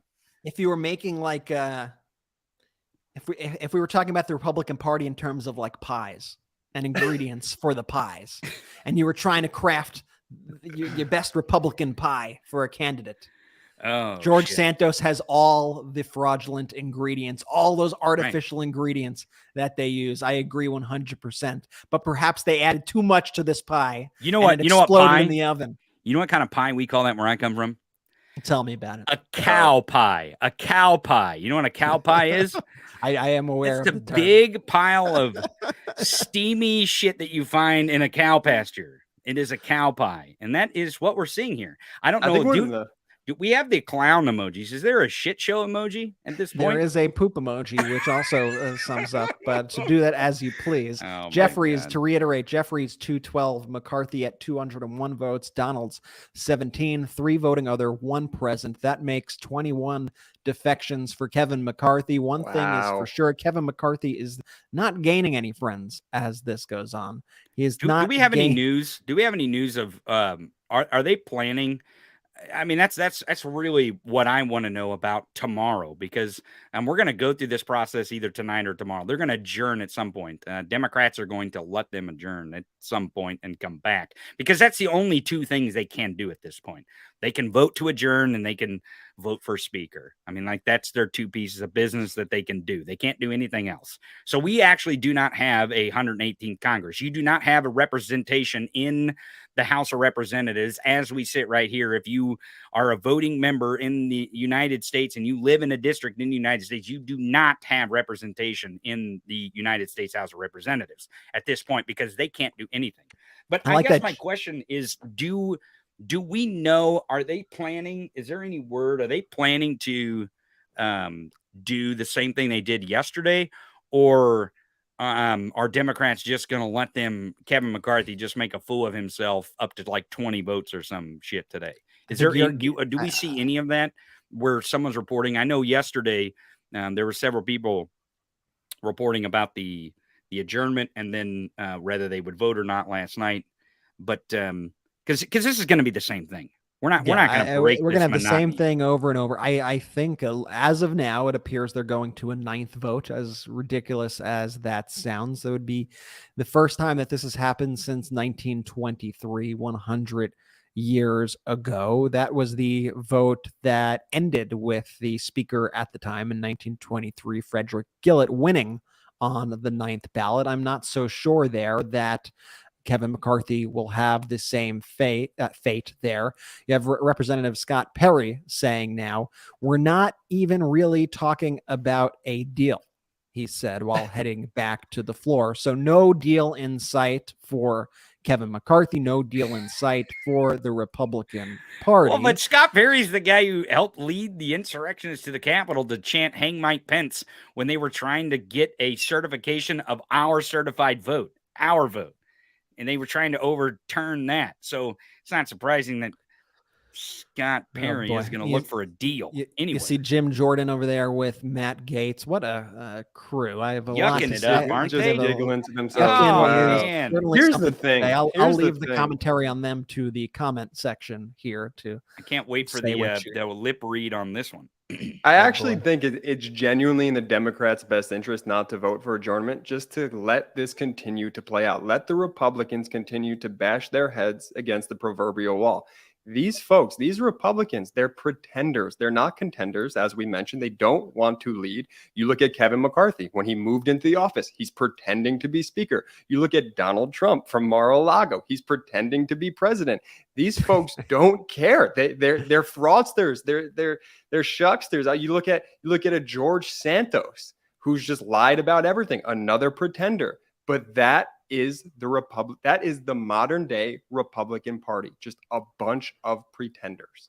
And Jordy, we have some news here coming in from John Bresnahan from Punchbowl News. He's the co-founder of Punchbowl News. He is saying that Republicans are now predicting a 9th roll call vote for speaker. Oh boy. And then they will try to adjourn. But as he notes at the end of his tweet about this, he says, but we will see what happens, because I don't even think the best Republican source, whoever that is out there, knows what the heck they are doing, because they don't know what the heck they are doing whatsoever. What I do want to highlight for those who may just be tuning in, or for those who may have seen it before, maybe not have the sound up, I don't know. I want to go back to this moment from Representative Catherine Clark, a Democrat from Massachusetts and the minority whip. She gave such an impassioned speech about the vote that was taking place. And I would love to play that. Before we actually get into that, I just want to also say this from Jake Sherman, who says, as of now, lots of uncertainty about what's next. Could be a ninth ballot. House Republicans would like to adjourn, but don't think they have the votes. The leadership operation, who is the leadership operation at this point? Who is even referring to? Is trying to turn some votes on adjournment. Now, remember, they have to keep voting if they can't adjourn. So they can't even, they're not even sure if they have the votes to stop voting, is where we're at with the Republican Party. What a clown show. What an absolute mess. But let's play some positivity while the Republican clown show continues. Let's play this incredible speech on the floor from just moments ago from Representative Democrat Catherine Clark. Play the clip. We answered the urgent call to protect our planet and invest in clean energy and create tens of millions of good-paying jobs. They said no. When we said women deserve equal pay for equal work, they said no. When we said that childcare and paid family leave should be available to every worker in this country, to every family, they said no. When we secured the fundamental right to vote for every single American, they said no. When we stood by our veterans and expanded their access to health care, they said no. When we defended our democracy 2 years ago tomorrow from a tyrannical president following the January 6th insurrection, they said no. House Democrats will stand together. We will stand for the American people. It is our job and our responsibility to elect a speaker who stands with them, and with great pride, I nominate Hakeem Jeffries.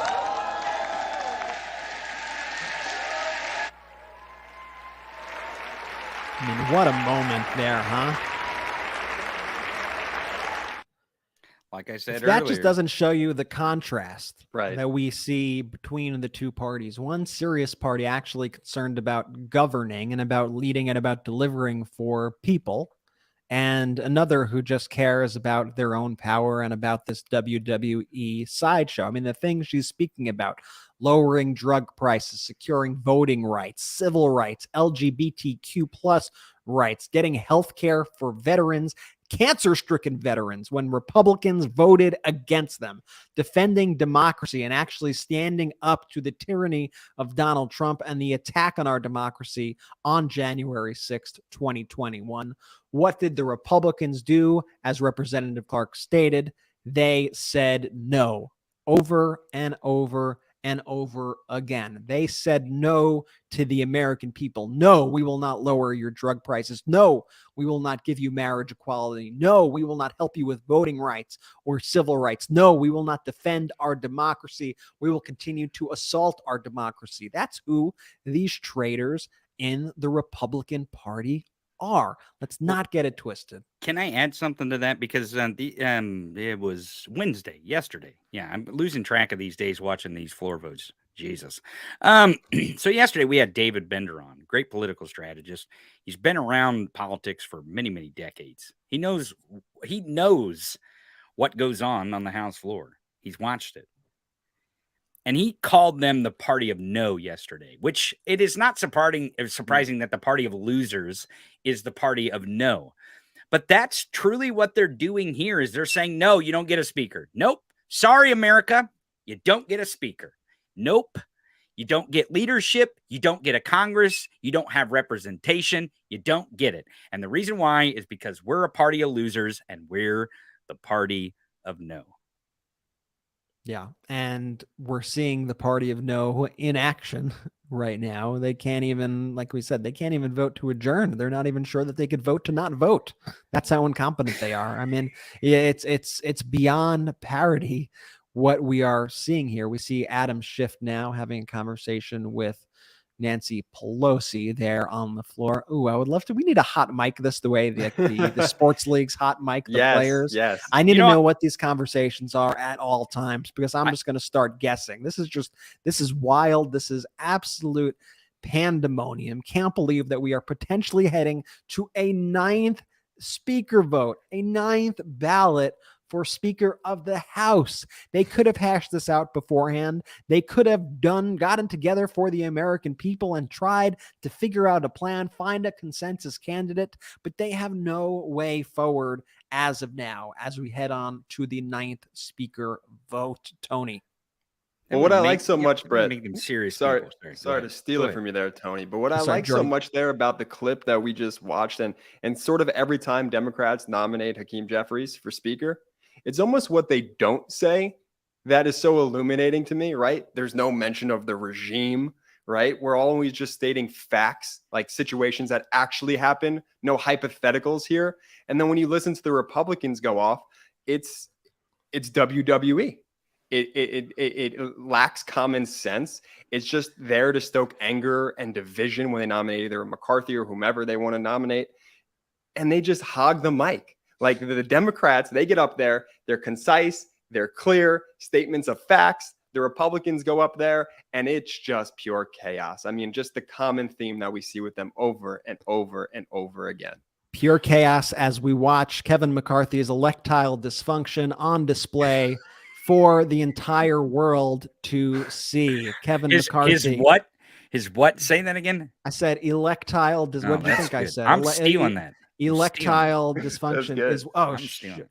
Well, I like that Jordy said something about the WWE, because I coined a phrase in 2021 on my show, The Tony Michaels Podcast. And by the way, I just want to give a shameless plug here. If you're not watching my show every single weekday, you're missing out. It's every single weekday, Monday through Friday, noon Eastern, 11 Central on YouTube, Twitter, and Twitch, and also simulcasting from the MeidasTouch Facebook page. So make sure you go to, if you're on YouTube, make sure you go follow the Tony Michaels Podcast on YouTube. That would be great if you subscribe, click the bell notifications, because it's every single day for 2 full hours. And tomorrow we're doing Bonehead of the Week, and I can only imagine who the Bonehead is going to be. I can't even. And definitely make sure that you're subscribed to Tony Michaels. I'm going to let Jordy and Tony take it away for the next probably half hour or so. Great. I will be back with the continuing coverage here, but you are in good hands with them. Why don't you take it away, guys? And Jordy, why don't you tell them about Patreon too, how they could support us, and make sure to subscribe right now to the MeidasTouch YouTube channel. And I will see you guys shortly to continue the epic humiliation and electile dysfunction of Kevin McCarthy. See you in a bit. Great talking, B.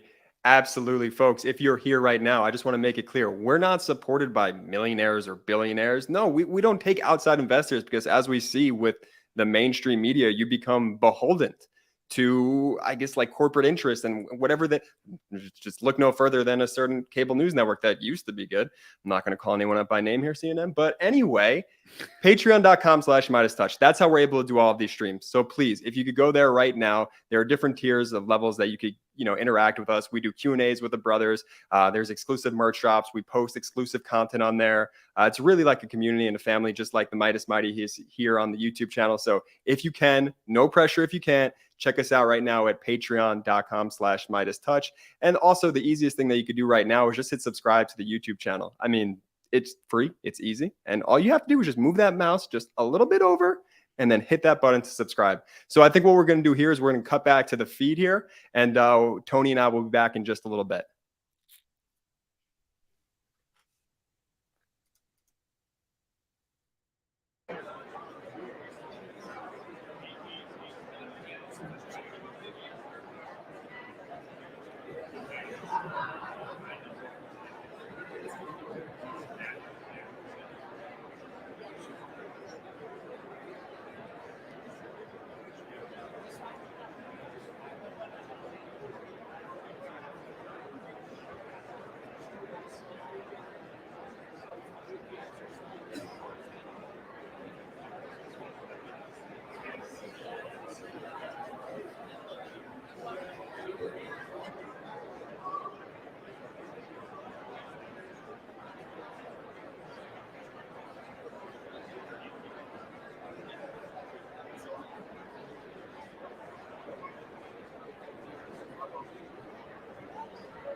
And we continue to wait for the official result on vote 8 for the speakership.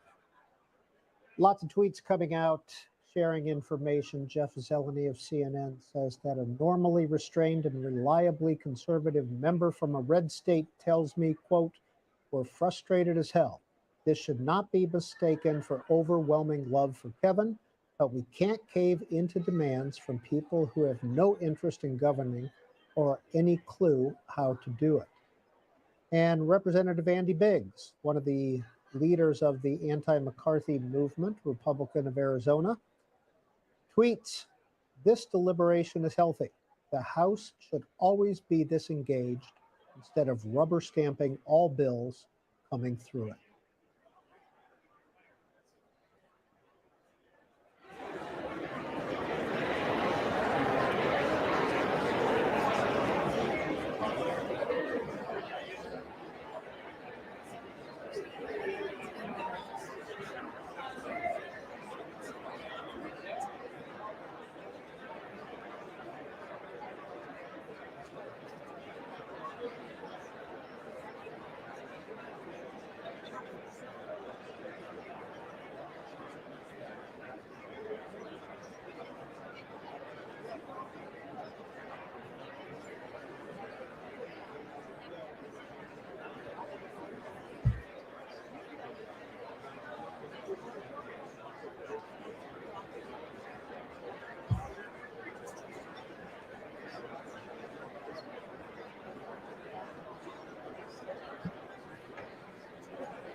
You're watching continuing coverage of the GOP clown show in Congress, the potentially a 9th speaker vote coming, and glad to be back with everybody here as we watch whatever is unfolding right now. I think they are trying to figure out what is happening next. What an adventure, guys, huh? Jordy, could you ever imagine that we'd be going on potentially vote 9?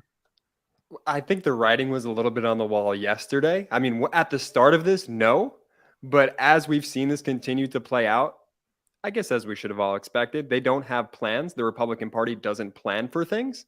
And so the fact that they still don't have a plan, and now we're going into the 9th vote, it doesn't shock me, but it disappoints me as an American, as someone who considers themselves like a genuine patriot of this country and wants to see this country succeed, that we don't have a speaker for the 118th Congress. That should upset and infuriate everybody. And it's not the Democrats' fault. The Democrats are united. We know who we want to be speaker. The Republicans cannot get their act together, and it's going to hurt citizens of this country. Brian Tyler Cohen with the hilarious and spot-on tweet. You got to love Brian Tyler Cohen saying, I called the GOP a circus, but at least the circus has a ringleader. So true. Yep.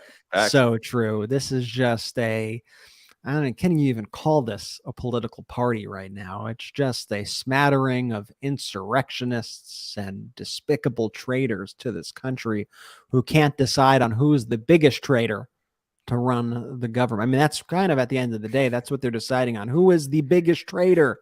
Who is the biggest traitor to America that we could put in charge? Who's going to cause the most damage? That right there. Is it Kevin McCarthy? I don't know. He's a rhino establishment shill. I don't know. I don't know if he's going to cause as much damage as we want. We want Hunter investigations. That's what we want. We want to impeach Mayorkas. Isn't this what the American people voted for? No, it's not. You know, American speaking people of that, voted for you to come together. Yes. Speaking of that, don't you think, I mean, I don't mean to play dress up here, but let's just pretend. I mean, I got a red hat on. It's a red fuckum hat, but it's a red hat. Let's just pretend for a minute to get into the mind of someone who would vote for one of these morons. Okay. Now, if your vote was to get the Congress, the members and the committees to investigate. Tony, let's cut to the feed for a sec. Let's just see what's going on. 133, of which the Honorable Hakeem Jeffries of the state of New York has received 212. Yeah, they're reading the official tally.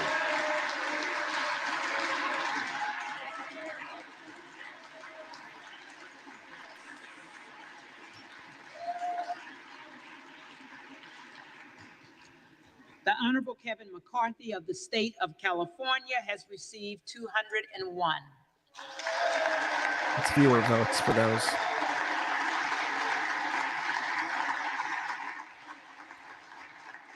Look at the grin on his face. He's so happy to be a loser, isn't he? Florida has Right. received 17. You know, Kevin's going home every night and The Honorable crying Kevin too. Hearn He's of the crying. state of Oklahoma every has single received night. 2. It is something to see him be able The to Honorable keep Donald going J. and Trump keep of losing. The state of Florida has received And he's lost 1. now more in Donald Trump receives one. With Donald Trump 1 lost. recall as president. No member elect having received a majority of the votes There it is. cast, a speaker has not been elected. The reading clerk will again. From what purpose does the Here we gentleman go. from Texas We're going to rise? try to All right. adjourn. Madam Clerk, I rise to nominate Kevin McCarthy Nope. as Speaker of the House. The Oh, gentleman is they're going.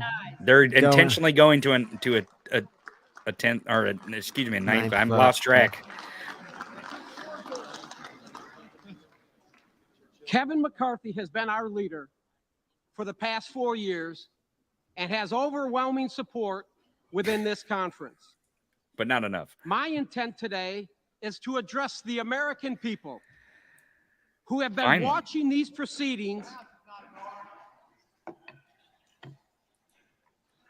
My intent today is to address the American people who have been watching these proceedings and are concerned about what they've seen in this chamber over the past 2 days. I am a member of the House Freedom Caucus, and I am proud to say so. I believe the 20 members that have nominated an alternate candidate have expressed their concerns with leadership, and many of those concerns have been addressed and accepted by Leader McCarthy and this conference. I believe this battle we are raging must end. Kevin McCarthy fully understands that being Speaker of the House will not be easy. Kevin is aware that any legislation he would like to pass out of this House will require support and endorsement from the Freedom Caucus.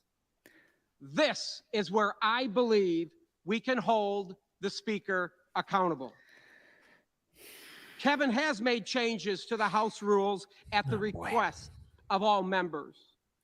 One of those rules changes was the motion to vacate the chair, which Nancy Pelosi removed 4 years ago to avoid the scrutiny and the accountability. The motion to vacate the chair that has not been offered for a floor vote in over 100 years calls for the removal of the Speaker of the House. Kevin has reinstated the motion to vacate the chair, which I believe was the right thing to do. This motion allows us, the Republican conference, to hold the Speaker accountable. Do you notice they're only talking about American themselves? people He's not talking gave about the us, American my people. friends, us, the Republicans, the majority, and their vote of confidence to change the direction of our country. The American people are begging for leadership because the Biden administration certainly has not placed the American people first. Kevin McCarthy understands. He understands he must protect that Speaker's gavel and abide the will of the American people. The decisions we make in the 118th Congress Cut are to George critical Santos. for the future of our country. The decisions we make, the legislation we pass as a Republican majority must have the support of the American people. Isn't that why you can't get a We have a majority? crisis on every corner in America, and the American people are expecting Republicans to bring this much-needed change. We must come together today I don't and think they are, implement that actually. change. To those of you outside of Washington that are watching, Kevin McCarthy and this Republican majority understand your pain. We understand your pain. We Did they feel get my it. laughter? Or We did they get my understand we laughter? must secure our southern border. Every time they show we McCarthy, he must just looks so unleash our defeated. energy sector and He become really is. energy And this will be independent. 9. We must curb inflation by reducing spending. And we must support our law enforcement officers, folks. So We did gotta we have get that debt crime graph under control. from the national debt We under must Trump? place America and its people first. You mean Republicans are more horrible at government than Democrats? Is that what you're saying? And all this, And more horrible at deficits and debt than Democrats? Come on. There can't be proof of that. A lot of enthusiasm. Do you notice the enthusiasm? Yeah. A smattering. all this, we There it can is. do this. So you can see while the holding debt the- on Donald the Trump Biden administration skyrocketing. accountable. Anything And the that this guy Washington says right now, bureaucrats who have total infringed- BS. who This have is what I was saying infringed earlier and about Santos. abused the Just a rights typical of Republican. the American people and their families long enough. Under Speaker McCarthy, they will be held accountable. They will be held accountable. So today, let's do what's in the best interest of the American people. Let's get to work. Let's elect Kevin McCarthy as Speaker of the House. And at the direction of the Republican Conference, I advance the name of Kevin McCarthy as the next Speaker of the House for the 118th Congress. He forgot to mention the word laptop. I don't know who wrote that speech for him, but there wasn't the word laptop in it. So I don't know how this is going to go over. I was Kevin saying earlier McCarthy- that this is... Sorry, go. Well, I was going to say, earlier I was talking about... Does the gentleman from California rise? Madam Clerk, Oh, here we go. I Ted, rise we'll today listen to to him. nominate Hakeem Jeffries for Speaker of the House. The gentleman is recognized. Look at the difference. Standing ovation on the Democratic side. Do you see his bag of popcorn at all? Do you see? I think he's probably went through quite a few. Democrats stand those. united and ready to get to Like work trash on bags of behalf popcorn the American everywhere. people There it is. under the leadership of Hakeem So good. Jeffries. Vote after vote, nomination after nomination, Democrats are united. Just like we were united when we passed the American Rescue Plan to get our economy back on track. United when we passed the infrastructure law to rebuild America. United when we capped insulin at $35, passed historic gun safety legislation, and passed the PACT Act to help our nation's veterans.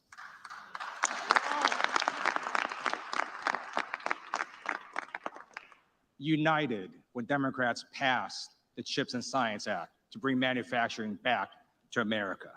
United when Democrats passed the Inflation Reduction Act to reduce our deficit and protect our environment. Democrats are unified to tackle the climate crisis while Republicans are mired in their own leadership crisis. Madam Clerk, House Democrats are ready, willing, and able to get to work for the American people. We will do so under the leadership of Hakeem Jeffries, who has a plan for the American people. Therefore, as Vice Chair of the Democratic Caucus, I'm directed by the vote of our caucus to present for election to the office of Speaker of the House of Representatives for the 118th Congress, Representative-elect from the state of New York, Hakeem Jeffries. What do you bet he gets 212 again? What do you think are the odds?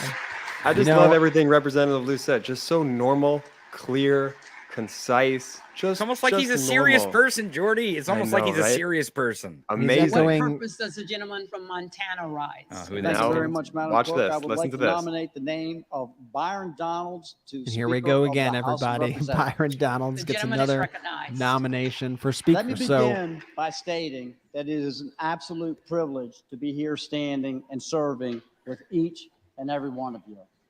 I know we have differences of opinions, and I know we have differences of agendas that we would like to pursue. But I will tell you that we all are representing the United States of America in the best fashion that I know that we truly You're believe not in. yet. That's So the thank point. you, You're and not it yet. is a privilege. When I walk out every evening from the Longworth office building, I will tell you that as I look back on the Capitol with the lights gleaming upon it, Oh, Jesus. that I recognize the honor, the privilege, and the responsibility that each one of us has taken on to be in this place that we are right now. And the obligations that we have to the districts that we represent back home. It is an incredible privilege, but it is also an incredible responsibility. And I do not take it lightly, and I know that no one in this room does. We are participating in a system that has endured 247 years through drought and through flood, through world wars, Through and insurrection. through a civil war. And some way we return to this place year after year to serve the people of the United States of America. But unfortunately, over the past 15 years, the process that we use has been dramatically broken. The voices that were sent here to equally... Let's show you who this traitor is who's speaking right now. Just read through this list. Represent each of the 435 districts across this nation have become diminished. This through the consolidation of power into the hands of the Speaker and a fortunate few who happen to serve on the Rules Committee, which control every aspect of legislation that travels through this body. The debate and the discussion has been all but eliminated, and the balance of us are left to vote yes or no. That's your Those job. are our options. And that is what has led to the disintegration of the relationships that we see across this floor. That is not equal representation. Oh my God. Just which fundamentally is broke. guaranteed by our Constitution and expected by our constituents. We have had more discussion and debate over the last 3 days than I have participated in on this floor for the last 2 years. That's your job. Yeah, they get so mad about having to actually God work. damn it. They get mad about work. Why? And it's healthy. It absolutely promotes the collegiality that everyone is striving to obtain. He hates We're it, but he having loves it. discussions not just within our own party, but amongst each other as we walk around and start planning for the legislation that we will need to address over the next 2 years in the 118th He's talking and Congress, saying words, that but there's no sooner or later, substance here. Like he's just yes, like he's not sooner saying anything. or later, we will begin to function as. Those are the good days. And guess what? You pull Our up this post from constituents The think, Onion. as they Hilarious. watch us on C-SPAN, Incredibly productive House of this Representatives is how every day assembles for 8th vote in just 3 days. they think that this is how every bill gets addressed in this body. And they will be shocked to learn Oh my the ones that you have not disclosed the little nasty secret to, that unfortunately, that's not how it works around this place. That under the current rules and under the current leadership construction, that on fly-in days, typically Monday at the beginning of the week, the leadership on both sides Here he is of bitching the about themselves aisle again. negotiate a number of bills, 15 to 20 pieces of legislation that one Democrat and one Republican stand on this floor. They discuss momentarily, and then they say the magic words, without objection, we will pass this by unanimous consent. And there are two people standing on the floor passing pieces of legislation that oftentimes are the naming of buildings that don't really bother anybody or affect one's life. So what are but you in bitching many about, friend? circumstances, spend millions and tens of millions of dollars that the taxpayers Hey, are Salty, bring up obligated that to debt cover, thing again. Where's that and graphic? their representative was not even here to vote upon it. Chucklehead. And that, my friends, is wrong. It is wrong. There it is. So yes, we need to have change. We need to fix this broken system. Several of us have taken it upon ourselves to fly in and object to those very bills. Boo-hoo. Not because we are objecting to the bill, but just to force them to be brought out into the daylight so that everyone can hear about those bills. Here's the thing. To force The Republicans people to come are out the broken and system. vote You are up the or broken down system. for We those wouldn't be bills having this chaos and as their division if there constituents weren't Republicans in believe Congress. that they are You're doing the right cause of now. it. Period. We need to put they need to put a stop clock on this. I mean, the fact that they could just get up there and filibuster and just like look ridiculous. Sure, we can make fun of them and laugh at them and just call them jerks, but we began to negotiate. it's exhausting. It's exhausting watching them get over and over again and just say nothing of substance. Amendments to the rules of this body. He's pointing though, Jordy. It's pretty powerful. To empower ourselves. But I mean, ultimately though, not and I've said this on my show the last few days, is this is democracy at work, right? Like democracy doesn't afford authoritarianism much oxygen when you have real democracy. And when you actually force these chuckleheads to be in Washington, to be on the floor, to do their jobs, and half of the conference is authoritarian. Some tension out there on the floor. Maxine. Member, direct your remarks to the chair, please. I will. See, they don't know procedure. Thank you. Thank you. That is so that everyone will have equal representation. Equal representation for the districts that elected them. These are not radical deviations from the norm. These are a restoration of the rules so that this place can function properly. Oh no, she's looking back. Things like single subject legislation that most state houses utilize right now so that we don't have 4,000-page documents that we are given a matter of hours to review that are filled with many subject matters. Oh my God, I have to know a lot about our government. In cost. Rules so ridiculous. Like I don't want to work. So that Stop you can making actually us work. bring an amendment forward on the floor as long as it pertains to the bill that was originally being addressed. An open rule process, again, so that each individual here can participate More about them. in the thing that we were sent here to do. More to about help them. collaborate and craft legislation and work together. That is about what them. we were sent here to do. These are common sense amendments that would restore the process and give each of us an equal voice. This is how we're going to secure the border.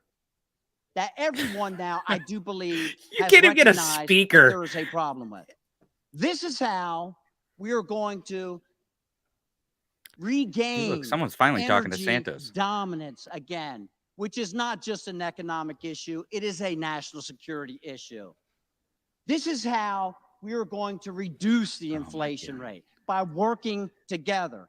But we cannot call it working together if you cede all of that power. Salty, to can we the bring up his hands democracy of score a again? few. I mean, Just a reminder. this is who's speaking right now, just so this our change audience understands. will not create Get this those clown change. emojis going. And change is uncomfortable. We we go. understand that.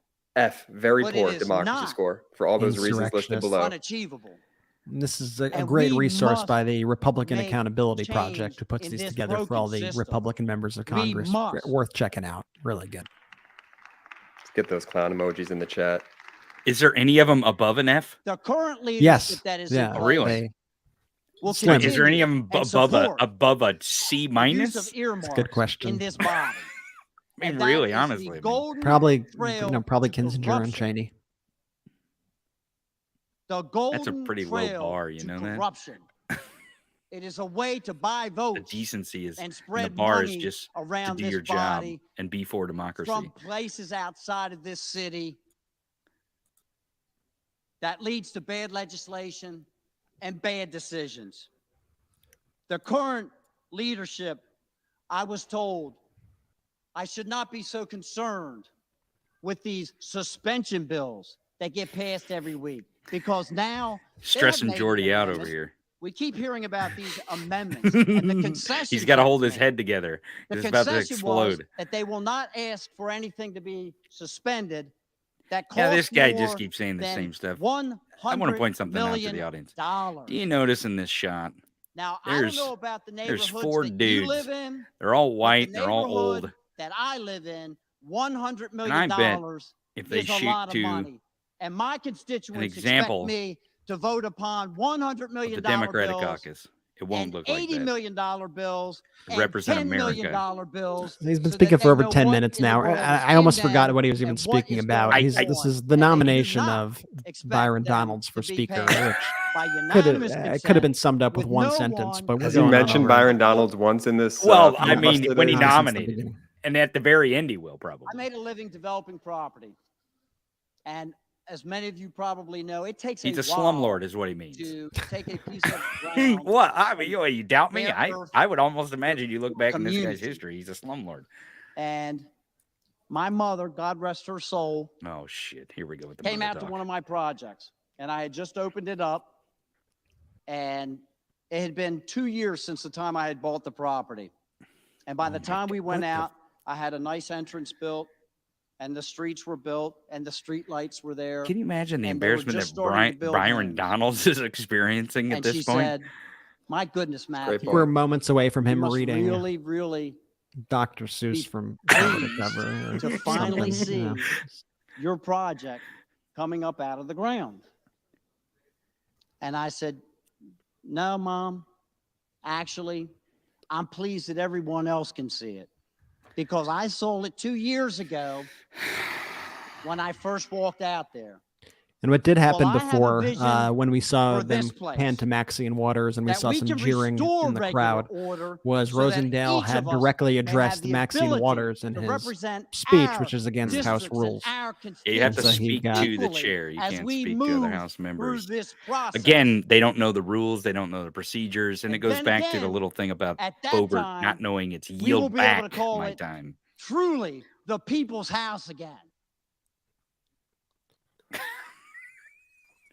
I've been here just 2 years, and I have watched Byron Donalds during that time and previously as he proudly served in the Florida legislature. And I can tell you this, he's a man of intellect, he is a man of integrity, and he is a man that I am proud to nominate as the next Speaker of the House of Representatives. And so ends that speech, which probably Wow, clocked that in was somewhere great. around I mean, whoosh. 15 minutes. Oh, You couldn't boy. ask for more horse shit in 10 minutes. So they're going to go to a vote. What do you guys think? You think Kevin McCarthy loses this one? What do you think? I don't know. I'm just snowballing here. I would almost bet here. Hakeem Jeffries gets, let's say 212. I bet that's going to be the vote. I would say Donald Trump's probably going to. Oh, here's Lauren Boebert. What's she saying? Obviously, right now, for Speaker of the People's House. I sat in my chair anticipating to vote for Byron Donalds, whom I respect, whom I see as a leader. What the fuck is going on? And there was a gut check that said, we need someone that is going to convince my colleagues on this side of the aisle that it's more time to stupid get shit. going. Boebert is now It's time to nominating build Kevin Hearn, momentum. Many of you who have she said voted it. for last round. You see that Kevin McCarthy does not have the votes. You are understanding that he is not going to get there. We had the votes for him. I cannot produce those anymore. The colleagues that I brought with me to offer those 218 votes on the first ballot aren't there anymore. It is not happening. And as it's In case been you're just said, now tuning in, we have Representative get to a Lauren point Boebert. where we She start has evaluating what life nominated after Kevin Kevin Hearn, McCarthy looks Republican like. Kevin Hearn, not Kevin McCarthy, Kevin Hearn. America, For The Speaker other of Kevin, House. the other one. Changing strategy. my speech a little short. Boebert previously a Donald's They want vote. action. Let me ask, do you think we could get someone to nominate Kevin McAllister? I mean, you know, since we're making a joke out of this. This isn't chaos. This You is might a get more votes constitutional republic at work. than I'm a mom McCarthy. of 4 boys. I know what chaos and dysfunction looks like. Yeah, this you is do. actually a really beautiful thing to be here with all of my colleagues debating. Just as the gentleman from It's Montana beautiful said, to watch you fail. we It's have not so experienced beautiful. this in the 2 years that we have served here. Yeah, because in you don't Washington, do your D.C. job. No one, you know that no one This is doesn't the most not force debate them to go to the that has floor. taken place, and I love it. I love the conversations that are going on the floor, in the cloakroom, in the halls. There's nothing extreme. There's nothing unreasonable. We're trying to get this When you're right. an extremist, I guess Right. that As my sounds extreme to conservative you. colleagues and I have stated time and time again, Congress is broken and fundamentally needs It's your change. Congress, you I'm here to get bumheads. this right. We need a leader that is not of the broken system, someone who is not beholden to the lobbyists, but to the people who sent us here, someone who can unite our party, and most importantly, someone who can deliver on the promises that we have all made to the American people. When does she get I to the believe that there God are many part? She's people got to on get the to the God floor part, right? today that can do just that. I've voted for my I friend love Jim her Jordan. I voted for my friend Byron Inability Donalds. to say words correctly. I'm voting for Kevin Hearn, If you the noticed. gentleman from Oklahoma. Mr. Hearn went from rags to riches. And like myself and many other members, You might want to start digging on Hearn. is a small business owner. He's lived the Rags American to riches, dream. my ass. He's a father, a family man. And as Kevin likes to say, he's a conservative, but he's not He mad likes to say about that. it. We can have a happy warrior all say that. leading us. I understand that threats have been made about committee assignments, that you won't receive committee assignments if Here you we do go not about vote for themselves Kevin again. McCarthy. That is true. It happened in conference, and that is exactly what we were told. But we don't govern in fear. We govern for the people on principle. Don't be afraid to do the right thing. I believe that Kevin Hearn is a unifier. He just received the chairman of the Republican Study Committee by unanimous consent. This is the largest caucus in our conference. Look how many people have already put their trust in Kevin Hearn to lead them. I get asked by my constituents, where does this go? Who can unify the party? Who can deliver results? Representative Kevin Hearn can do just that. And I am proud to enter his name into the nomination. And I hope that some of you join me. Thank you. And I yield back. See, she said it right. See how she said it right? She learned her lesson from yesterday. And we'll shortly pull up. Call the roll. Now they're calling the roll. They're calling the vote. This is the 9th vote for Speaker. I mean, nothing has changed other than now Lauren Boebert is officially nominating Kevin Hearn for the position. Kevin Hearn. But don't you think though that the reason why they're making this move towards Kern is possibly that they realize that the whole Herschel Walker of the House of Representatives wasn't going to work? I mean, honestly, that's what it is. That's exactly what Byron Donalds was there for, is their token black guy, because the Democrats in actual leadership moves, and again, in effectiveness, nominated Hakeem Jeffries as their speaker. And he was the first black man to ever be nominated for speaker on the House floor. And Byron Donalds changes his vote at one point, and they're like, hey, well, let's do this. We could take advantage of this. Because that's how they feel. That's what they do. Is every moment is an opportunity to get a great tweet, to get more social media attention, to get on Fox News. Woohoo! Let's do that. They truthfully, they just don't have a strategy at the end of the day. And in a little bit, we'll pull up the graphic now of Kevin Hearn's democracy score. We've been pulling up some of the democracy scores. Can't wait to see that. Oh, here we go. And so here we go.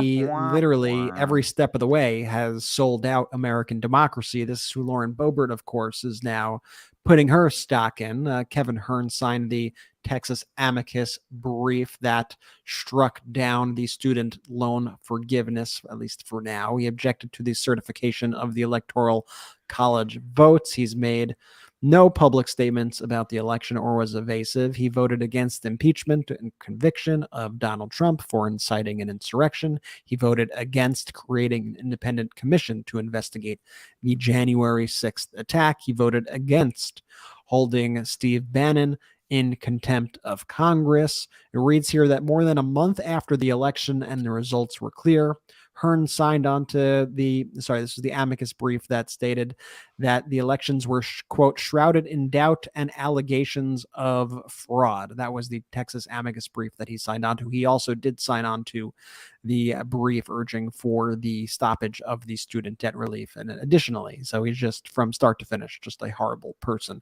Hearn was not interested in holding President Trump accountable after the Capitol insurrection, and he never made it obvious to his constituents or said that President Biden was the winner of the 2020 presidential election. He did not vote in support of the bipartisan commission proposal to investigate the January 6th insurrection, and he gets an F score by the Republican Accountability Project for failing to protect our democracy. And now as the votes come in, we see Donald's with a quick 2 votes. We see Hearn so far with 0 votes. I'm not sure who is going to vote for him, except for Lauren Boebert, who just got up to place her vote. He will probably end up with, probably at least 2 votes. Maybe we will see if that changes. Donald's, like we said, at 2, Jeffries up to 13, McCarthy at 16. So McCarthy now at 17. We are soon going to see, most likely, Kevin McCarthy lose for, and this isn't me misspeaking, this is actually what's happening, for the 9th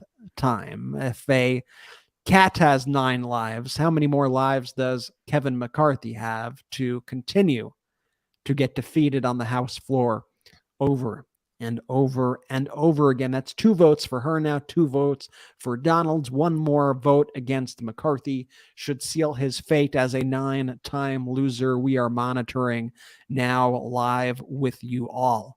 Jeffries gets the 17th. With no end in sight either. McCarthy's about to lose the 9th time with no end in sight. The only constant between these days is that list that we're all seeing on the left side of the screen keeps growing. That's it. That's the only thing that's remained consistent throughout this process. That's a really good point. And here's why that's significant, because in reality, both caucuses can nominate as many people as they want, but this is a name vote. Okay, so what that means is they have to vote to a name. In other words, they could say any name they wanted. I mean, they could say Jordy Meiselas, right? They could absolutely vote for you, Jordy, as the Speaker of the House.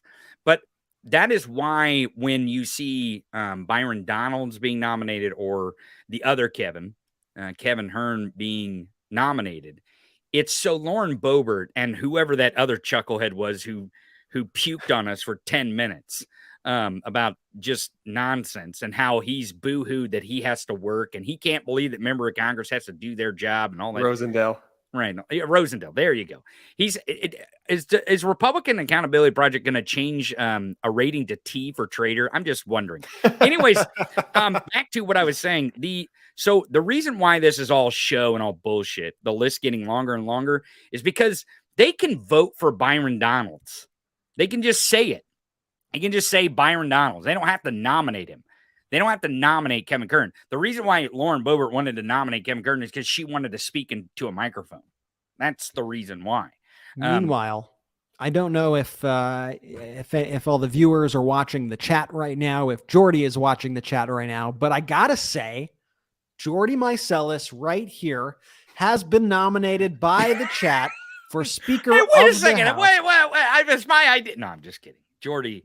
Hashtag Jordy for speaker. Jordy would certainly make. got on Listen, more votes. I don't know Jordy's entire background, and I don't know what his accountability score is with the Republican project, but I do know one thing for sure: he would make a hell of a lot better speaker than any Republican that is a congressperson elect at this point. I'm counting Thanks, at Tony. least 100 plus votes for Jordy for speaker here. There we go. We So, I sealed mean, it. I don't know. I know there are no rules currently in the House, so perhaps our rules here apply. As we see now, Jeffries surpass Kevin McCarthy in the vote totals. And there we got another for Jeffries from Representative Clark. 34 votes for Jeffries compared to McCarthy, 35 votes for Jeffries. Once again, one more vote against Kevin McCarthy, and he will be projected once again to lose for the 9th time here. For the 9th time, Kevin McCarthy. And there it is, everybody. Donalds gets the 3rd vote. Donalds, you saw it here first. Representative Byron Donalds gets vote number 3. Hearn has 2 votes. That makes Kevin McCarthy a 9-time loser unless votes are swapped. And 4th vote for Donalds. We can now officially project Kevin McCarthy as a 9-time loser. You absolute traitor, coward. And let me just say also about Kevin McCarthy. He did this to himself. I don't know if you're Taylor Swift fans, everybody, but there's a song on the new Taylor Swift album Midnight's called Karma, which is a really good track. And Karma seems to work in Taylor Swift's favor on that track. But Karma not working so good here for Kevin McCarthy, who aided and abetted the insurrection after originally speaking out against it. You like how I just intertwined Taylor Swift with Kevin McCarthy? And I never knew you were such a Swiftie, Boom. If you haven't heard Midnights by Taylor Swift, what an amazing album, everybody. I recommend. But Kevin McCarthy being served, there's a hilarious shot right now. This is epic. Photo. Even she's grossed out by him. That's really bad. Marjorie Taylor Clown Greene is emojis, grossed out. Poop emojis. Let's get them all in the chat right now. Yeah, but let me just say, Kevin McCarthy, had he had a spine, had he had a little bit of a spine, had he said, if you declare an insurrection against the United States of America, if that's your position, if you think being a traitor is what you should be, if you think attacking our Capitol and attacking our Capitol officers, if you attacking our democracy, if you think that is okay, then guess what? You're getting expelled, okay? You're getting expelled. We're going to hold votes, Marjorie Taylor Greene, Lauren Boebert, all these. We're going to hold votes against you. I guess Marjorie Taylor Greene's now on his side here. But all these people, they could have expelled all of these people. Instead, Kevin McCarthy tried to cozy up next to him and tried to say, oh, insurrectionist, oh, won't you love me? Look, I could be an insurrectionist too. If you please let me be an insurrectionist with you, please. Look, I support the insurrection a little bit. Don't you see me? I'm Kevin McCarthy. I could do an insurrection. I could fundraise for it. Look, I'm a good guy. I'm a bad guy. Look, That's a really good McCarthy, by the way. I'm Kevin. Look what happened. A dose of karma hitting you in the face, or should I say with the gavel, Kevin, as you said, that you would grab that gavel and hit Nancy Pelosi with it. What a cocky jerk this guy is. 5 votes for Donalds right now, 2 votes for Hearn, sealing Kevin McCarthy's fate once again as a 9-time loser. And once again, Jeffries well on his way. Tony, I don't know if you are clairvoyant or what, but Hakeem Jeffries on his way to 200. Yeah, I really get the feeling here, and I don't mean to be, it feels like we're sportscasting at this point, but I really get the feeling that Kevin McCarthy, again, is not going to be the Speaker of the House anytime soon. I was talking to David Bender, and I said, how long do you think this could go? And he predicted that it could go to the end of the week, which is tomorrow. Right? Which, I mean, if we're going by yesterday's standards, we're probably going to adjourn after this. They're going to adjourn till this evening, which means that they'll probably do the same thing they did last night, which means tomorrow will come in the same way. I don't see, though. They have no plan on how to get to a speaker. So not only are they absolutely wasting the floor time and the time that they could be actually doing the things that they want to do, like, I don't know, drudging up laptops and talking about impeachment, which is all BS. But they want to do. Well, right, but that's what they want to do. They're literally wasting all that time because remember during the midterm, it was so important. It was so important that we know the contents of Hunter Biden's laptop so we could really get to the truth. And that's why they needed to get elected, so that they could have these committees, so that they, and on my show, we call them conk committees, excuse me, but it's about Hunter Biden's laptop and the pictures that were not allowed to be on Twitter because it broke their terms of service. The dick pics of Hunter Biden, if you want to call them that. But here's the thing, is that they absolutely told us the entire midterm that that was the most important thing that they were going to handle. Why, in fact, didn't the Republicans figure out that the most important piece of business that they were going to have to do was pick a leader first? Like, they really thought that, I mean, they were going to like have a big screen up and they were going to pull up Hunter Biden's content of his laptop and they were going to show the world what was going to be in this laptop, which doesn't exist, by the way. It's all BS. It's all nonsense. It's all distraction. And this is why it's distraction. This is why it is distraction. They have to distract away from the fact that they absolutely cannot and will not govern. They are elected to govern, and they are not doing that.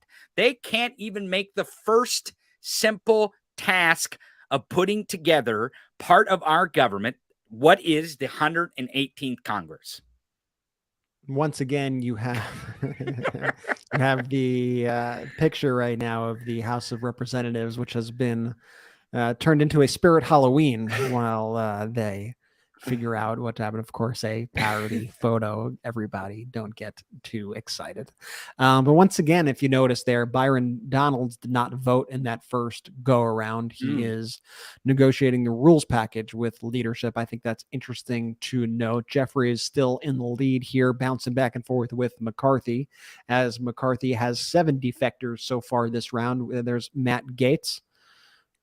Matt Gaetz, I think, just voted for Kevin Hearn. I think that's news right here. Representative Matt Gaetz joining Lauren Boebert to vote for Kevin Hearn, who now has 3 votes. This is the most votes that Kevin Hearn has received last round. Matt Gaetz, if you remember, like the clown he is, voted for Donald Trump for Speaker of the House. He was the sole vote for Donald Trump, who has lost the previous couple of rounds for Speaker of the House. And so there you have that. Let's post this just to show you how long that this is going on right now. I want to show you this picture of the clerk who has been jotting down the votes via pencil.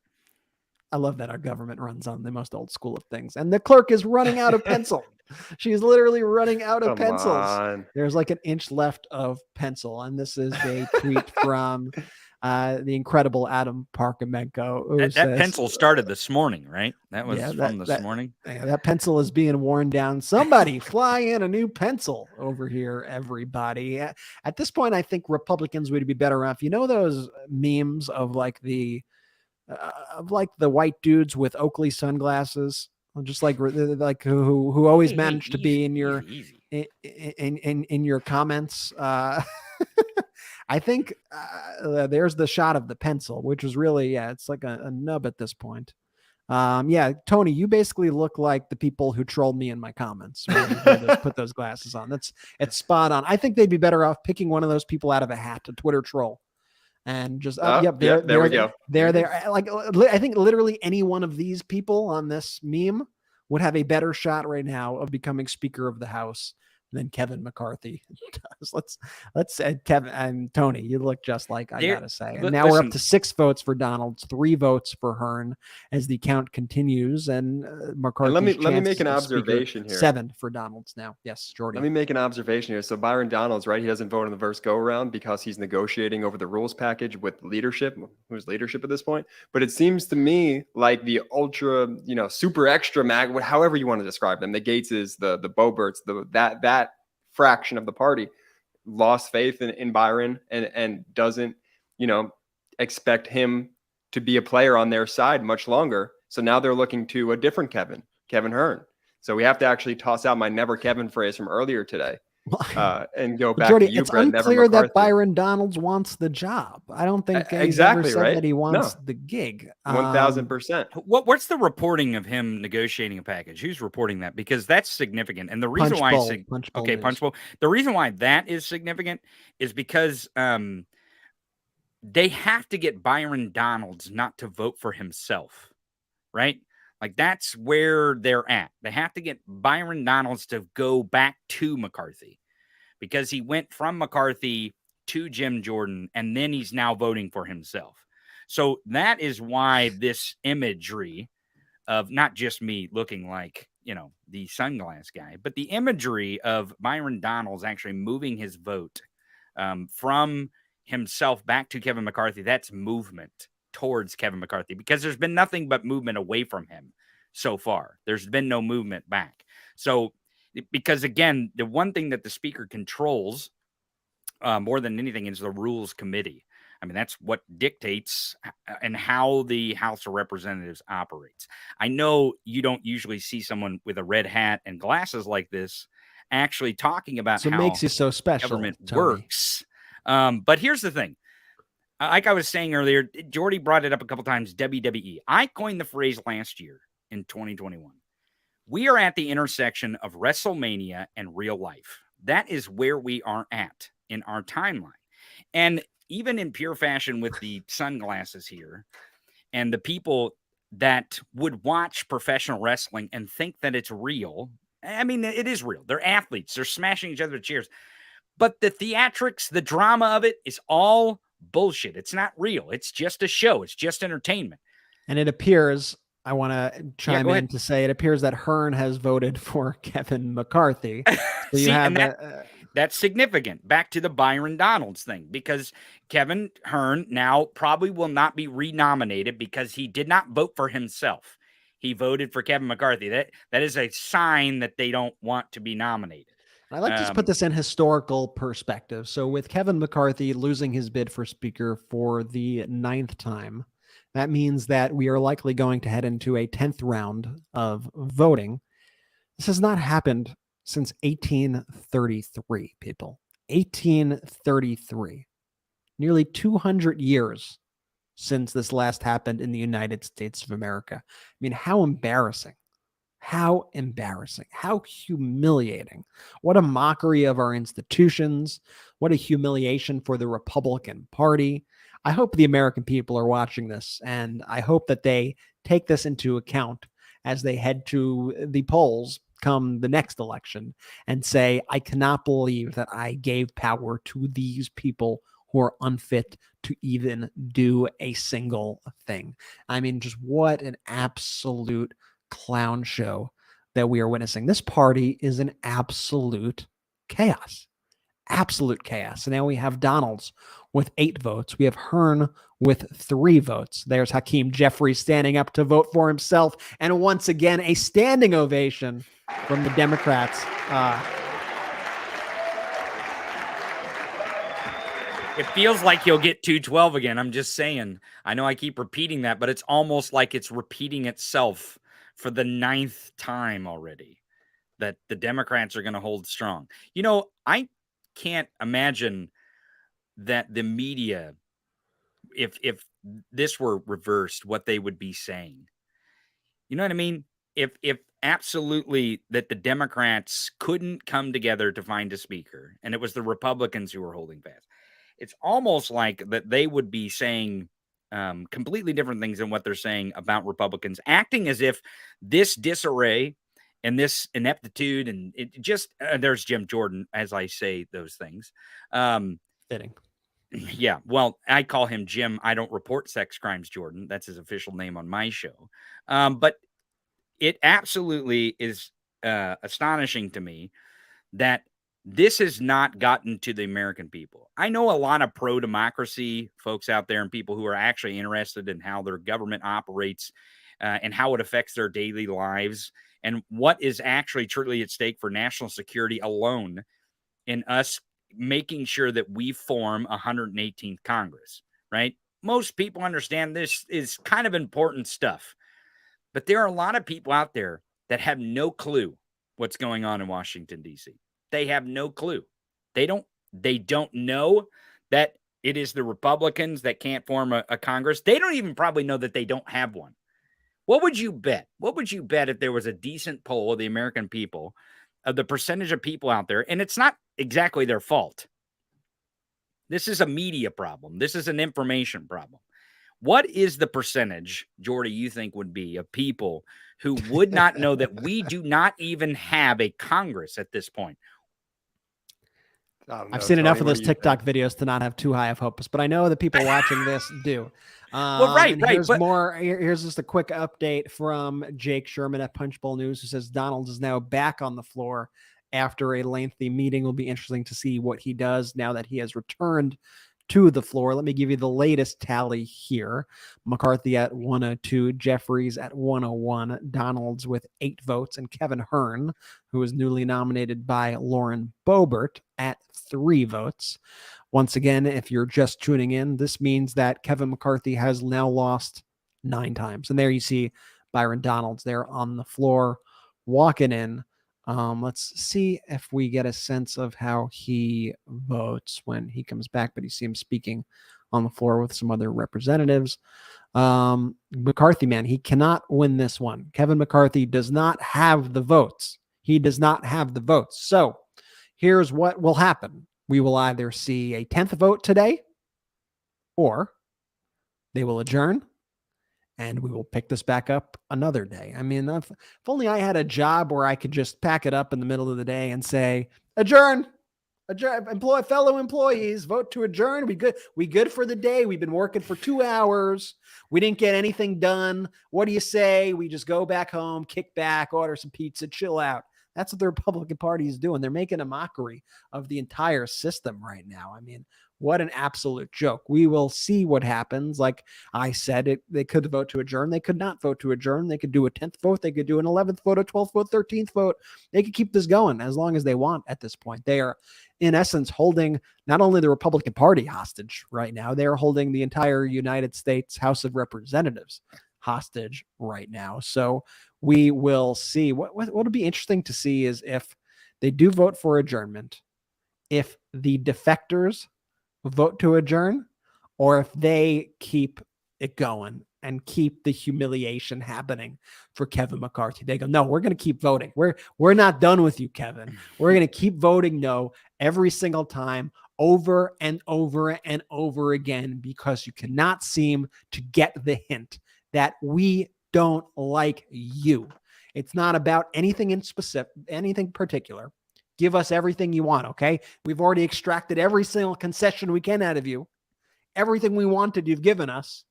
And we're going to keep coming for more just to embarrass you even more. But guess what? At no point will we vote for you because we do not like you. So step aside. That's the message that they are sending, Wes, as we have 8 votes for Donald and 3 votes for Hearn. And then Brett, I mean, that's such an excellent point. And Tony, I like the point that you made earlier too, when you said, imagine if the shoe was on the other foot and this was happening with the Democrats. Imagine those headlines that you'd be seeing all over the quote unquote mainstream media.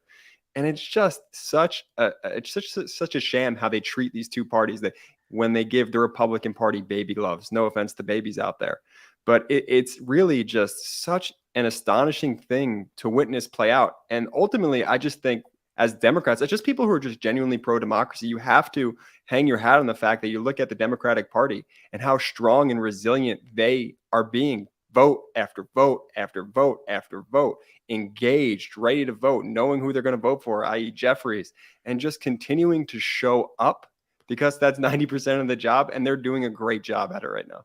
And why don't we bring up the feed now, and we'll go away for just a couple of minutes as we see Jeffries catch up in the vote to Kevin McCarthy here. Let's see how this plays out as you see a bit of a standing ovation there in the House of Representatives.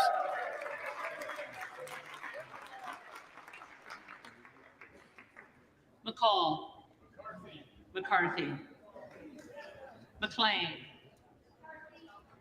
McCarthy, McClintock,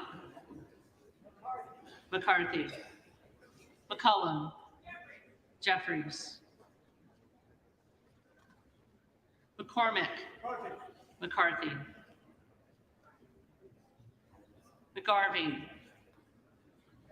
Jeffries, McGovern, Jeffries, McHenry,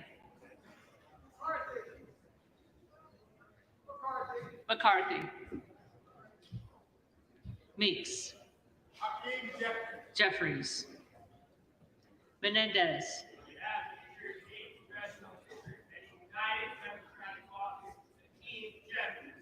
Jeffries, Mean, Jeffries, Muser, McCarthy, Mfume, Jeffries, Miller of Illinois, Donalds, Miller of Ohio, McCarthy, Miller of West Virginia, McCarthy, Miller Meeks, Miller Meeks,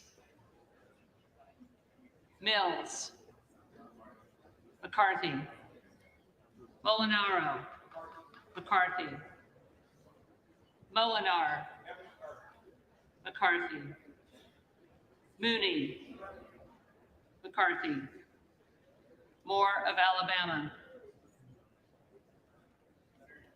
Moore of Alabama, McCarthy, Moore of Utah,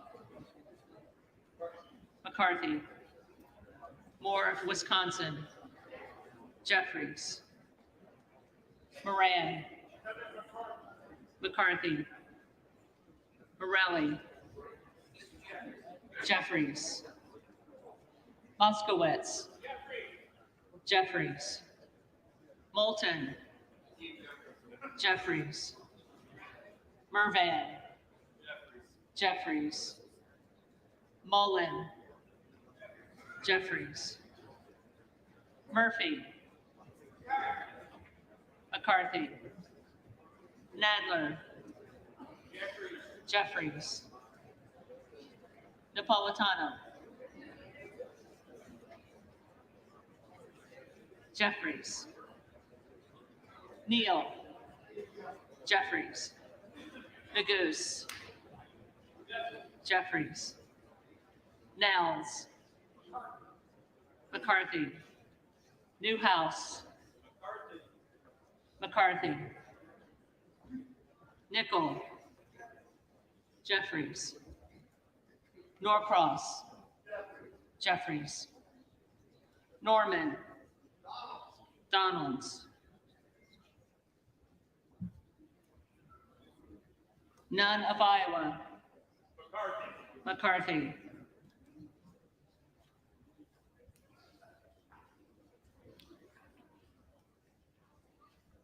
Obernolte, McCarthy, Ocasio-Cortez, Jeffries, Ogles, Donalds,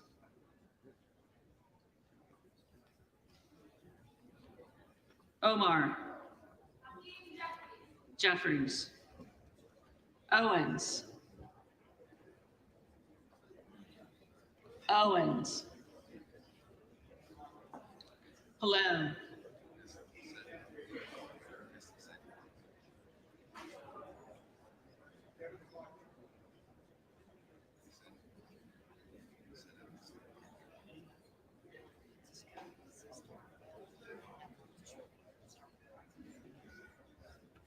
Owens, McCarthy, Pallone, Jeffries, Palmer, McCarthy, Panetta, Jeffries, Pappas, Jeffries, Pasquarel, Jeffries, Payne, Jeffries, Pelosi, Jeffries, Peltola, Jeffries, Pence, McCarthy, Perez, Jeffries, Perry, Donalds,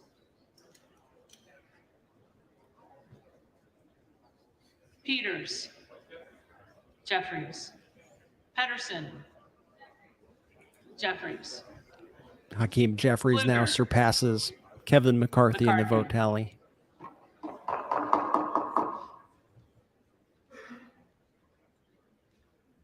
Phillips, Jeffries, Pingree, Jeffries, Pocan, Jeffries, Porter, Jeffries, Posey, McCarthy,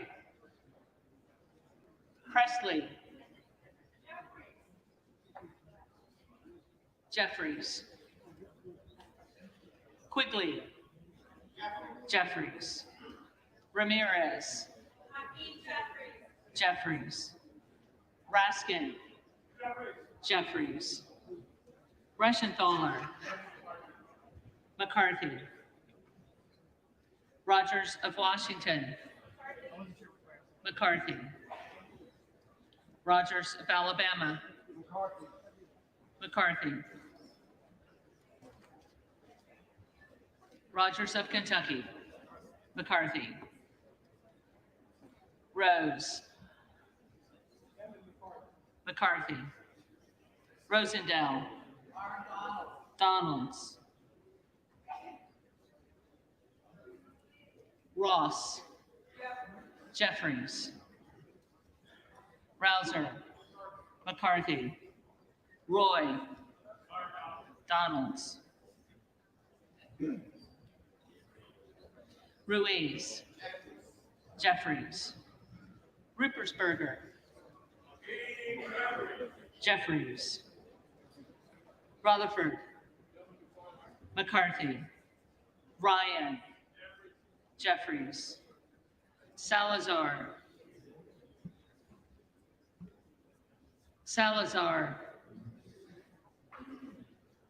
Salinas, Jeffries, Sanchez,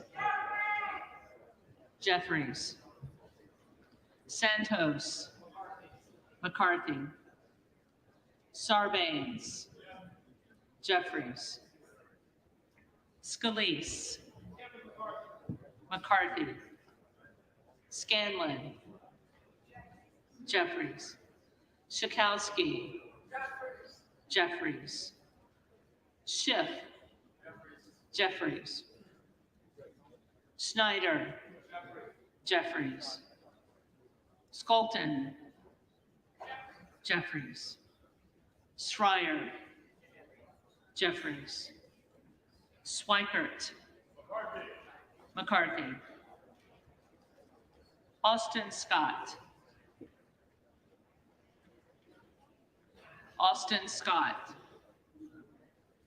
David Scott, Jeffries, Scott of Virginia, Jeffries, Self,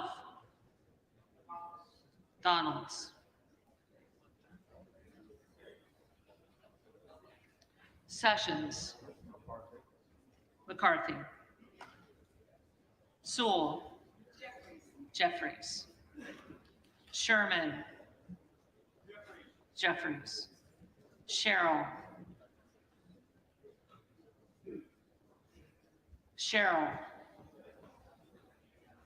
Simpson, McCarthy, Slotkin, Jeffries, Smith of Missouri. You're watching McCarthy. live coverage here of the ninth Smith vote of Nebraska. for Speaker of the House here on the MeidasTouch Smith network. You of are joined Nebraska. by Brett Meiselas and Tony Michaels. McCarthy. Vote currently stands with McCarthy at 162 votes, Jeffries 173, Smith Donald of New 16, Jersey. Hearn and 3. McCarthy, Smith of Washington, Jeffries, Smucker, McCarthy. I wonder if they're going to go to Sorensen. adjournment. We'll see if they adjourn Jeffries. after this Soto, vote And here. if the defectors allow them to Jeffries. adjourn, we will see. Right. Spamberger, This I want to has remind been- everybody that in the last round of voting, that would be round 8 for those who are who are having trouble keeping count at this point. Donald's received 17 votes in the last round, and Hearn received 2. So far, we're at Donald's 16 and Hearn 3. We will see where those two land. And Jeffries with a commanding lead once again, 177, sure to hit that 212 mark, which coincidentally is the area code of New York City, which is Hakeem Jeffries' hometown of New York. 212. As a New Yorker, I can confirm that is true. You see here Donald's speaking with, is that Paul Gosar? It is Paul Gosar on the floor. Wonder what there. I can only imagine what that conversation is. It might be behind the rules package that he's trying to negotiate with McCarthy. Again, I talked about yesterday because you and Jordy had mentioned, like, can we get microphones to figure out what these people are saying? Because C-SPAN's microphones, like the room mics are horrible, right? They're just horrible. You can't hear anything. And that's all intentional because the process is that they do whip votes on the floor and they are negotiating right there on the floor. I mean, this is a thing that is actually happening in the House chamber on a regular basis. We watched was it Rosendale? Was that this chucklehead's name from wherever? I believe that was his name. Yeah. Who gave a 15-minute speech earlier. Right. He's got a T rating for traitor on the F. I'm sorry. I thought it was T for traitor. Anyways, this guy complained about how he had to work. He couldn't imagine, Brett, how you would have to come to the floor and you would have to vote. You'd have to fly back from wherever you're from to Washington to do business, to get to the floor. I mean, it's almost like he was elected to a job he had no clue what the job was. And he also said that he was only there for 2 years, which is as long as Lauren Boebert is there. And that's significant too. In the last 2 nominations, he nominated Byron Donalds, and Lauren Boebert nominated the other Kevin Hearn. Both of those members, they've only had 1 term. And Lauren Boebert yesterday didn't even know how to yield back her time on the floor. And this guy doesn't even know that you have to go to Congress to vote. Now, in the House of Representatives, people may know this, it's different from the Senate. You can vote by proxy in the House. So you can have another member vote for you on the floor, but you can't do it with a name vote, which is this vote here. This is why some of these Republicans really are mad, because they have to sit in this room and they have to actually do their job and vote with a name, as opposed to send someone else that's already going to be in the room and vote for them proxy on whatever vote that they're voting on. They actually have to be in the room for the name vote. And that's maybe somewhat what they're mad about, is that they have to, I don't know, work. What do you think, Brett? They definitely don't like the task of governing, that's for sure. But what they do love is making a scene, causing chaos, and then raising money off of said chaos. And as you see Matt Gaetz go across the room there, trying to court people to the Never Kevin camp, Matt Gaetz recently just sent out a fundraising email based off all of this chaos, saying, patriot. I hate that they use that term. Never let these people claim the term patriot. Never. These are not patriots. These are traitors. It should read traitor. Maybe the right person for the job of Speaker of the House isn't someone who sold shares of himself for more than a decade to get it. I have no regrets about casting my vote on the House floor against Kevin McCarthy for Speaker. Join me. Don't cave to Kevin McCarthy. That's right. As a proud Florida man, I know what I speak on this. If you want to drain the swamp, you cannot put the biggest alligator in charge of the exercise, but that's exactly what we would get with the McCarthy speakership, and on and on. Matt Gaetz goes asking for money to join him, to not cave to what he calls Kevin McCarthy. We have a little bit of disruption on the House floor with Maxine Waters apparently shouting now in Matt Rosendale's direction. Rosendale, if you remember, had invoked her during the speech, allegedly violating the House rules of decorum, which aren't quite also able to necessarily be forced in full effect right now because there is no House of Representatives. Donald's with 16 votes still, Hearn with 3 votes still, McCarthy trailing Hakeem Jeffries 206 to 189. Once again, Kevin McCarthy still does not have the votes. And I want to also just mention this to show you how big of a fraud this party is and George Santos. And for those who listen to the MeidasTouch podcast, and if you don't, make sure that you are subscribed to the MeidasTouch podcast. Go add it wherever you get podcasts. Also, while you're at it, add the Tony Michaels podcast anywhere you find podcasts. But we've been speaking a lot about George Santos because it is personal to us, because he is from our district. It looks like things might be happening on the floor. Let's cut to the floor for a sec. I'll get back to my rant on Santos.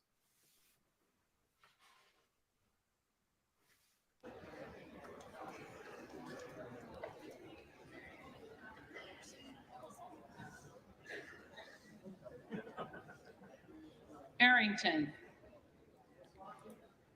Looks like they're continuing McCarthy. the vote now. So what I was going to say about Santos, so this comes from Fox News of all places. Fox News reporting on George Santos. So far, George Santos does not even have a district office or a district staff. You're supposed to have an office in your own district. You're supposed to have a staff in your own district. Not even happening with George Santos. The guy is a total fraud, fake, not even Jeffries. congressman who has no right to even be sitting in the building. And right now, these should be what we're hearing right now should be the makeup votes. So we also should be getting Jeffries. the Donald's vote coming in soon because he did not vote in the first go around. We'll see how Donald's Gaetz. votes. Jeffries. Donalds.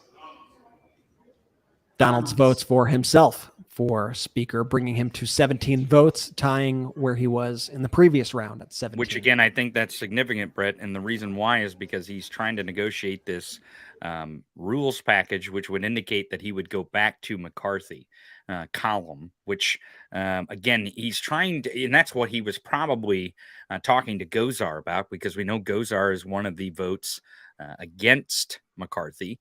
Rather, it's Donald's or Hearn. I don't know which one Gosar has voted for. I think he's voted against McCarthy each time. But anyways, the point is that it's significant that they tried to get Byron Donalds to actually whip up votes back to McCarthy with a different rules package, possibly, if that's the correct reporting. And that way he would move from his own column back to McCarthy. But apparently that negotiation has failed. That would be my guess, because he's voting for himself again. Seems to be, and it seems to me at this point, once again, not a math expert here, folks, but it seems to me that we are on track here for McCarthy to get roughly the same amount of votes that he received in the last round. Potentially one more. We will see what happens here. McCarthy's at 200. He received 201, so he should land at around 201 or 202 votes in the 9th round here, depending on how the remaining votes go. There he gets 201, tying the 8th round of vote tally. Let's see if he gets one more. There was a vote for present in the last round. This round we have 17 votes for Donald, 3 votes for Hearn. Currently 0 others, 0 present. In the previous round, we had 17 votes for Donald, 2 for Hearn, 1 for Trump, and 1 present. And is that the present vote? Let's see. And there's the present vote. The same representative just voted present. So McCarthy finishing up at 201 votes as predicted, getting the same amount of support that he did in the last round. Jeffries once again hitting that 212 number. Donald's hitting once again 17. Hearn gaining a vote this round, gaining the support of Republican Matt Gaetz. Matt Gaetz, who had previously for the past couple of rounds voted for Donald Trump. Now let's go to the floor and see what they're saying.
clown show continues, folks. We see Donald's there in the back.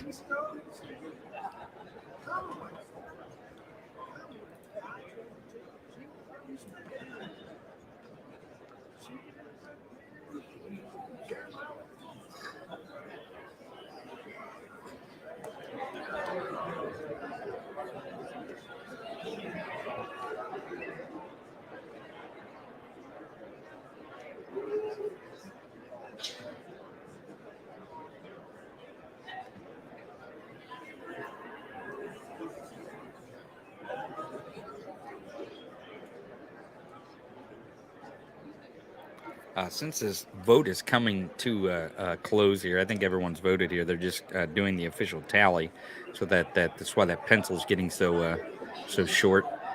Do we have any reporting on if they're going to move to adjourn at this point? Because we do on Tuesday they did 3.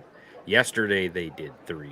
Today they're at 3. 3 days, 3 votes per day. And now on the 9th vote, the same results as the C-SPAN 7th and 8th when it comes to the top numbers. Is giving the same commentary as me. I'm Kevin just McCarthy, ahead of him, I guess. 201 votes. He topped out at 202 votes on the first day.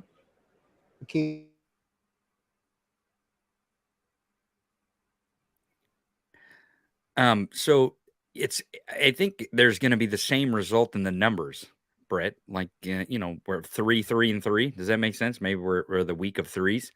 Makes sense. We will see what happens here, but the Republicans continue to be a complete and total failure. Now you have some of these Republicans running to the Fox News cameras. I always get a little chuckle about seeing Santos try to interact with anybody. He looks like a little lost boy at his first day of school who nobody wants to speak to. Like, I don't know who's more toxic in that room right now, George Santos or Kevin McCarthy. Just watch him walk around aimlessly at this time, trying to find a friend to speak to. Nope, he's just standing there staring. Oh, no, anyone gonna talk to me? Anyone? No, you can talk to me. You can talk to me. I'm George Santos. Is that my real name? I don't know. Maybe not. What a total embarrassment. But you have now representatives getting on the airwaves. You got this representative from Nebraska, Don Bacon, who is hitting just about all the networks right now. We saw him on CNN just before. Let's play Don Bacon's comments here on CNN, slamming the Republicans who oppose Kevin McCarthy for House Speaker. These folks do not know how to get to yes. They've been offered every concession or met every concession. They just don't know how to get to yes. It's an embarrassment to them, our party, the House, and our country. I think there's totalitarian states out there. Look at those 20 and say, this is why we don't want democracy. That's an embarrassment. It's wrong. And what did he just say? He said he thinks they are, at first he's bashing. He's saying there are totalitarian states out there who are using this as an example of saying, look at the chaos in America. Look at how embarrassing this is. Brett, you want us to change our system? You want us to look like these clowns is what his message was. But Tony, he didn't stop there. So he went from the CNN cameras, I guess, turned around at a 45-degree angle. Right. Whoop. Went to the Fox News cameras. Oh, did he say the same thing on there? He actually floated, Representative Bacon of Nebraska floated an interesting idea 3 days into the process on Fox News. And he basically now is trying to say, and who knows how much sway he has, how much this could possibly land, or if House Democrats would even humor them in this. But he's basically saying, you know what? We're not going to win over these 20 crazies in our party. We're not. So we have no choice but to negotiate with the Democrats to elect a House Speaker. Let's listen to Don Bacon on Fox News. A lot of news with this idea of potential support from Democrats and what that would look like. You're talking about sharing committees here? I mean, lay this out for us. You can adjust ratios. This will be part of the discussions. This is what I am advocating, and others are as well, not just me. If these 20 refuse to be part of the team and don't come on board, we have no other choice but to go across the aisle and start negotiating. And there's a lot of things you can negotiate. Committee ratios is a big one, because ordinarily you get a 4-seat majority in a tight House like this. Maybe we get it to a 2-seat majority instead of 4 in all these committees. There may be things we can negotiate on subpoenas.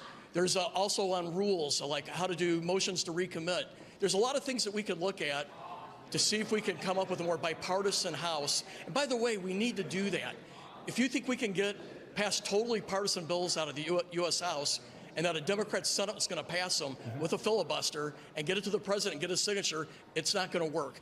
In the end, to get things done, you're going to have Democrats on board anyway, and maybe we could build a structure that reflects that from the beginning. I love the panic. They just their backs against the wall. They don't know what to do. They're like, please, Democrats, save us the burden of having to actually govern. What could we do? What can we do to help you? What can we do now? It'll be interesting to see where that lands, but I think we're far off from that. I see it a little differently. I see what he's doing as a threat to the 20, saying if you don't vote Kevin McCarthy, you're going to lose part of your votes in the committees, and you're going to lose your subpoena power, because at the heart of what these morons want is the scam, fraudulent investigations that they're going to run, right?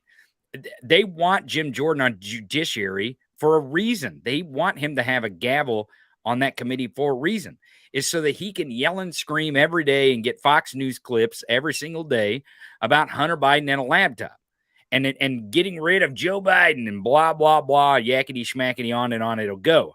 But what he's doing here is saying, hey, which Matt Gaetz, my guess is soon he'll be in front of a camera throwing cold water on that by saying, we all watched me talk to AOC on the floor, and she confirmed that the Democrats aren't going to balk at this. They're going to do 212, 212, 212, 212. She already told me this, and I'm no friend of AOC. I bet he frames it up a little different, but I bet he comes to a microphone and throws cold water on this because, again, what this is a political threat. That's why he's going on CNN and more specifically on Fox News and saying this, because he really wants someone in that 20 to believe that maybe, just maybe, there's some kind of secret negotiation with Democrats that they're going to break from their caucus to save Tony. That's what Matt Gaetz was scared about, right? When he was speaking to AOC, right. He was like, "Wait, did you guys have a deal going on?" That's right. But he was confirming that, and and the reason why he went to AOC is because she's very genuine, right? Whether you agree with her or disagree with her or where you're at on the political spectrum, she is very genuine. And I don't know if you notice this about AOC. She's going to tell you exactly what she thinks. Like, she's not going to hold back. She's not going to, be light-footed about it. She's going to tell you exactly what she thinks. And that's probably why Gaetz went to her to ask that question and to confirm that, because he would know that if there was a defection, it would be with AOC, maybe the squad and some others in the House. And if they're saying, hell no, we're staying with our caucus, you guys got to figure this out. You have to figure out your speaker. We're not going to save you here. If Kevin McCarthy really, truly is the leader that he says he is, and you boneheads that are nominating him really believe that he's the leader that he is, then you don't need us. You shouldn't need us. We got a speaker with our slim majority. You can do the same. And by the way, Tony, it now looks with the final tally in that Kevin McCarthy actually lost more support in that round from the previous round. That's worth significant. Noting. And let's just start counting it down. In the 7th round, McCarthy had 202 votes. In the 8th round, McCarthy had 201 votes.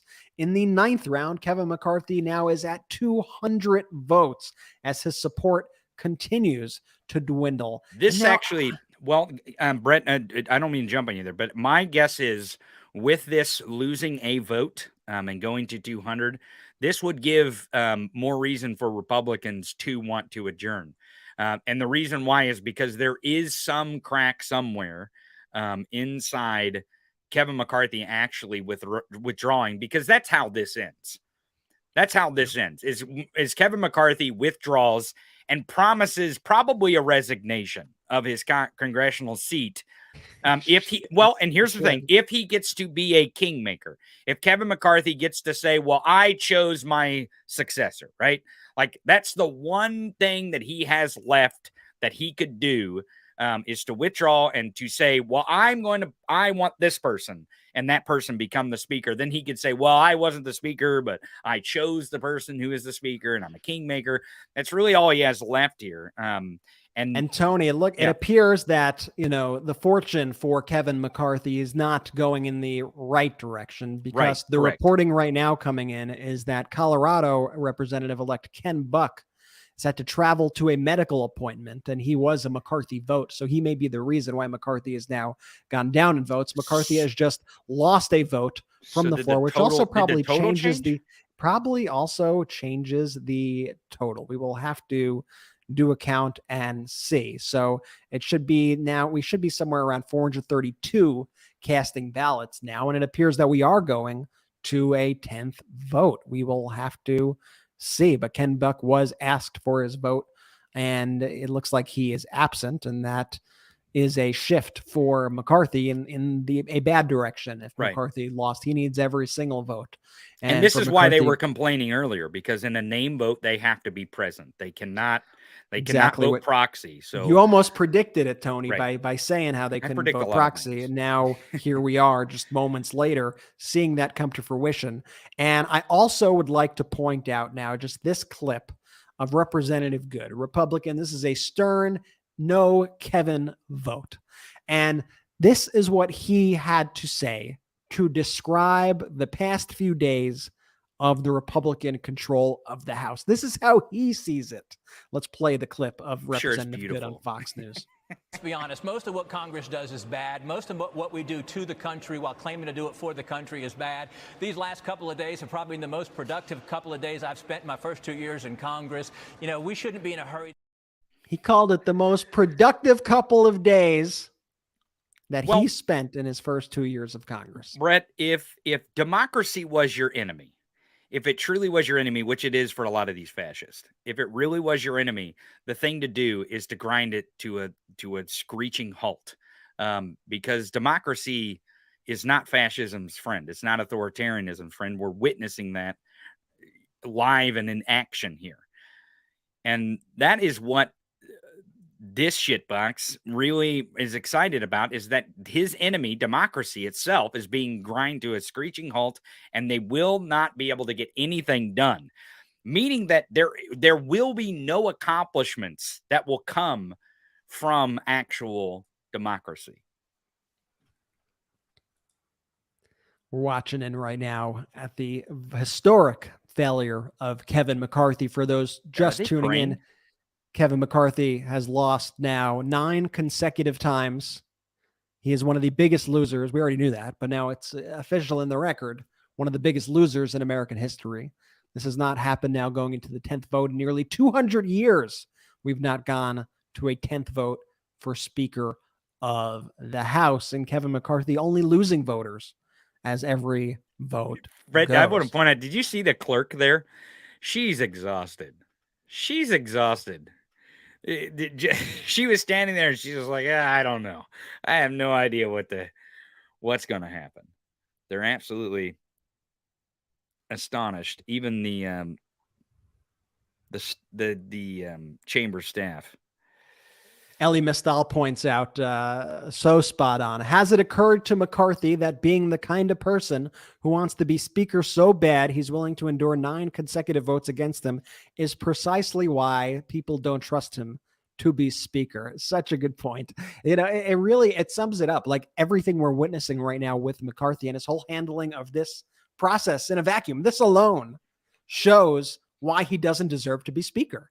His inability to do things right here shows his inability to be Speaker of the House. He is unfit for it. He is an opportunist. He is power hungry. He has sold his soul to everybody who would buy it on all sides. And this is the price that he is paying. And I could only just think right now of all the people who have sold their souls along with him. The Elise Stefanik's, the Marjorie Taylor Greenes, putting all of her Q clout, as I will call it, on the line to back Kevin McCarthy, all with egg on their face right now.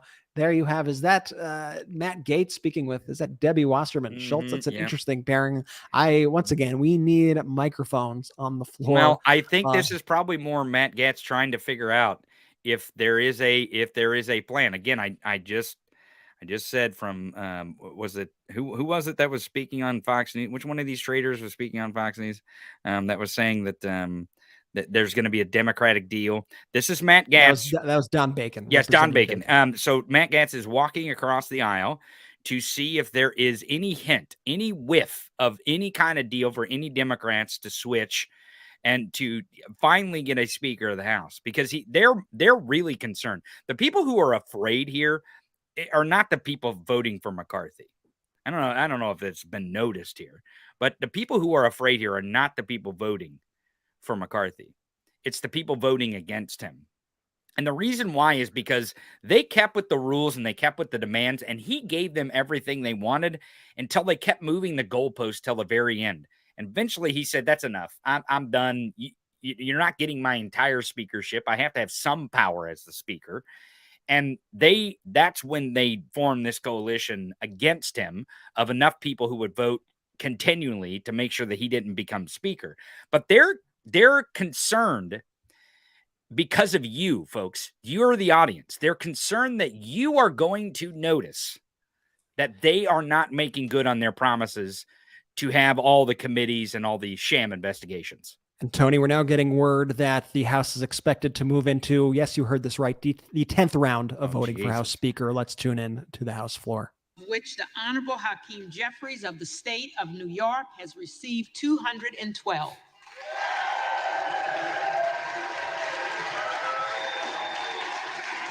You notice which side is emptied? Oh, yeah.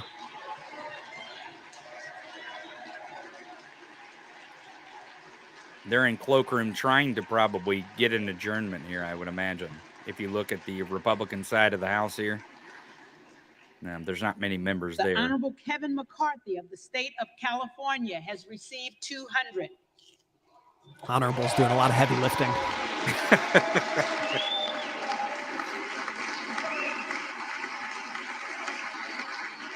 Look at this clown. He's excited, isn't he? What a joke. He's excited he lost 9 times. He's like, I got... Byron Donalds of the state of Florida has received 17. The Honorable Kevin Hearn of the state of Oklahoma has received 3. With 1 recorded as present.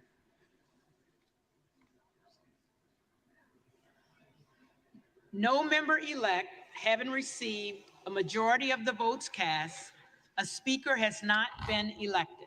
Fail again. For what purpose does the gentleman from Arizona rise? Madam Clerk, I rise to nominate Kevin McCarthy as Speaker of the House. 10 votes. Here we go. On to round 10, everybody. Again, if you notice the amount of people on the Republican side of the aisle. Thank you, Madam Clerk.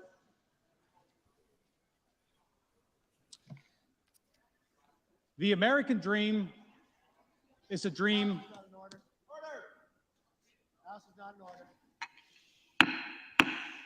Stop acting like you're speaker. You're not speaker, The American buddy. dream is a dream worth fighting for.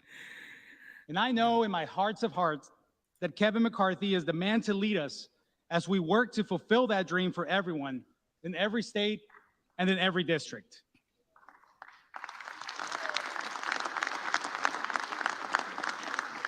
Everyone in this chamber understands the need to serve our constituents.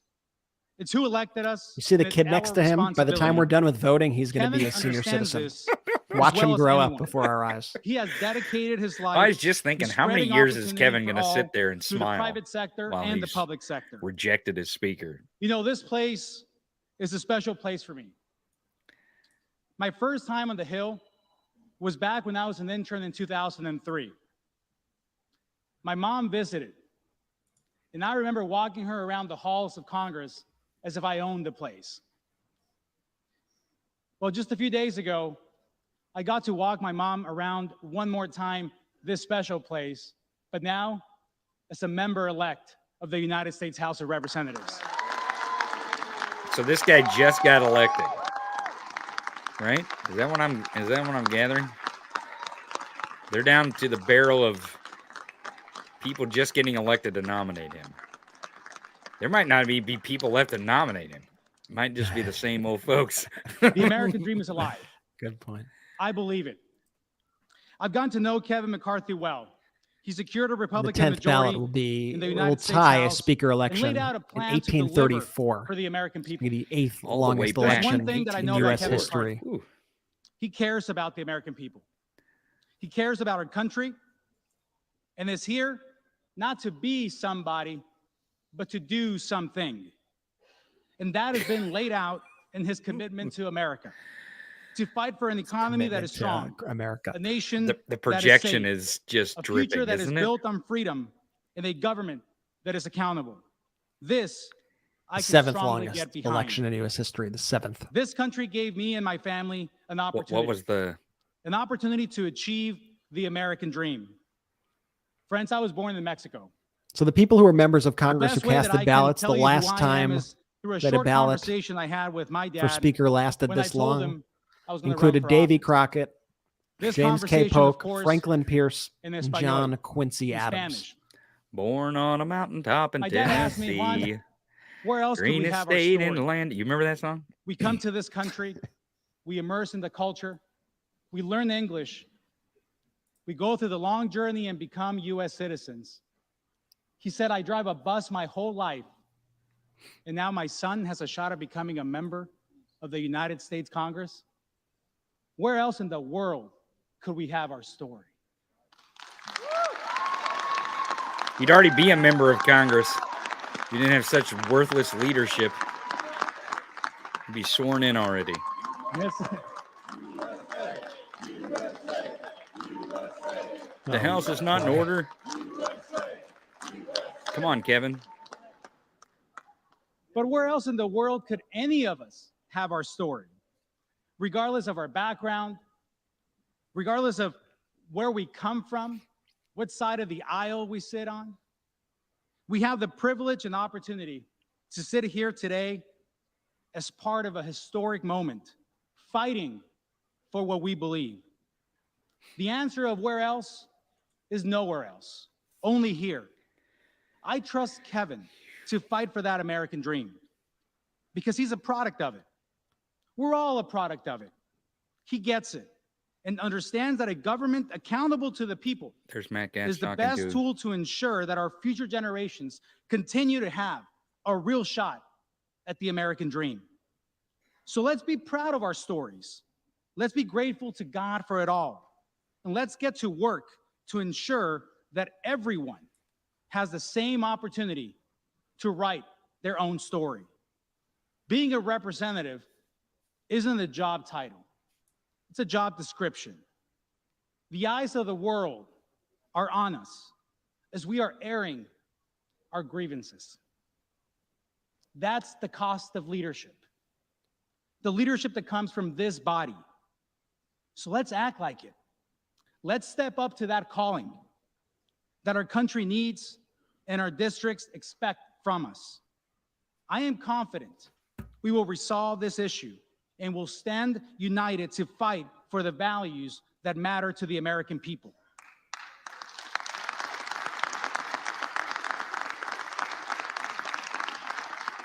The American people who sent us here to tackle inflation, to protect our border, to hold the executive branch accountable.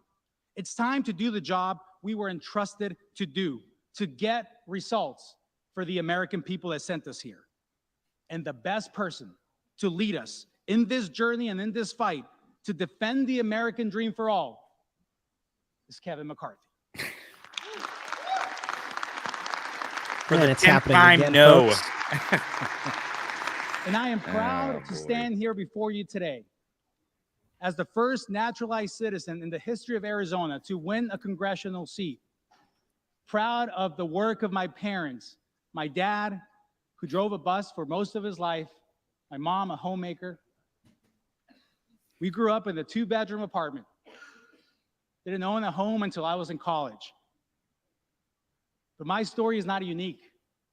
I washed cars with my dad in the same neighborhood that our office sits today.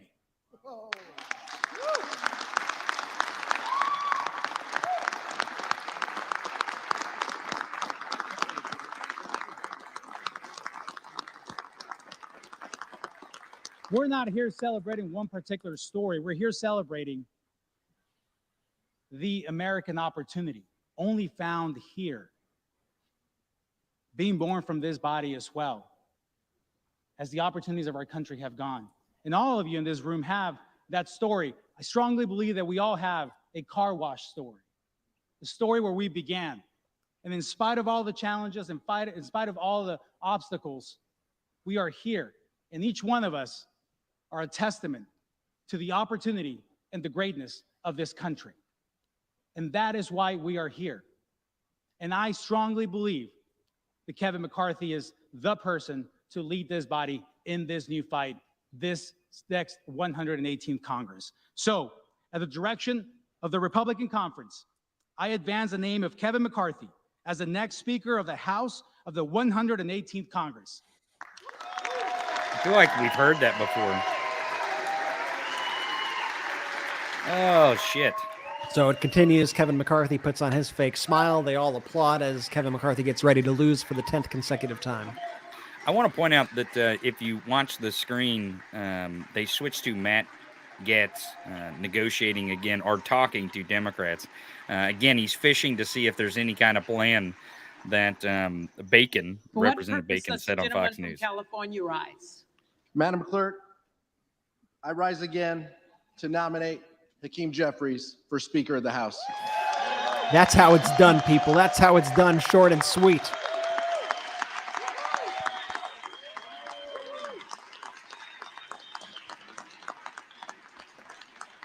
The gentleman is recognized.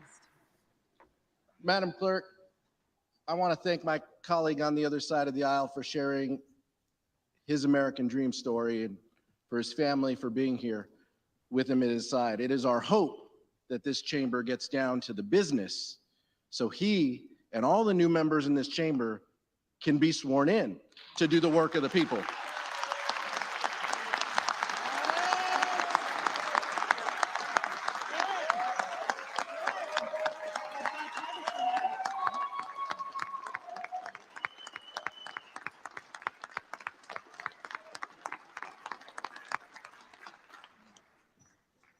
That's why House Democrats stand united again on this ballot to make sure that Hakeem Jeffries is the lead vote getter in this chamber.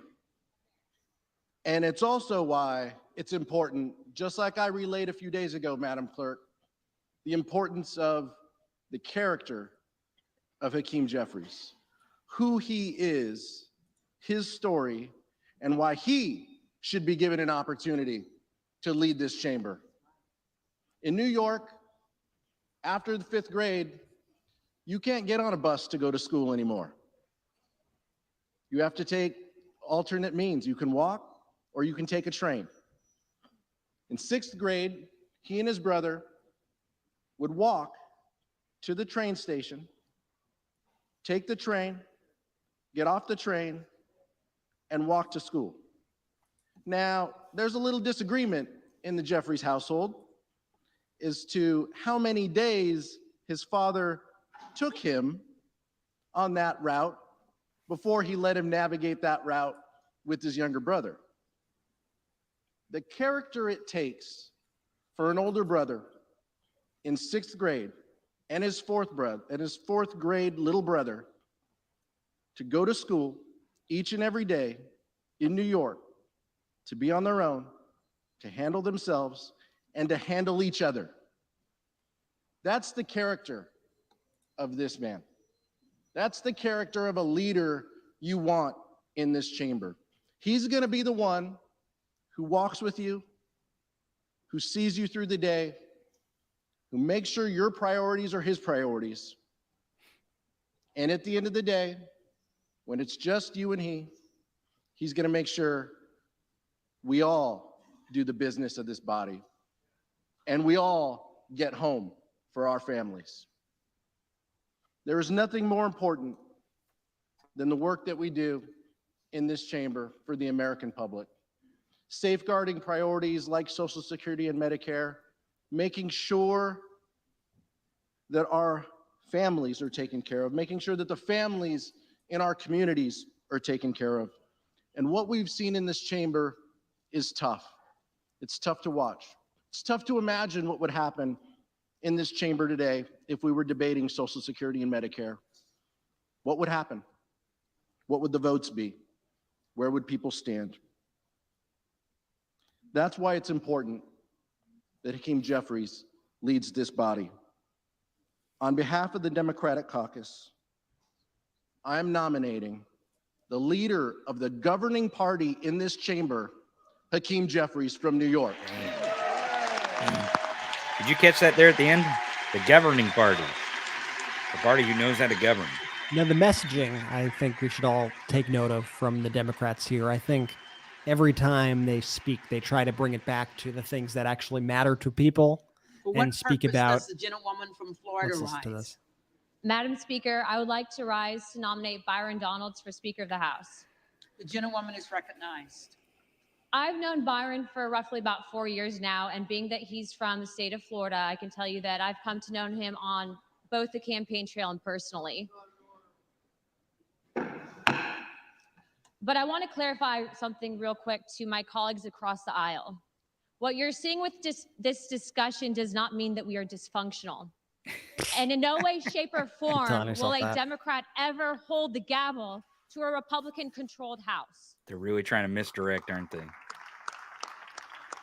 A smattering of These applause. discussions and dialogues have actually been good for the American people. And although the media tries to pit us against each other, I can tell you that's what we're going to do. We're going to draw wedges between Republicans. As a country. There are people that are frustrated with this process. Byron, through this entire time, has done something that I think most leaders should do more of, and that is listen. Respect people when they're talking. Understand the needs of the American people. Be willing to take negotiations, but also to realize when is a proper time to stand your ground on certain things. I asked my colleagues today to support him. I think he's an incredible representation of what this country is, and that is exactly why he has my vote for Speaker of the House. Thank you.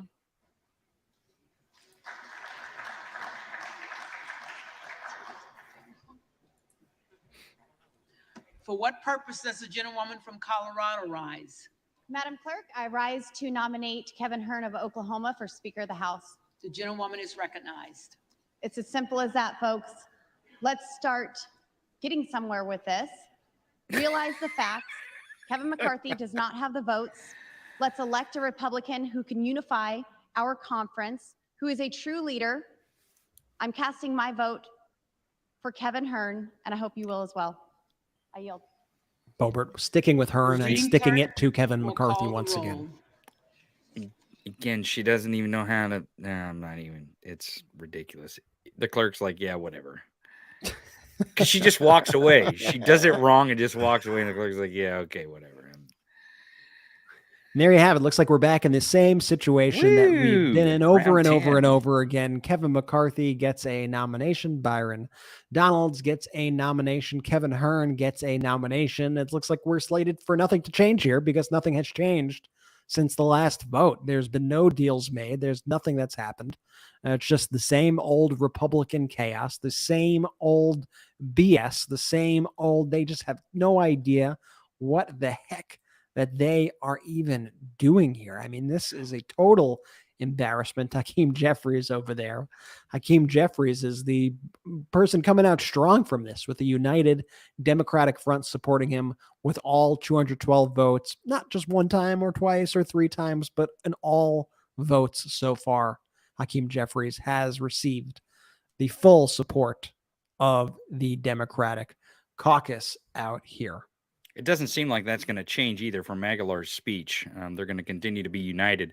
And again, I bring up Bacon, and I don't know if you want to play that clip again where he was on Fox News talking about the plan to get a coalition of Democrats to vote for Kevin McCarthy. But that's what Matt Gaetz is running around the chamber doing. He's running around the chamber. He's talking to Democrats to try to sniff out if there's any whiff of this plan that Bacon's talking about, because Bacon said on Fox News that there is a conversation. So he's trying to find that conversation. And I don't know if he talked to Crenshaw, but did you notice there was a shot of Matt Gaetz walking away from kind of a gaggle that was around Crenshaw? So I don't know if he went and talked to Crenshaw, which Crenshaw is for McCarthy. So, and maybe Crenshaw would be the one that would work in this coalition to try to somehow get Democrats to vote for McCarthy to end this charade of Republicans not knowing how to govern. We're getting some more reporting in from Punchbowl News. This is Okay. from Heather Cagle, and this is about Representative Ralph Norman, a Republican who has been one of the McCarthy defectors. I mean, just yesterday, leaving one of the meetings, he had said that he does not have any indication that votes were changing ahead of last night's vote return, which was the case when he was asked yesterday if he could ever vote for McCarthy. He stated, "Miracles happen, but right now I am for Byron Donalds." But just recently, we have Heather Cagle of Punchbowl News reporting that Ralph Norman is now striking a much more optimistic tone, she says, compared to last night, saying that they are waiting to see promises made to them in writing as soon as tonight, stating, "Around here, the devil's in the details," adding, when asked if he could support McCarthy for Speaker. So they continue to try to extract more concessions from McCarthy, just to completely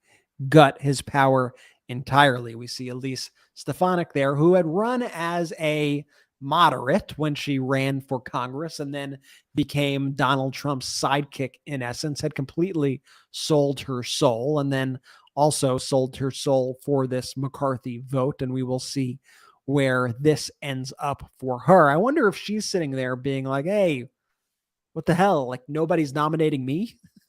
I'm like the second most powerful. No one's nominating me here. This is ridiculous. Now they're taking the role over here. So saw Lauren Boebert. Hey, look, new pencil alert.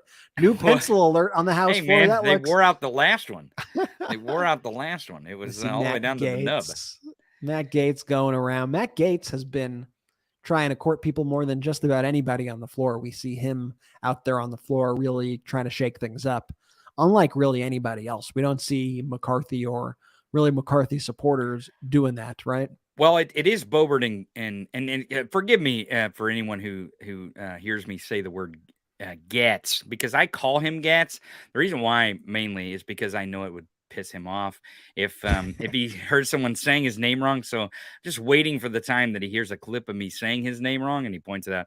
So I am referring to the vile congressman, Captain Venmo from Florida, Matt Gaetz, when I say his name. So again, Boebert and Gaetz are the ones holding this 20 together, really.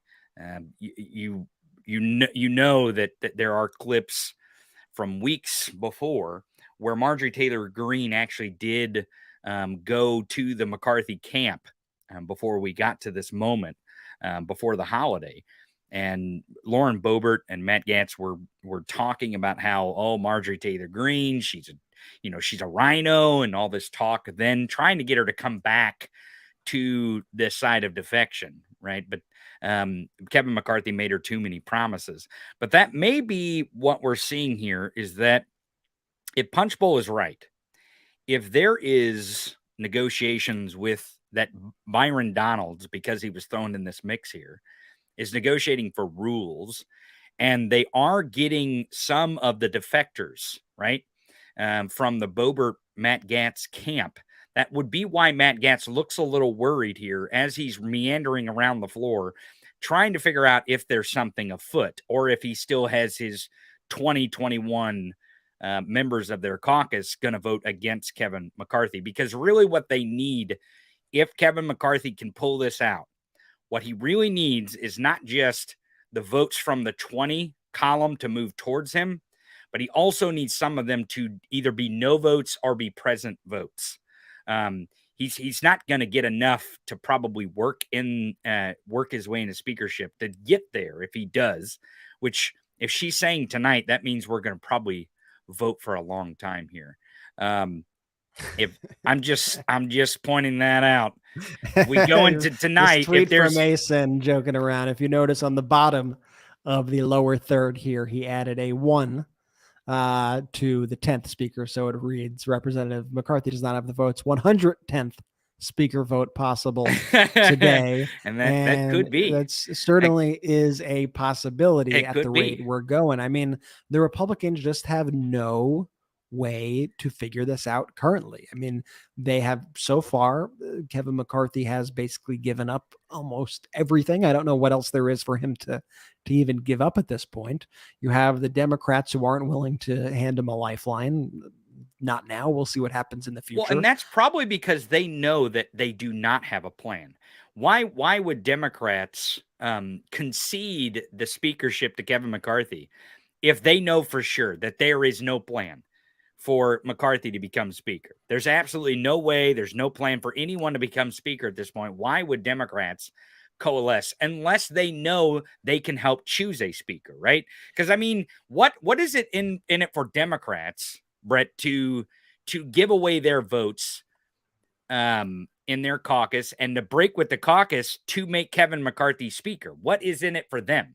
Here's the thing. There are meaningful things you can extract from the Republicans, because we know that the next 2 years are just going to be an endless battering of BS investigations and subpoenas and Hunter Biden this, and it's just going to be a revenge couple of years, because that's what they plan to do. They want to throw our government into complete disarray. So the natural thing would be to negotiate that, you know what, let's actually work together. Let's actually do something together. And wouldn't that be a novel idea, huh? If we actually came together and tried to get things done. I guess I'm assuming that the Republicans wouldn't want to do that. I'm assuming they wouldn't either. But in addition to that, it's like, how do you even keep these people to their word? These are the most untrustworthy group of people on the planet who lie and stab each other behind the back. They're stabbing themselves behind the back constantly, in the back constantly. And that's who they are. So how could you ever trust a deal made with this craven, opportunistic party who stands for absolutely nothing except for trying to acquire power at all costs? But as we see, what kind of power is there even if this is the power that you're leading with? And we can now confirm that Kevin McCarthy has just lost his 10th bid for Speaker of the House. Yeah, That's right. Kevin McCarthy. They don't have the counter up on the screen anymore. They're like, we're not even going to mess with it. You know what's going to happen. It's probably going to be the here. same as last time. Kevin McCarthy has lost again. Kevin McCarthy loses for the 10th time.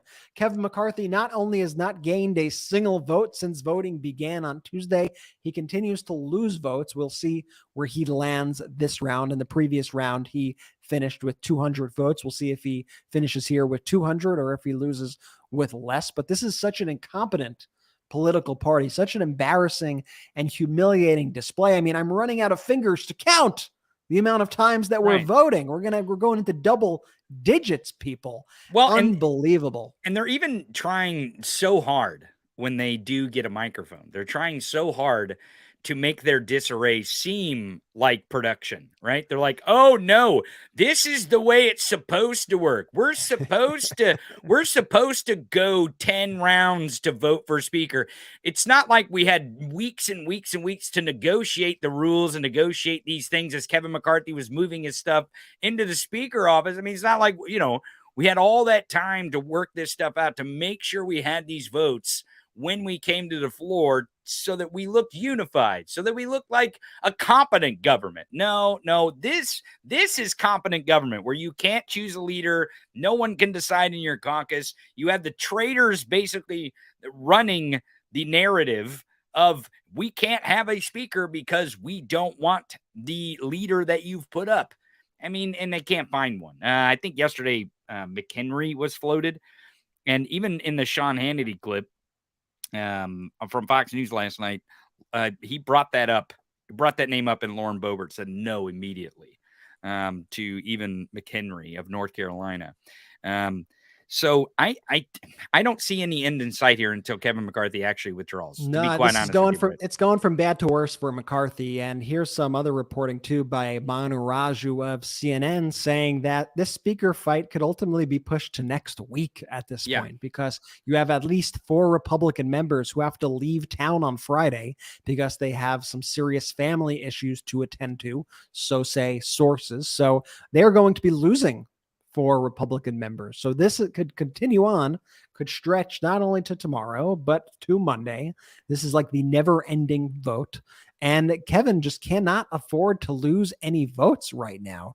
At this point, they're going to need the consent from the Democratic Party to take the weekend off, or they'll need to pass a resolution on their own. Good luck with that. I would imagine, though, with the unity of the Democratic Party, I would imagine they force them to vote tomorrow and force them to vote over the weekend. You got to remember, there's a lot of new members in the Democratic Party that are not getting paid for this work. Like, they're not getting paid yet. They're not sworn in. They are not members of Congress. It is actually kind of sketchy and not exactly, it's in a gray area for them to even be picking out their offices, because all that is done through assignment with leadership. And we do not have assignment with leadership yet. I mean, these things seem nitpicky, but at the end of the day, it all freaking matters about these people doing our work in our Congress. And that's the point. They keep saying that this is the grand work. You know, they're trying to paint this up. The Republicans are trying to paint this up as some kind of, oh, well, this is how it's supposed to work. Yeah, it's worked this way 3 times in our history. And it's been 200 years since we couldn't get past, or we couldn't get a speaker within 10 votes. Is that the number now? Are we at 1835 earlier? Are we even past that? I think we're tied with around then. Around then. It's just like, we will probably soon surpass that because that's what this Republican Party, that's where we're at. But once again, as a reminder for those just tuning in, Kevin McCarthy does not have the votes for the 10th time. Kevin McCarthy does not have the votes. So that means an 11th vote for Speaker is possible today, unless there is adjournment. Once again, you see there Matt Gaetz and Lauren Boebert smiling, smirking, laughing, probably making fun of Kevin McCarthy here. Remember when I said these two were the leaders of this 20? There you go. There you go, sitting next to each other, chucking it up after Matt Gaetz went around to see if there was any kind of whiff of a Democratic coalition that would work with Republicans, and then he went to report to the clown from Colorado. I'm just saying, I would bet that's if we had microphones on the floor, but maybe bad lip readers will give us an accurate description. We've seen some quite good bad lip readers recently. You know, we'll see what happens. It's possible once we get into vote 16, 17, 18 that that Matt Gaetz might start losing interest at that point once it hits, 18 or so. But we will see what happens.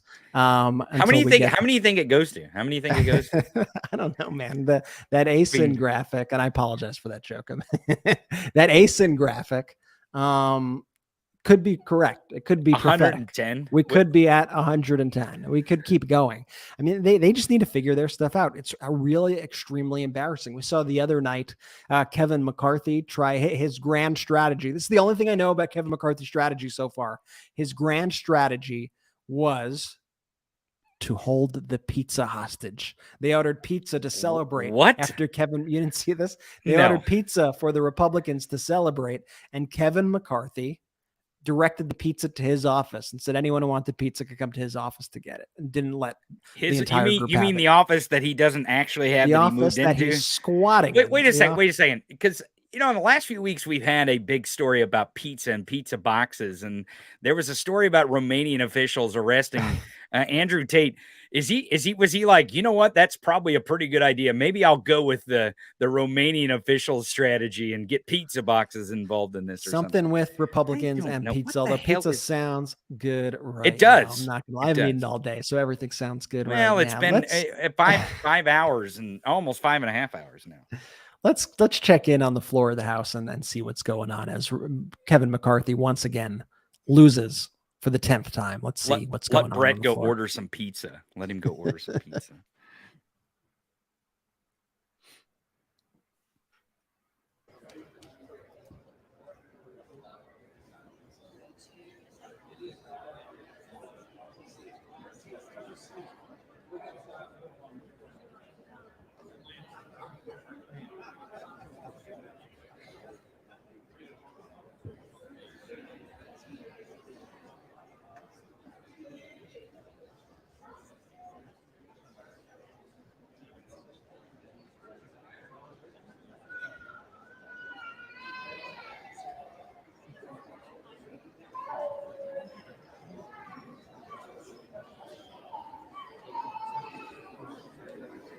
I think we hear a crying baby on the floor of the House, which I think sums up how we're all feeling. I thought that was this. Kevin McCarthy. I thought that think was. that is Kevin McCarthy. Oh, okay. I just wanted to get Thanks for confirmation. correcting me. That was certainly as Kevin McCarthy. Hey, there's the count back. They finally got the people who are counting the votes with the graphics.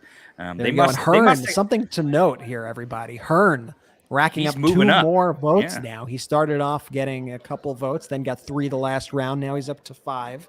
At this moment in time, ahead of Donald's, which is an interesting development here. We'll just have to see if they rally around Hearn. Jeffries. Tony Gonzalez. McCarthy. Vicente Gonzalez. Let's watch this play out. Jeffries. Good of Virginia.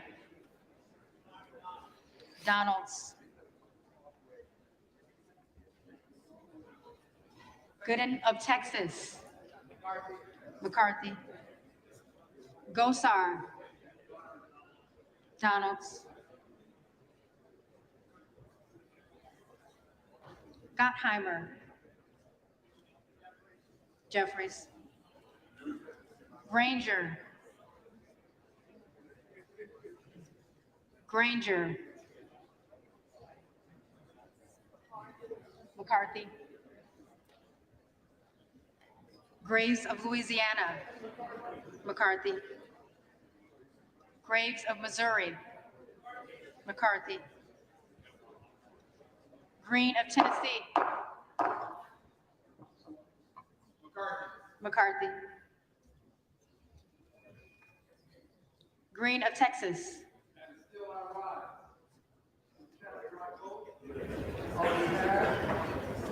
Four black girls who were murdered in the 16th Street Baptist Church on the Jeffries. Greene of Georgia. McCarthy. Griffith. McCarthy. Grijalva. Jeffries. Grothman. McCarthy. Guest. McCarthy. Guthrie. McCarthy. Higeman. McCarthy. Carter of California. Jeffries. Harris. Hearn. Harshbarger. McCarthy. Hayes. Jeffries. Hearn. Hearn. Higgins of Louisiana. McCarthy. Higgins of New York. Jeffries. Hill. McCarthy. Himes. Jeffries. Henson. McCarthy. Horsford. Jeffries. Houchin. McCarthy. Houlihan. Jeffries. Hoyer. Jeffries. Hoyle of Oregon. Jeffries. Hudson. Hudson. McCarthy. Huffman. Jeffries. Huizinga. McCarthy. So you're watching the floor vote play out for the 10th time for the vote for Kevin McCarthy to not be Speaker of the House.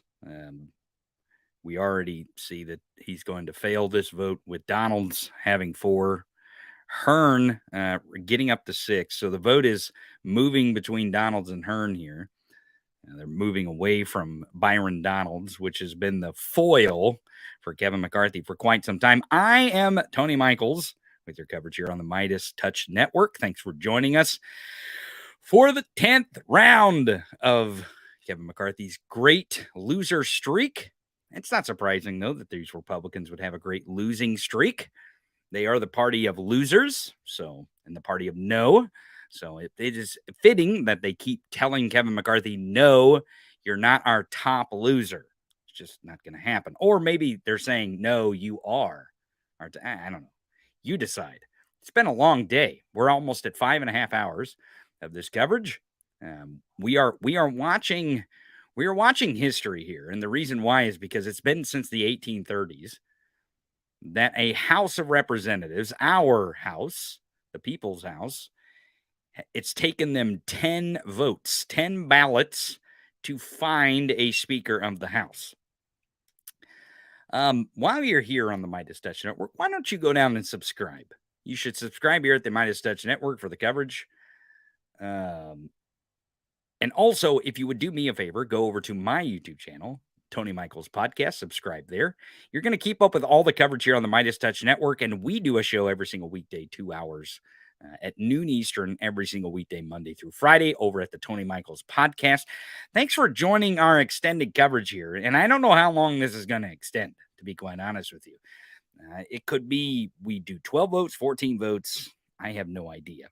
Adam, why don't you pull up the video of Judge Pirro slamming Boebert on the 5, because Boebert has been a key figure, as I've been commentating here, in the 2021 that have been against Kevin McCarthy on this vote, her and Matt Gaetz. So, Adam, go ahead and pull up that.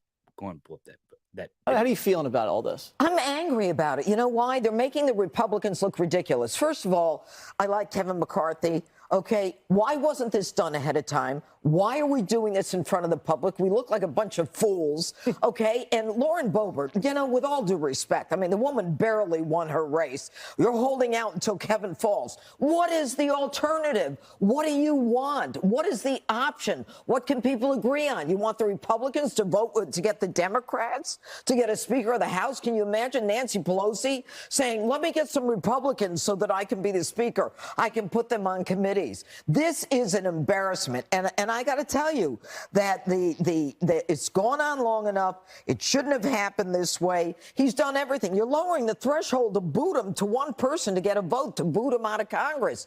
This guy raised $250,000. Half these people voting against him. How much? Billion. He raised $250 million. Okay, but for the House. Right. Okay, all right. And these people that he gave money to are voting against him. What do they want? They have no other alternative. They're egomaniacs who've got no answers, and they ought to just be quiet and just go along with the majority at this point. If you don't want to vote for a bill, don't vote for it.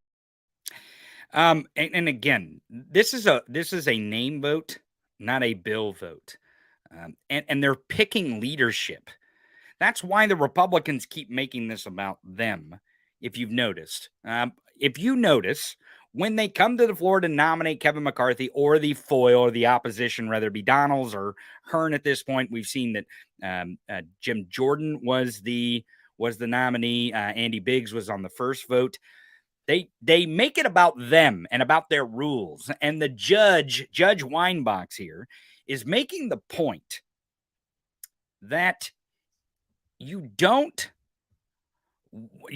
want to go to the opposition party and give away your committee to the opposition party, because that's what Representative Bacon was saying on Fox News earlier.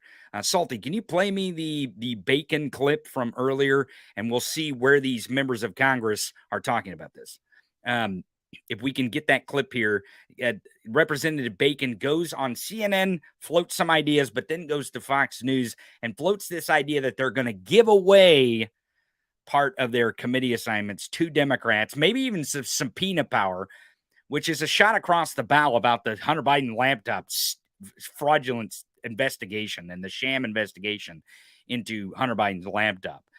That's what that is. It's a threat that, hey, we're not going to allow you to have subpoena power, and we might give you some pushback on some of these committees by giving Democrats more seats on the committees, giving Republicans less of a majority on committees, which is things they can negotiate. But it would mean, okay, yeah, go ahead and pull up the Fox clip here of Bacon. A lot of news with this idea of potential support from Democrats and what that would look like. You're talking about sharing committees here? I mean, lay this out for us. You can adjust ratios. This will be part of the discussions. This is what I am advocating, and others are as well, not just me. If these 20 refuse to be part of the team and don't come on board, we have no other choice but to go across the aisle and start negotiating. And there's a lot of things you can negotiate. Committee ratios is a big one, because ordinarily you get like a 4-seat majority in a tight house like this. Maybe we get it to a 2-seat majority instead of 4 in all these committees. There may be things we can negotiate on subpoenas. There's also on rules, like how to do motions to recommit. There's a lot of things that we could look at to see if we can come up with a more bipartisan House. And by the way, we need to do that. If you think we can get past totally partisan bills out of the U.S. House, and that a Democrat Senate is going to pass them with a filibuster and get it to the president and get his signature, it's not going to work. In the end, to get things done, you're going to have Democrats on board anyway, and maybe we could build a structure that reflects that from the beginning. The problem with this plan, really ultimately, in my view, is that you're going to have Democrats voting for Kevin McCarthy to be Speaker just to get government going. So not only are Democrats going to give Kevin McCarthy his speakership, so now he owes them his speakership, which is not a very good narrative going into 2024, but also because this is politics, folks. What you're seeing playing out is complete politics, because the other side of this coin, Bacon's plan here to give away majorities in the committees and to give away subpoena power and to adjust the rules that may not allow House members like Jim Jordan, Matt Gaetz, Lauren Boebert, Marjorie Taylor Greene, and the like to make it to where they can make the number one issue someone's laptop. That's the number one legislative issue in the House of Representatives, is a laptop somewhere that doesn't exist. That if that is the case, that they trade that away, then what will happen is all the promises that Republicans made the Moglodites out there, the Trump voters, the people who came and voted and made sure that the gerrymandered districts put the Republicans in the slim majority that they're in now. If that's the case, then they will fall short of their promises. So it's kind of 6 one way, half dozen the other. Either Kevin McCarthy becomes the Speaker with some sort of weird Democrat support and vote, which is probably not going to happen, or he withdraws and we get just a weird Speaker. Salty, pull up let's make the vote just a little bigger here to let people see the count here. And just to let everyone know, McCarthy is at 134. Hakeem Jeffries, the Democrat, again, is at 129. He's expected to get 212. We have Donald's at 6 and Hearn at 6. So Hearn's column has moved up. Now, I'm not sure sitting here whether the votes moved from McCarthy or Donald's to Hearn, but my guess is they moved from Donald's to Hearn to increase his vote count there. But with this vote count that we have currently, Kevin McCarthy is not going to be Speaker. And there is going to be no Speaker after this vote. So we either have some sort of deal that doesn't exist with Democrats, which, again, this is why Matt Gaetz was going around the floor trying to figure out if there was a deal, if they can hold Kevin McCarthy to not be Speaker here. That is their goal, is for Kevin McCarthy not to be Speaker. I actually don't think that they care who becomes Speaker. Matt Gaetz said the other day that he would rather Hakeem Jeffries be Speaker than Kevin McCarthy, and really, frankly, I'm with him on that. I don't agree with Matt Gaetz on too much, but I would agree with him there. So we are in day 3 and vote number 10 for the Speaker of the House, where The Republican Party and their caucus has not been able to form one half of our branch of government, which is the 118th Congress. Let's go to the floor and let's listen in a bit for the vote. Owens. McCarthy. Pallone. Pallone. Palmer. McCarthy. Panetta. Jeffries. Pappas. Jeffries. Pascrell. Jeffries. Payne. Jeffries. Pelosi. Jeffries. Peltola. Peltola. Jeffries. Pence. McCarthy. Perez. Jeffries. Perry. Donalds. Peters. Jeffries. Pedersen. Jeffries. Fluger. McCarthy. Phillips. Jeffries. Pingree. Jeffries. Pocan. Jeffries. Porter. Jeffries. Posey. McCarthy. Presley. Jeffries. Quigley. Jeffries. Ramirez. Ramirez. Raskin. Raskin. Jeffries. Reschenthaler. Brett, welcome back. Good to be back. I see not much has changed. Thanks for holding down the fort. Well, we have... go ahead. I was going to say, I think you were going to do some breaking news there. Go ahead. Yeah, well, I was going to say a few things. First, I was going to say Donalds now has 9 votes. Hearn has 6 votes. You see more of the votes shifting to Hearn. We see talks of a possible deal happening. Let me just pull this up. Sources say that a deal between McCarthy and his opponents is close, says Jake Sherman. Chip Roy and Patrick McHenry have been negotiating it. All the big players are now in Tom Emmer's first floor office.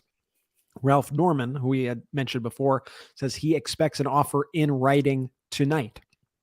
So if that's the case and McCarthy can swing a deal, that means he's going to give even more power to this crazy caucus in the Republican Party. He's that desperate. Means, as David Frum, astutely points out, it means if these reports are accurate, McCarthy is on the verge of selling out the country to a nihilist faction so he can briefly occupy a now powerless office and then cash in for whatever he wants after this fiasco. That ultimately is what he is lining up for. There's really no other thing. It's a great point. And there's no actual real power that would be afforded to Kevin McCarthy out of all this. He will only have the speaker on the door.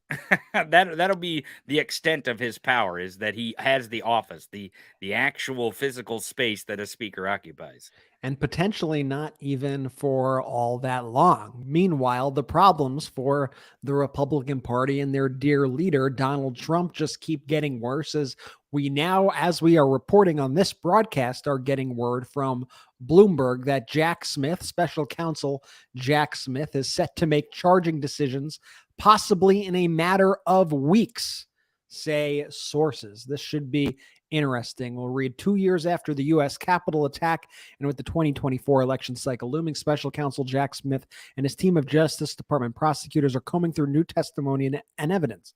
He's set to make critical decisions about whether to bring charges, possibly in a matter of weeks, according to people familiar with the matter. We will have a full breaking report on that, what it all means, when we will find out, and so on, right here on the MeidasTouch Network. So make sure that you are subscribed to the MeidasTouch Network to see our breaking report on this story and what it all means. But Special Counsel Jack Smith not messing around.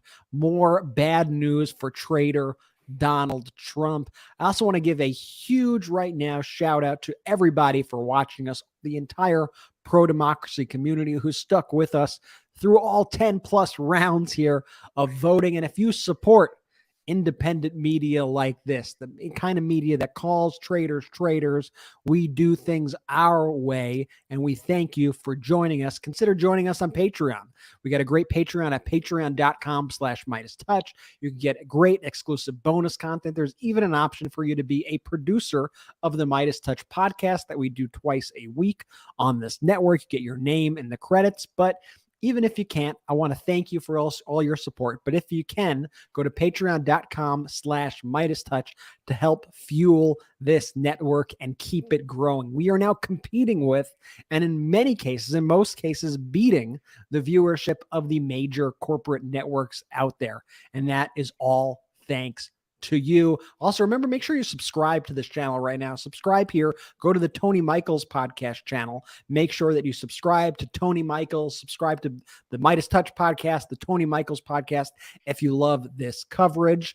Now we're finding word that Ralph Norman has just entered Emmer's office, saying that he's been invited to view an agreement on paper. This was the deal that we were speaking about before, as reported by Jake Sherman of Punchbowl News, saying that there are close to a deal between McCarthy and his opponents. Now, with Ralph Norman entering Emmer's offices, this deal is getting real, as there has been something put to paper. I guess they found another pencil somewhere that still had some lead in it. But she's got one there that seems like it's not quite worn down.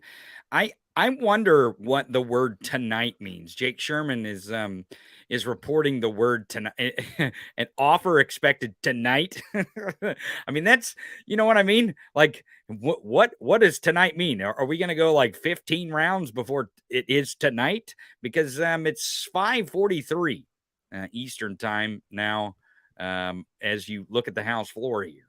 So, and we've been going almost 6 full hours for this floor vote today. And we're in the 4th round just today. So I don't know how many rounds it goes till tonight, or if they can cut this deal and go to adjournment and actually vote tomorrow. Now, but like you said, it seems like tonight is the key, because the news was that there's 4 Republicans that will not be able to vote tomorrow. They won't be in the chamber because, again, for those out there listening that didn't hear earlier, this is a voice vote, and a voice vote, you have to be present in the chamber to make the voice vote. The name vote, which means they have to say a name as they're present in the chamber. There's no proxy votes here, so if you leave town or you have an appointment, or you get stuck in the commode, you're not going to be able to vote with a name if you're not present in the actual chamber. That's what the Republicans were mad about earlier. Did you get that from Rosendale? He's like, oh my gosh, I can't believe that we have to be here to vote. It is so ridiculous that we have to be here to vote. I have to fly back here and come to Washington, D.C. to do my job. This is ridiculous. I can't even believe it. I honestly, to a certain extent, I don't understand why sign up for this job if you don't want to do the job. And beyond that, why sign up for the job if you don't want to help people? If you don't want to get in there and actually help people. Nancy Pelosi, we see looking at something on a cell phone on the floor right now. Perhaps she's watching the MeidasTouch live coverage, folks. Only here on YouTube, and wherever else are watching. By the way, we're on all the platforms. So make sure we're on YouTube, we're on Twitch, we're on Facebook, we're on Instagram. Make sure you follow us on Instagram. We're everywhere you are. Mastodon, Post, you name it, you could find the MeidasTouch network there. Something I want to make sure that I point out, in the last round, the previous round, there were 20 defections away from Kevin McCarthy. Currently in this round, we are seeing 18. Let's find out soon if that number continues to remain at the 20 marker if it decreases, if it increases. It'll be interesting to see the direction of the defections, where they're heading right now, as apparently a deal has been papered behind the scenes between opponents of McCarthy and McCarthy. We will see what happens. We have Hakeem Jeffries set to get that 212 votes once again. Very consistent. That's a safe bet if you want to bet somebody and act like you're like a genius right now. Why don't you go to somebody and say, hey, I bet you $100 that Hakeem Jeffries gets 212 votes this round. And they'll be like, how did you guess that? That's incredible. Let's see where McCarthy lands. And I'm curious to see the terms of whatever deal that they are working at, because like we said, McCarthy has already granted just about every concession there is. So whatever it is just has to give more power to the Q caucus, has to give more power to those who want to see our country destroyed, wants to basically give them a blank check to do whatever it is that they want to do to destroy our country. And for what? It's not for power, because Kevin McCarthy would be speaker in name only. I think that might be a new term that we just coined here. He'd be a sino or something. He'd be a speaker in name only, who at any moment in time, any of these people, based on the concessions he made, could raise their hand at any point and say, guess what? Oh, and look at that. And it looks like Kevin McCarthy's betting odds as it went up recently. Kevin McCarthy, I think, has actually went up in the betting odds. Oh my gosh. Surprisingly, since news of this deal broke, Kevin McCarthy now the favorite. What's interesting in all the betting odds is to see Steve Scalise's name so high up in all the betting odds when he has not yet been nominated. I really thought last night he was going to make his move, Brett. I really thought last night when they adjourned and then adjourned again, I thought that was his moment to really make a move for speaker, but he didn't do it. It's probably because he doesn't want it. You remember the last time Kevin McCarthy didn't become speaker, they couldn't find anyone. They begged Paul Ryan.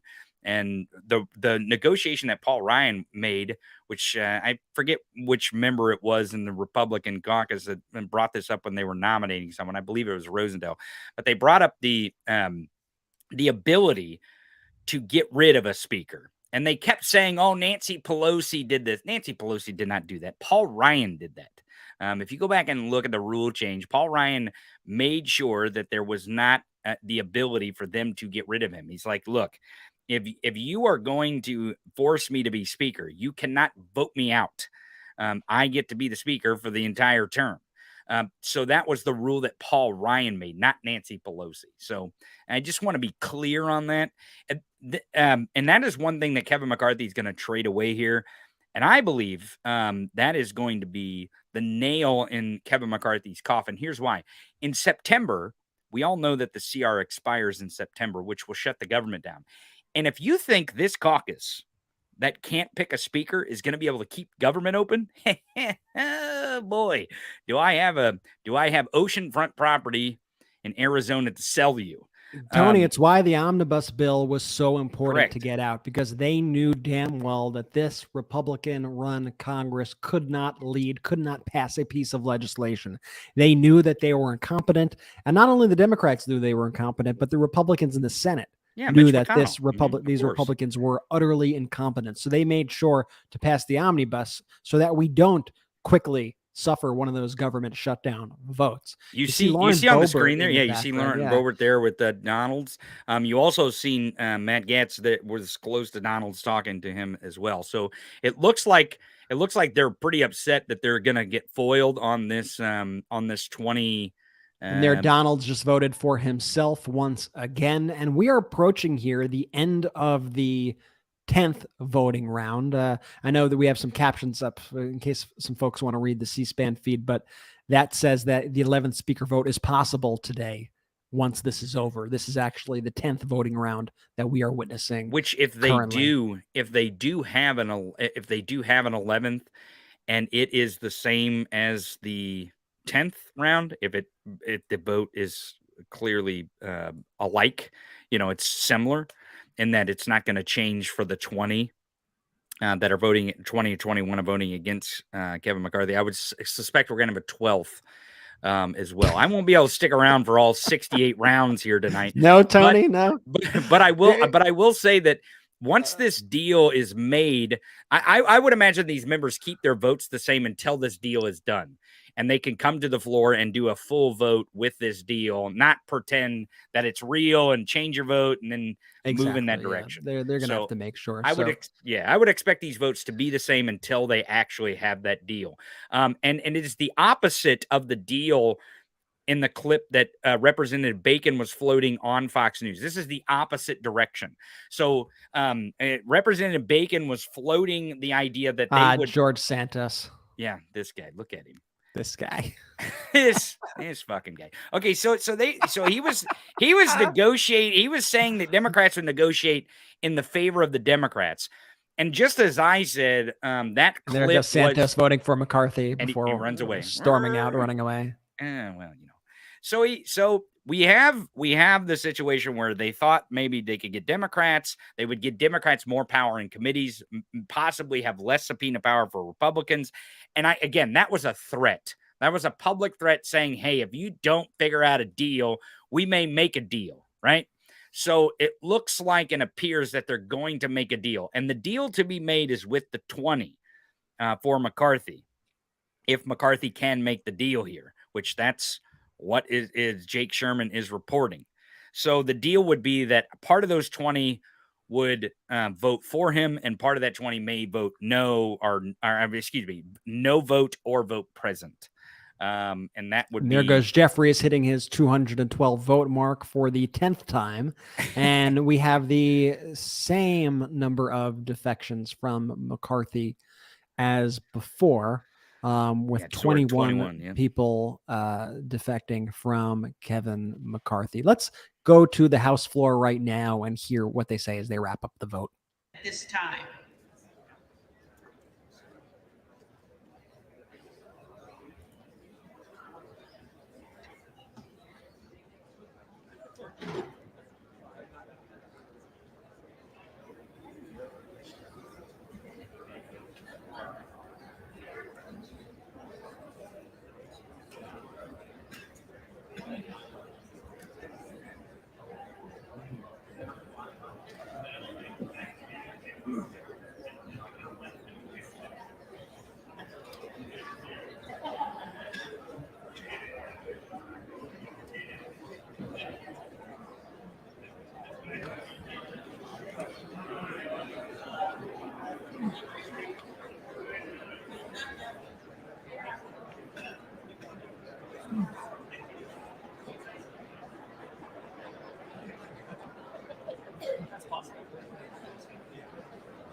I will say the last time the cameras were positioned on Lauren Boebert, she did not look too happy.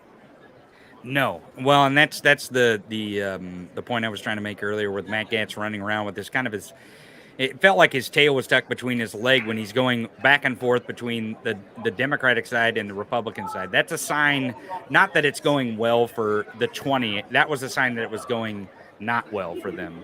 That they weren't going to be able to hold this much longer. So we'll see what this deal brings for McCarthy and if he actually becomes the speaker with this deal. And by that, I mean actually have any sort of power at the end of this deal, because he may just be speaker in name only. He may not even be able to select the members for the Rules Committee, which is one of the most important parts of being a speaker, is developing the rules and having the Rules Committee where you can actually get the business through the House and onto the House floor and get it to the Senate and do the proper appropriations so we can keep our government open and running and functioning. I mean, these are important things that this democracy does. So we will see if McCarthy can make this deal. It looks like whether Bacon was the actual idea man to go on Fox News, or he was just the spokesperson to go float this idea and absolutely scare the 20 that they wouldn't get their Hunter Biden's laptop committees, because that's really what they want, Brett. They want to deliver on the delusional promise that somehow, some way, there's some laptop somewhere that's going to make Joe Biden not be president anymore, and Donald Trump's going to ascend to the presidency or some crazy nonsense. It's just all QAnon delusion, but they want it. They want it. They want their constituency to eat it up. They love the fear. They love the nonsense. They love the delusion.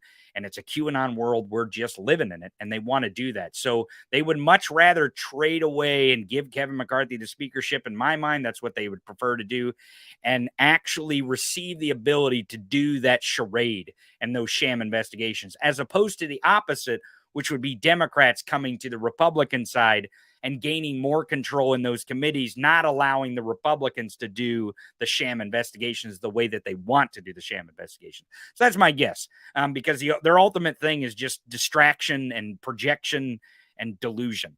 But I do want to say, I want to thank you for having me on the coverage here today.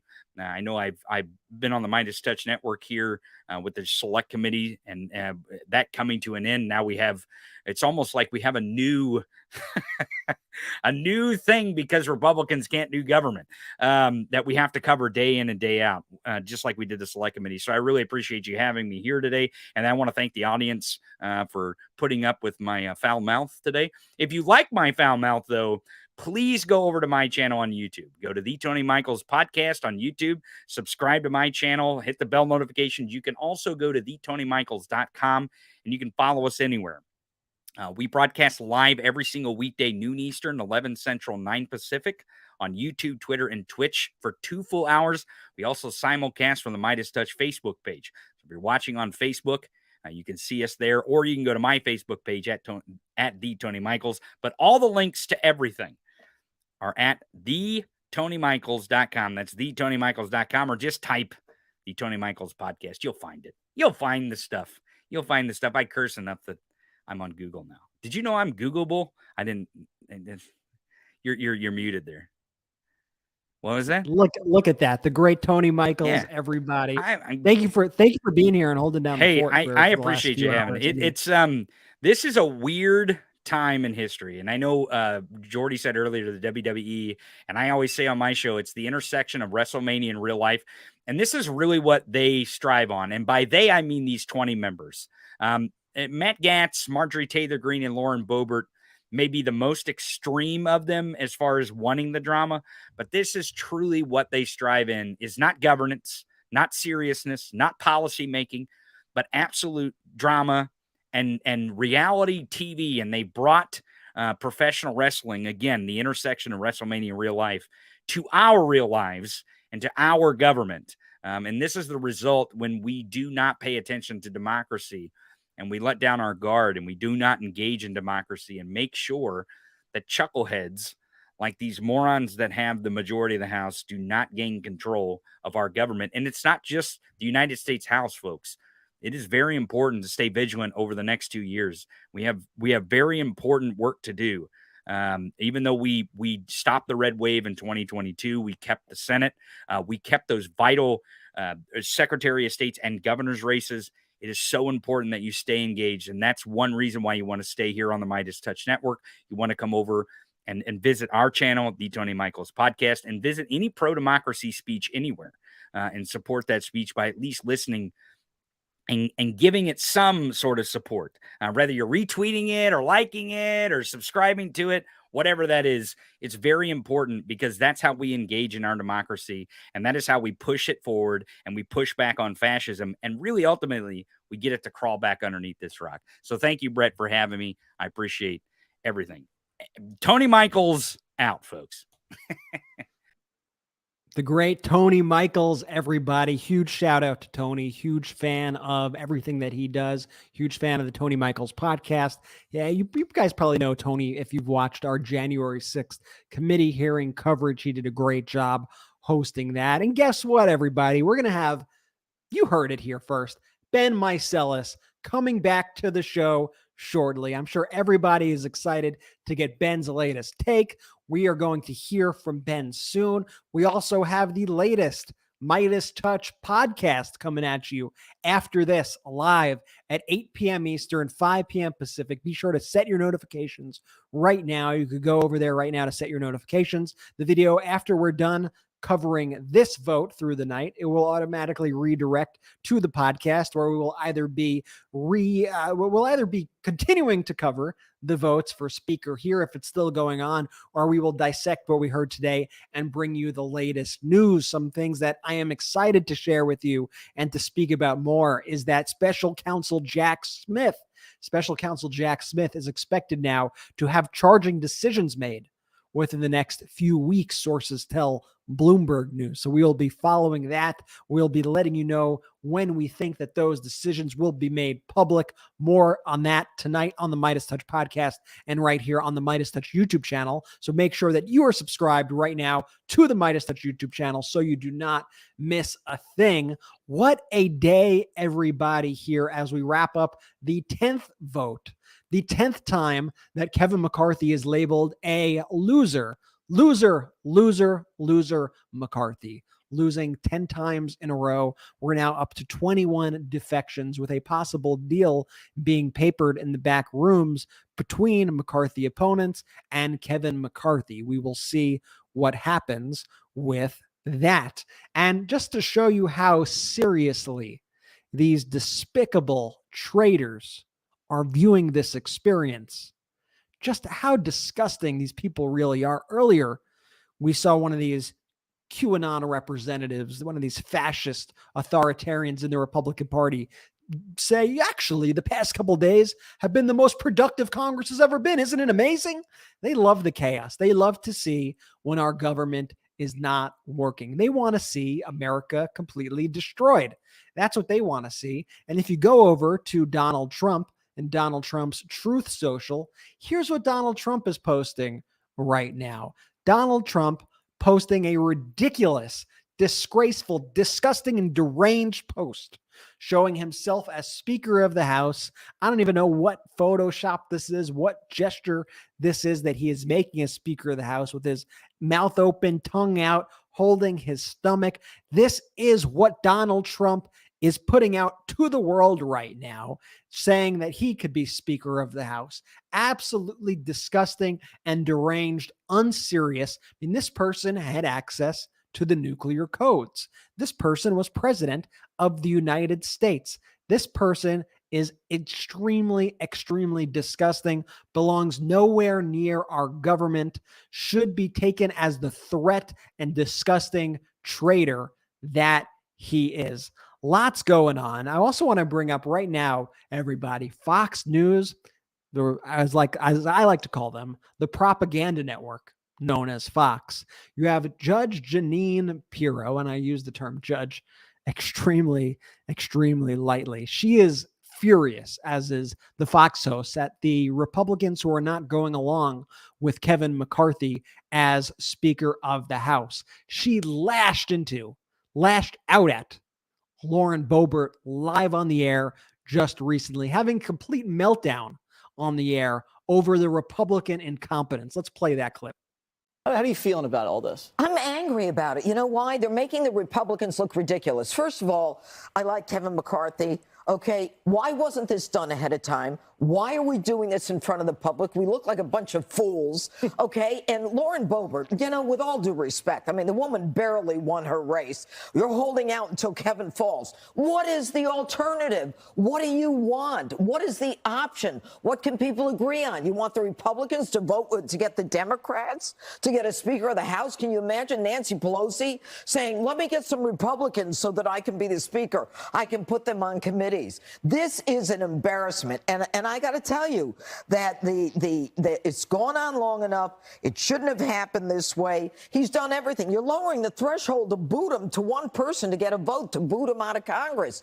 This guy raised $250,000. Half these people voting against him. How much? Billion. He raised $250 million. Okay, but for the House. Right. Okay, all right. And these people that he gave money to are voting against him. What do they want? They have no other alternative. They're egomaniacs who've got no answers, and they ought to just be quiet and just go along with the majority at this point. If you don't want to vote for a bill, don't vote for it. One thing I've noticed about Fox News and their coverage of events when Republicans are in disarray is when they let the mask down a little bit and you see them start to say, this is making us look ridiculous. we look like maniacs. How embarrassing it is for us. When you are trying, like these are people trying to say, oh yes, we are the objective, fair, and balanced journalists. And they are just happily going out there on their platforms and are saying, we are in disarray. We look like idiots. Just to completely revealing themselves. And also, like I said earlier in this broadcast, for those who have been listening for all the hours, these are people who don't realize their own role, or you're just choosing to ignore it, their own role in causing this chaos. They have let this insurrectionist fringe of the party fester into the mainstream. They have courted it, they have embraced it, and at every opportunity where they could have rejected it, they instead took it in and let it thrive. So now, like we said earlier, the snake is eating its own tail, and Fox News has the audacity to blame everybody but themselves. And as we're on the Fox meltdowns, we got to go to this comment before from Steve Ducey. Yep, that's right. That's Papa Deuce, as I like to call him here, calling this not a democracy, but a televised hijacking. Let's play that clip. All right, David Spunt, live from our D.C. bureau. Thank you very much. You know, Congressman Fitzpatrick is absolutely right. It's messy. But that was Gallagher. Gallagher. But I've heard so many people say, you know, that's just how democracy works. This is not democracy. This is a televised hijacking. Keep in mind, as David said, there are 200 people who are in Kevin McCarthy's corner. There are 20 or 10% who want anybody else, but they don't have. Number one, they don't have a plan, really, because they make it up every day, but they don't have a viable candidate. They put, you know, first it was Andy Biggs, then it was Jim Jordan, now it's Byron Donalds, who's it going to be today? They are intent simply on blowing up the party, which they are doing, and this Congress. They do not care. You make a good point, though. If they don't like McCarthy, then shouldn't they have a solid candidate in the wings? Why don't they keep changing? Why don't they nominate Matt Gaetz? Matt Gaetz has been on the floor all the time. He's one of them. He's the original holdout. He should be, and he has made it very clear, he will not in a million years vote for Kevin McCarthy. Put Matt Gaetz up today. Let's see what happens to him. How many votes is he going to get? There have been 20. That's how many. Not even Fox News folks can help the Republicans with their electile dysfunction. They can't even be that little blue pill to help them with their electile dysfunction here. And I would be remiss if I didn't bring up Sean Hannity's take on Lauren Boebert last night, where he brought it to her directly, confronting her like the clown she is. And she sort of gave him the Sean Hannity treatment in talking right over him every step of the way. I love it when they eat their own. Let's play this clip. You said complimentary things about President Trump. Needs to tell Kevin McCarthy that, sir, you do not have the votes. It's time to withdraw. Let me turn the tables, Congresswoman. Kevin McCarthy has 203 votes. Your side has 20. So if I'm going to use your words and your methodology and your math, isn't it time for you to pack it in and your side to pack it in, considering he has over 200 and you have 20? Sean, I understand the frustration, I promise you, but I'm not frustrated. He does You didn't not answer have the my votes, question. and we are hearing I'm from not many frustrated. people who are still voting with Kevin McCarthy, You're who not are very answering my question. supportive of what we're doing, and they're cheering us on. So there are more for us than are against us, and they are waiting for Kevin to cave. Okay. You know, the Congresswoman, American people are certainly frustrated by.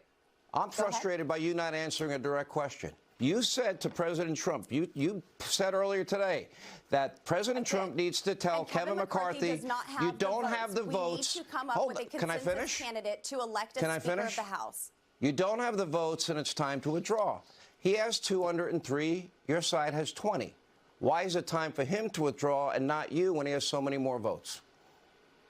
Well, Sean, he needs 218, and he does not have 218. We've been trying to work this out in private, as you said, for months. But Kevin McCarthy didn't even want to listen to us until his disappointing midterms. We all want a Complete clown show, folks. Complete clown show. As we see some of the action right now still happening on the House floor as we try to figure out if an 11th speaker vote is going to happen. You heard that right. 11th. We are now in the double digits, and shout out to everybody who has stuck with us for all 10 plus votes now. And the Republican Party is still trying to act like they are some normal political party out there tweeting just this afternoon, with the new House Republican majority, accountability is coming for Joe Biden and his failed administration. Hey, fellas, you can't even elect a Speaker of the House. You are the laughing stock not only of America,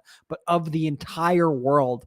And you have the nerve to call somebody else a failure. You are the biggest failures that this nation has ever seen. You are the biggest failure of a political party in modern American history. You are the biggest traitors to this country since the Civil War. You are absolutely a disgrace to the United States of America. And Kevin McCarthy right now just looking like a complete weak, feckless clown who is now more desperate than ever, trying to give away as much power, as much remaining power as he had. Let's remember, Kevin McCarthy has already given away just about all of his power to the insurrectionists who are holding the party and our government right now hostage. He's already caved nearly 100%. Now he's only going to give them more and more and more until he literally cannot do a single thing on his own. He will always be at the whim of those 21 defectors, no matter what he does. Meanwhile, you have Hakeem Jeffries, the Democratic leader, looking cool as a cucumber out there. Hakeem Jeffries, who has in every single round pulled what I'll call the reverse McCarthy.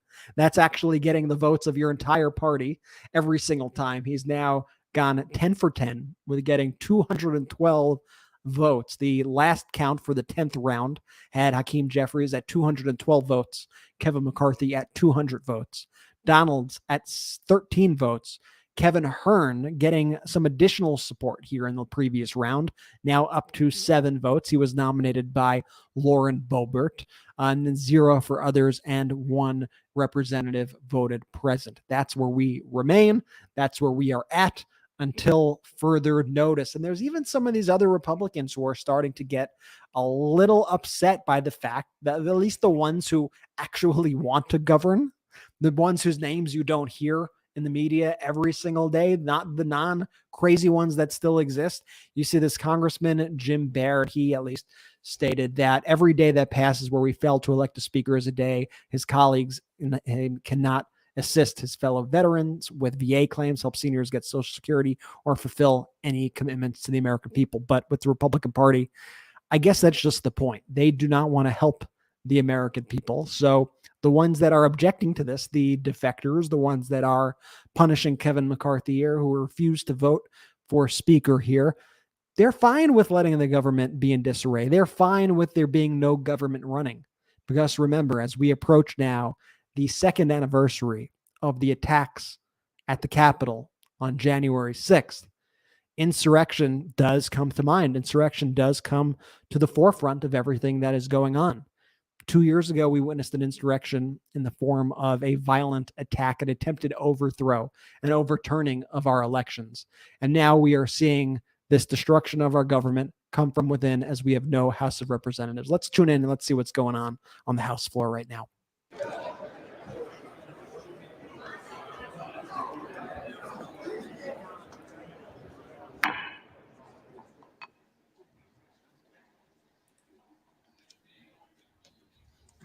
The tellers agree in their tallies that the total number of votes cast is 432, of which the Honorable Hakeem Jeffries of the state of New York has received 212.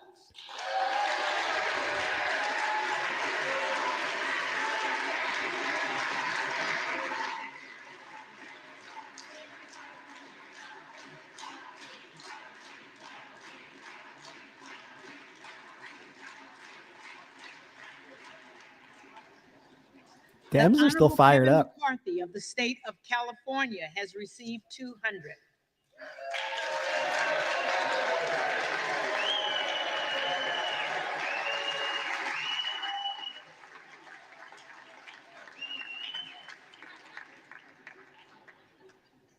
The Honorable Byron Donalds of the state of Florida has received 13.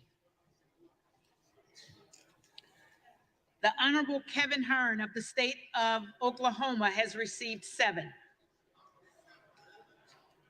with one answering present. No member-elect having received a majority of the votes cast, a speaker has not been elected. For what purpose does the gentleman from Arkansas rise? Here we go. Madam Clerk, I rise tonight in the spirit of 1923 to address the House. Madam Clerk, to nominate Kevin McCarthy for Speaker of the House. The gentleman is recognized. First, let me express my deep appreciation, the appreciation of everybody in this room. Looks like we're going to vote 11, everybody.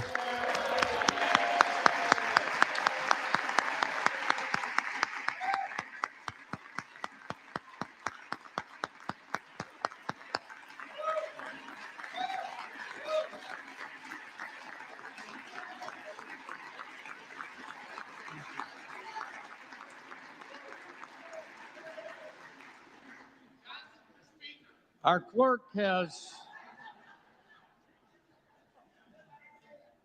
clerk has stepped up and reflects our House's best tradition of preparation and dedication to this institution, and we're grateful.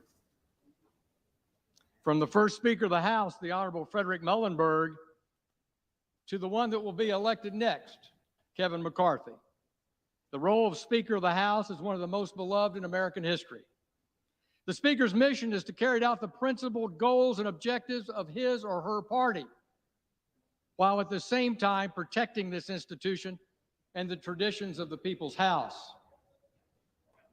All the while remaining faithful to that imperative in our preamble of the Constitution to promote the general welfare.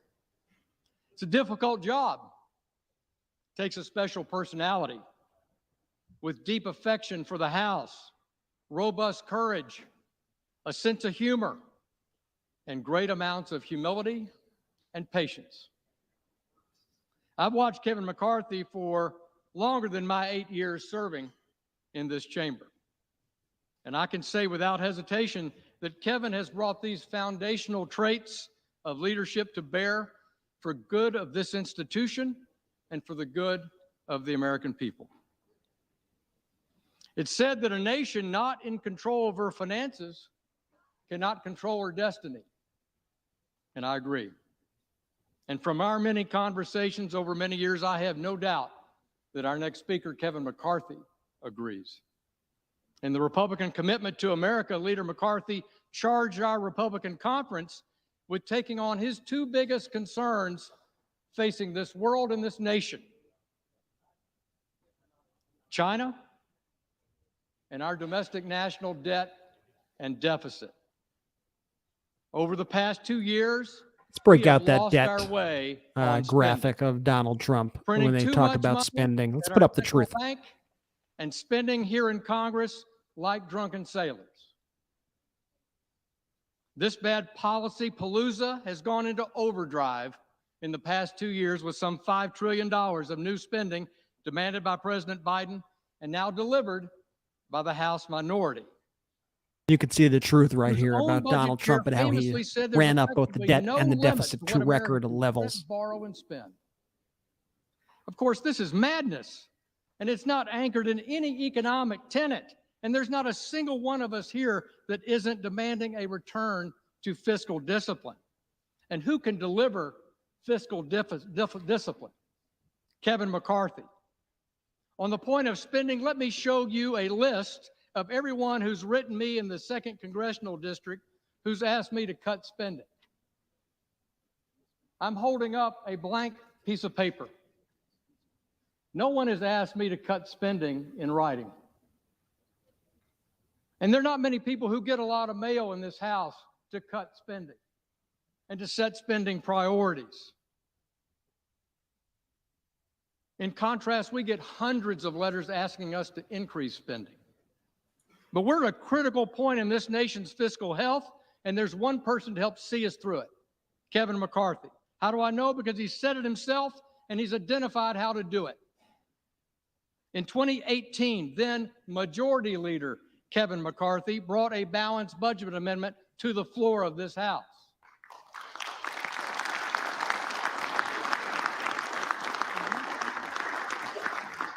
Mr. McCarthy said, by our actions, we've shown Washington's spending problem can't be boiled down to a lack of will.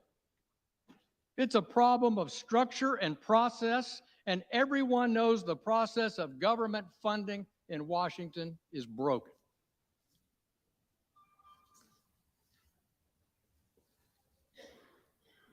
He went on to say, when you change structure, you change behavior. And that no matter what, we know that the structure set up by the Congressional Budget Act of 1974 has only worked to its successful completion 4 times in 44 years. We have nothing to lose by making big changes. That's your next speaker on the floor of this House in 2018. Kevin McCarthy is committed to making big changes. We've heard it in our conference meetings. We've heard it in our rules debates. We know this becomes to reforming the budget process, fighting to bring all 12 appropriations bills to the floor under regular order and on time, and crafting changes to structurally rein in spending in this House. These changes will bring sanity back to our fiscal process. I'm committed to bringing sanity back to the fiscal process, and I hope every member on this floor will be and follow Mr. McCarthy's lead. Much has been said by our friends on the other side of the aisle, my good friends, the so-called popcorn caucus this week, if you will, over the past few days about 1923, and that we're having a robust discussion here among House Republicans as to who will be the next Speaker of the House. Back in 1923, the insurgency among Republicans then was from the center left of the Republican Party. Today, it's from the center right. But there's more to the story The center in that fight right. 100 years ago. And I want to remind you of that history. When Fred Gillette was elected Speaker on the 9th ballot in 1923, the outcome was a more robust, more unified Republican conference. One that would go to work with President Calvin Coolidge.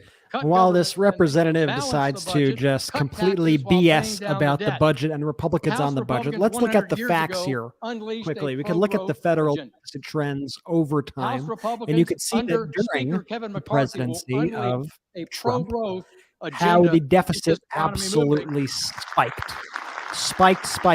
And it did not come down substantially until the presidency of Joe Biden. So once again, Republicans are not the party of fiscal responsibility. They are liars. They tout fiscal responsibility while they themselves run up the debt, run up the deficit in order to enrich their billionaire friends. A century later, under the next speaker, Kevin McCarthy, mark my words, this party will come together to unleash American energy, make the Trump tax cuts permanent, rein in runaway government spending, and fight for a balanced budget. So I stand before you today with unqualified support to nominate my friend, the next Speaker of the House, Kevin McCarthy. Even right there in the nomination, he said one of their goals here is to make the Trump tax cuts for billionaires permanent. That is what is on their mind through all of this. They want to make sure that their rich friends get richer and that the middle class, the working class of this country, actually are burdened with more taxes. There's the nomination for Hakeem Jeffries, once again, United Democratic faction here on full display.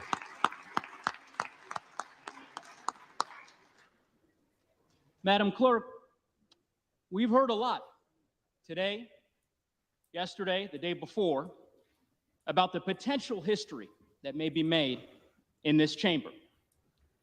But it is worth repeating for the American people watching the history that has already been made by the elevation of the dedicated, talented, passionate, and committed public servant and leader from the state of New York, the first African American, the first person of color to lead any political party in the House of Representatives in the history of our country, and that is Hakeem Jeffries.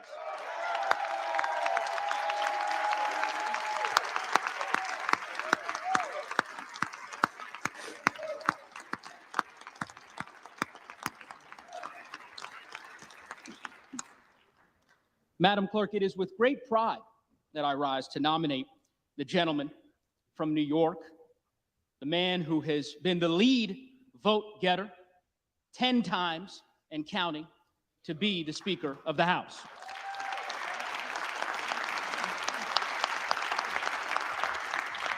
Madam Clerk, the last several days have been difficult for the country and for the American people as they have watched what has unfolded in this chamber, as they have seen the dysfunction laid bare on the other side of the aisle.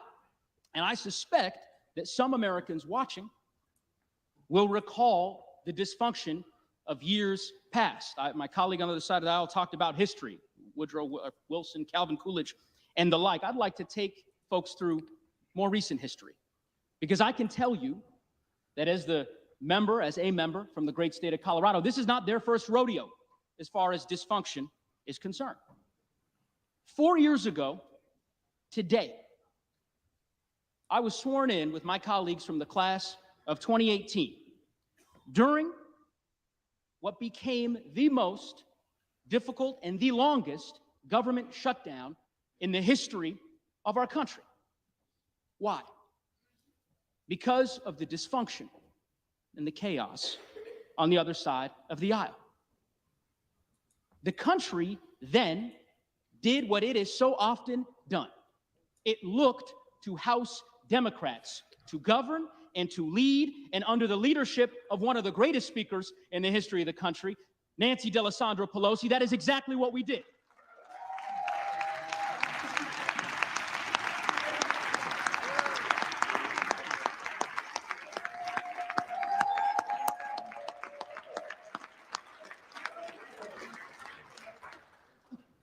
If we want to talk about history, let's talk about recent history. 2 years ago, tomorrow, I stood here with so many of you in this chamber as our democracy was attacked, as our colleagues on the other side of the aisle tried to overturn an election. And the country, yet again, did what it has done before. It looked to House Democrats to lead and to govern. And that is exactly what we did when we certified the election and we safeguarded the transfer of power.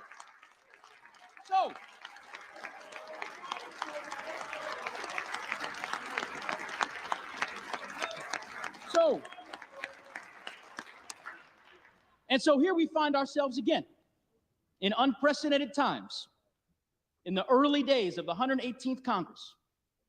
First time in over 100 years in which the House of Representatives is unable to organize because the House Republican Conference cannot select a speaker. It's a sad day for this institution, but the country will do what it has done before. It will look to House Democrats to govern and to lead, and under the leadership of Hakeem Jeffries, that is exactly what we will do.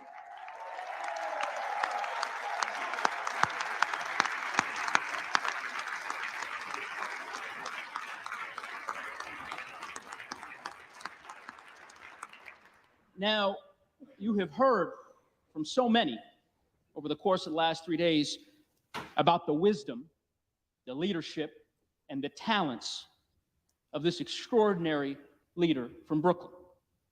But let me tell you why I believe that he is the person for this moment. Centuries ago, our nation's second president, John Adams, laid bare his fear that members of this body would gain influence by, quote, meanness, not greatness, by noise and not sense, by ignorance and not learning.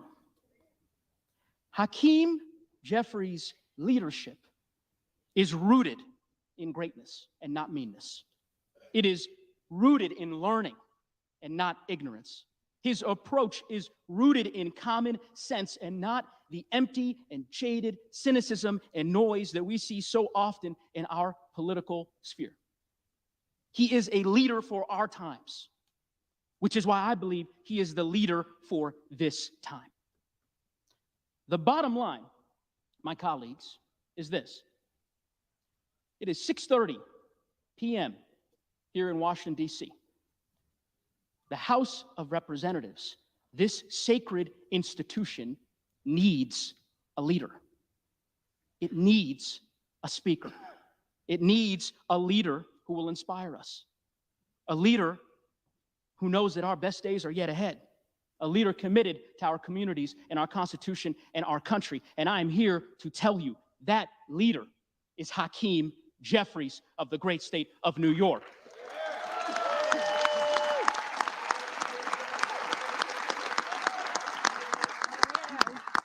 And so, Madam Clerk,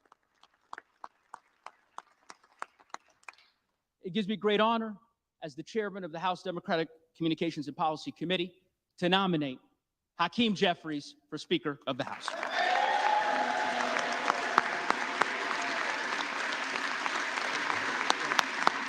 Hakeem Jeffries, Democrat from New York, once again getting nominated for Speaker of the House. As the voting continues, for those just tuning in, Kevin McCarthy has been now defeated 10 times. To place a name in nomination for the position of Speaker of the House. The gentleman is recognized. My friends, when Donald Trump Sounds like was Matt president, Gaetz. taxes were cut, regulations were slashed, energy was abundant, wages were rising, capital was returning from overseas to fund the dreams and ambitions of our fellow Americans, and the economy was roaring. Couldn't What even a find toilet contrast paper in the to stores. what we have But seen from this administration. sounds like he's about to nominate now. Trump here. And so I rise to nominate Donald Trump for the Yep. position of Speaker of the House. And for all of the vitriol that we hear from the media and at times the left, there were great moments of bipartisanship under the Trump presidency. And the Democrat nominee for Speaker knows that well, because he led valiantly on the efforts for criminal justice reform, and I was honored to join him. And I know no matter who's sitting in that Speaker chair, we got a lot of work to do on that very issue. We took a first step, but there's a second step and a third step to take, and I'm glad that we were able to work with President Trump, with Republicans, and with Democrats to provide real outcomes for Americans, to create greater prosperity and more opportunity. I also care deeply about President Trump's focus on our nation's veterans. It seemed for far too long on the campaign trail, veterans were disregarded, forgotten about. When we would get elected to office, their issues would not always rise and get center stage, but we were able to pass veterans accountability measures. We were able to actually get people fired at the VA who weren't doing their job. What a great thing that would be. Just remember, to Republicans extend refused and to vote for continue the PACT and to Act and continue to held nourish. up life-saving President health Trump care to oriented veterans our who views on had cancer. trade That's so who that we the actually Republican put Party is. the American people first, not foreign interests abroad or special interests here at home. Hey! President Trump knew that we had to confront China, that China had already Look who's engaged in a back. trade war against us, but Back it was a in war that we action. were surrendering, and so we started to fight back. What'd I miss? He Did stood something happen with in Britain? our farmers. And on foreign policy, we stopped trying to find a new Jeffersonian democracy to build out of sand and blood and Arab militias in the Middle East. Matter of fact, President Trump, I believe, is the first president in my lifetime that didn't start any new wars. This is an issue that I know unites some elements of the right and left for the benefit of our communities. Will the House be in order? Sounded like somebody said you're going to nominate the guy who tried to overthrow our government, is what I heard. Is he nominating Trump again, He's Brett? dating Trump right now, yeah. Nominating Trump? Opportunities Yes. to be able to morally My preen friend from has been Canada by just accepting texted me. lobbyist and special What a interest money complete and dumpster fire redistributing the that Republican money as Party is. currency for favors. And that is not a criticism of either political party. It is a criticism of what we have allowed to happen in this place. And if we just go next man up on our side of the aisle, we will reify that corrupt system. Are we and doing will clown abandon the emojis, people who are everybody? I'm expecting back. us to Let's see fight for those them. clown I have heard emojis. from my colleagues about Let's all see the him from Matt important work Gaetz. we And have to while do, Matt Gaetz and speaks, it let's also is my throw up sincere Donald fear Trump's that recent if we were post to on allow Truth Mr. Social, McCarthy to assume the alluding speakership, to that would himself not as get done. Speaker of That the it would be House with business this as usual, ridiculous and the very same things that Photoshop have photo. paralyzed progress for both parties would continue to shackle us to never-ending failure.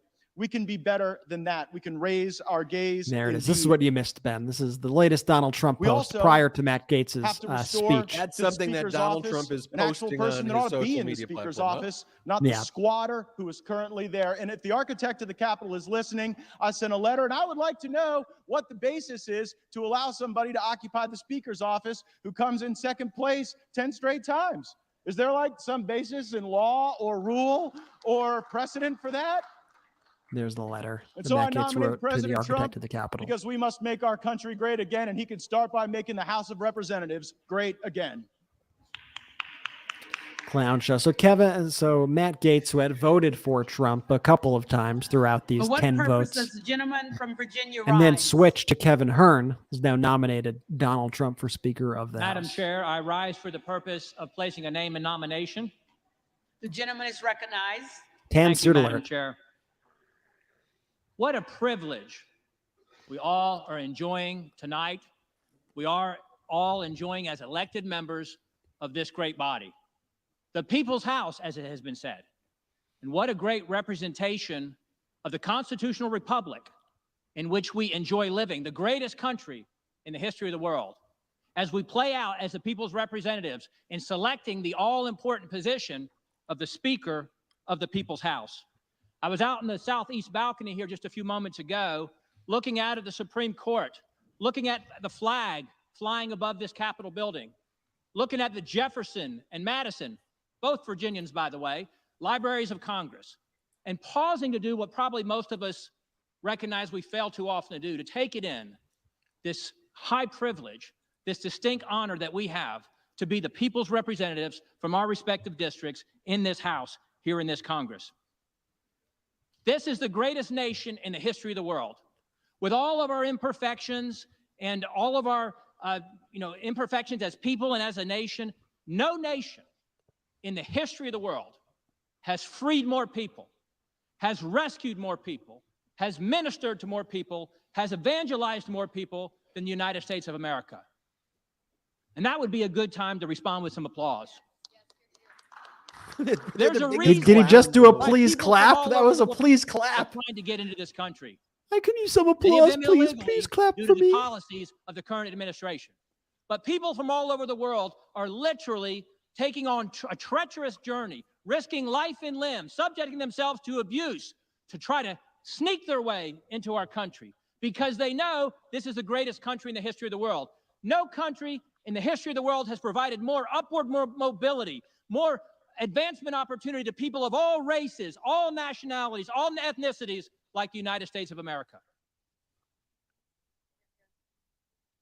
But however, we as a nation, we're teetering on the brink, aren't we? Isn't there just a window of opportunity to save the republic? Crisis after crisis, $32 trillion in national debt. Equates to over $90,000 per citizen, almost $100,000 now per citizen. Some $300,000 per household. When I said that on this very floor a few months ago in a budget debate, the then chairman of the budget committee said, "Stop saying that. We're not asking anybody to pay it back." As if it's not real, as if it's not monopoly. As I heard someone say, don't tell the other side what happens after trillion. What comes after trillion? And we just spent $1.7 trillion. Both parties, The Republicans Democrats joining looking in the at Senate, them like, a few in the House. who in the world are these people? $1.7 trillion. The world's looking omnibus at them. spending bill. Who in the world Sadly are and these people? unfortunately, part of the reason why I stand here today, the kind of bill that has been supported by our former minority leader every time it's come up in the House, no matter who is in control in the 12 years that he has been in leadership, contributing to the $32 trillion in national debt. Yes, the other side is better at raising the debt than we are, but we have been participants. Not true. We're in crisis. Not We're true. in I crisis mean, with once 5 again, million we've showed illegals it having a invaded trillion the times border during in the this last very 2 years. broadcast. When is it too much? The kings of raising the debt. I We're think in Donald Trump even crisis referred with to the himself as the king of the state of our debt, or king education of debt. system, Yeah, K do we have that 12, graphic? college Every time they campuses, say that, let's indoctrination just of pull our up that kids. graphic. These that are shows- frauds. These are Crisis liars. They with just the lie weakening through of our their teeth. military with these NDAA bills.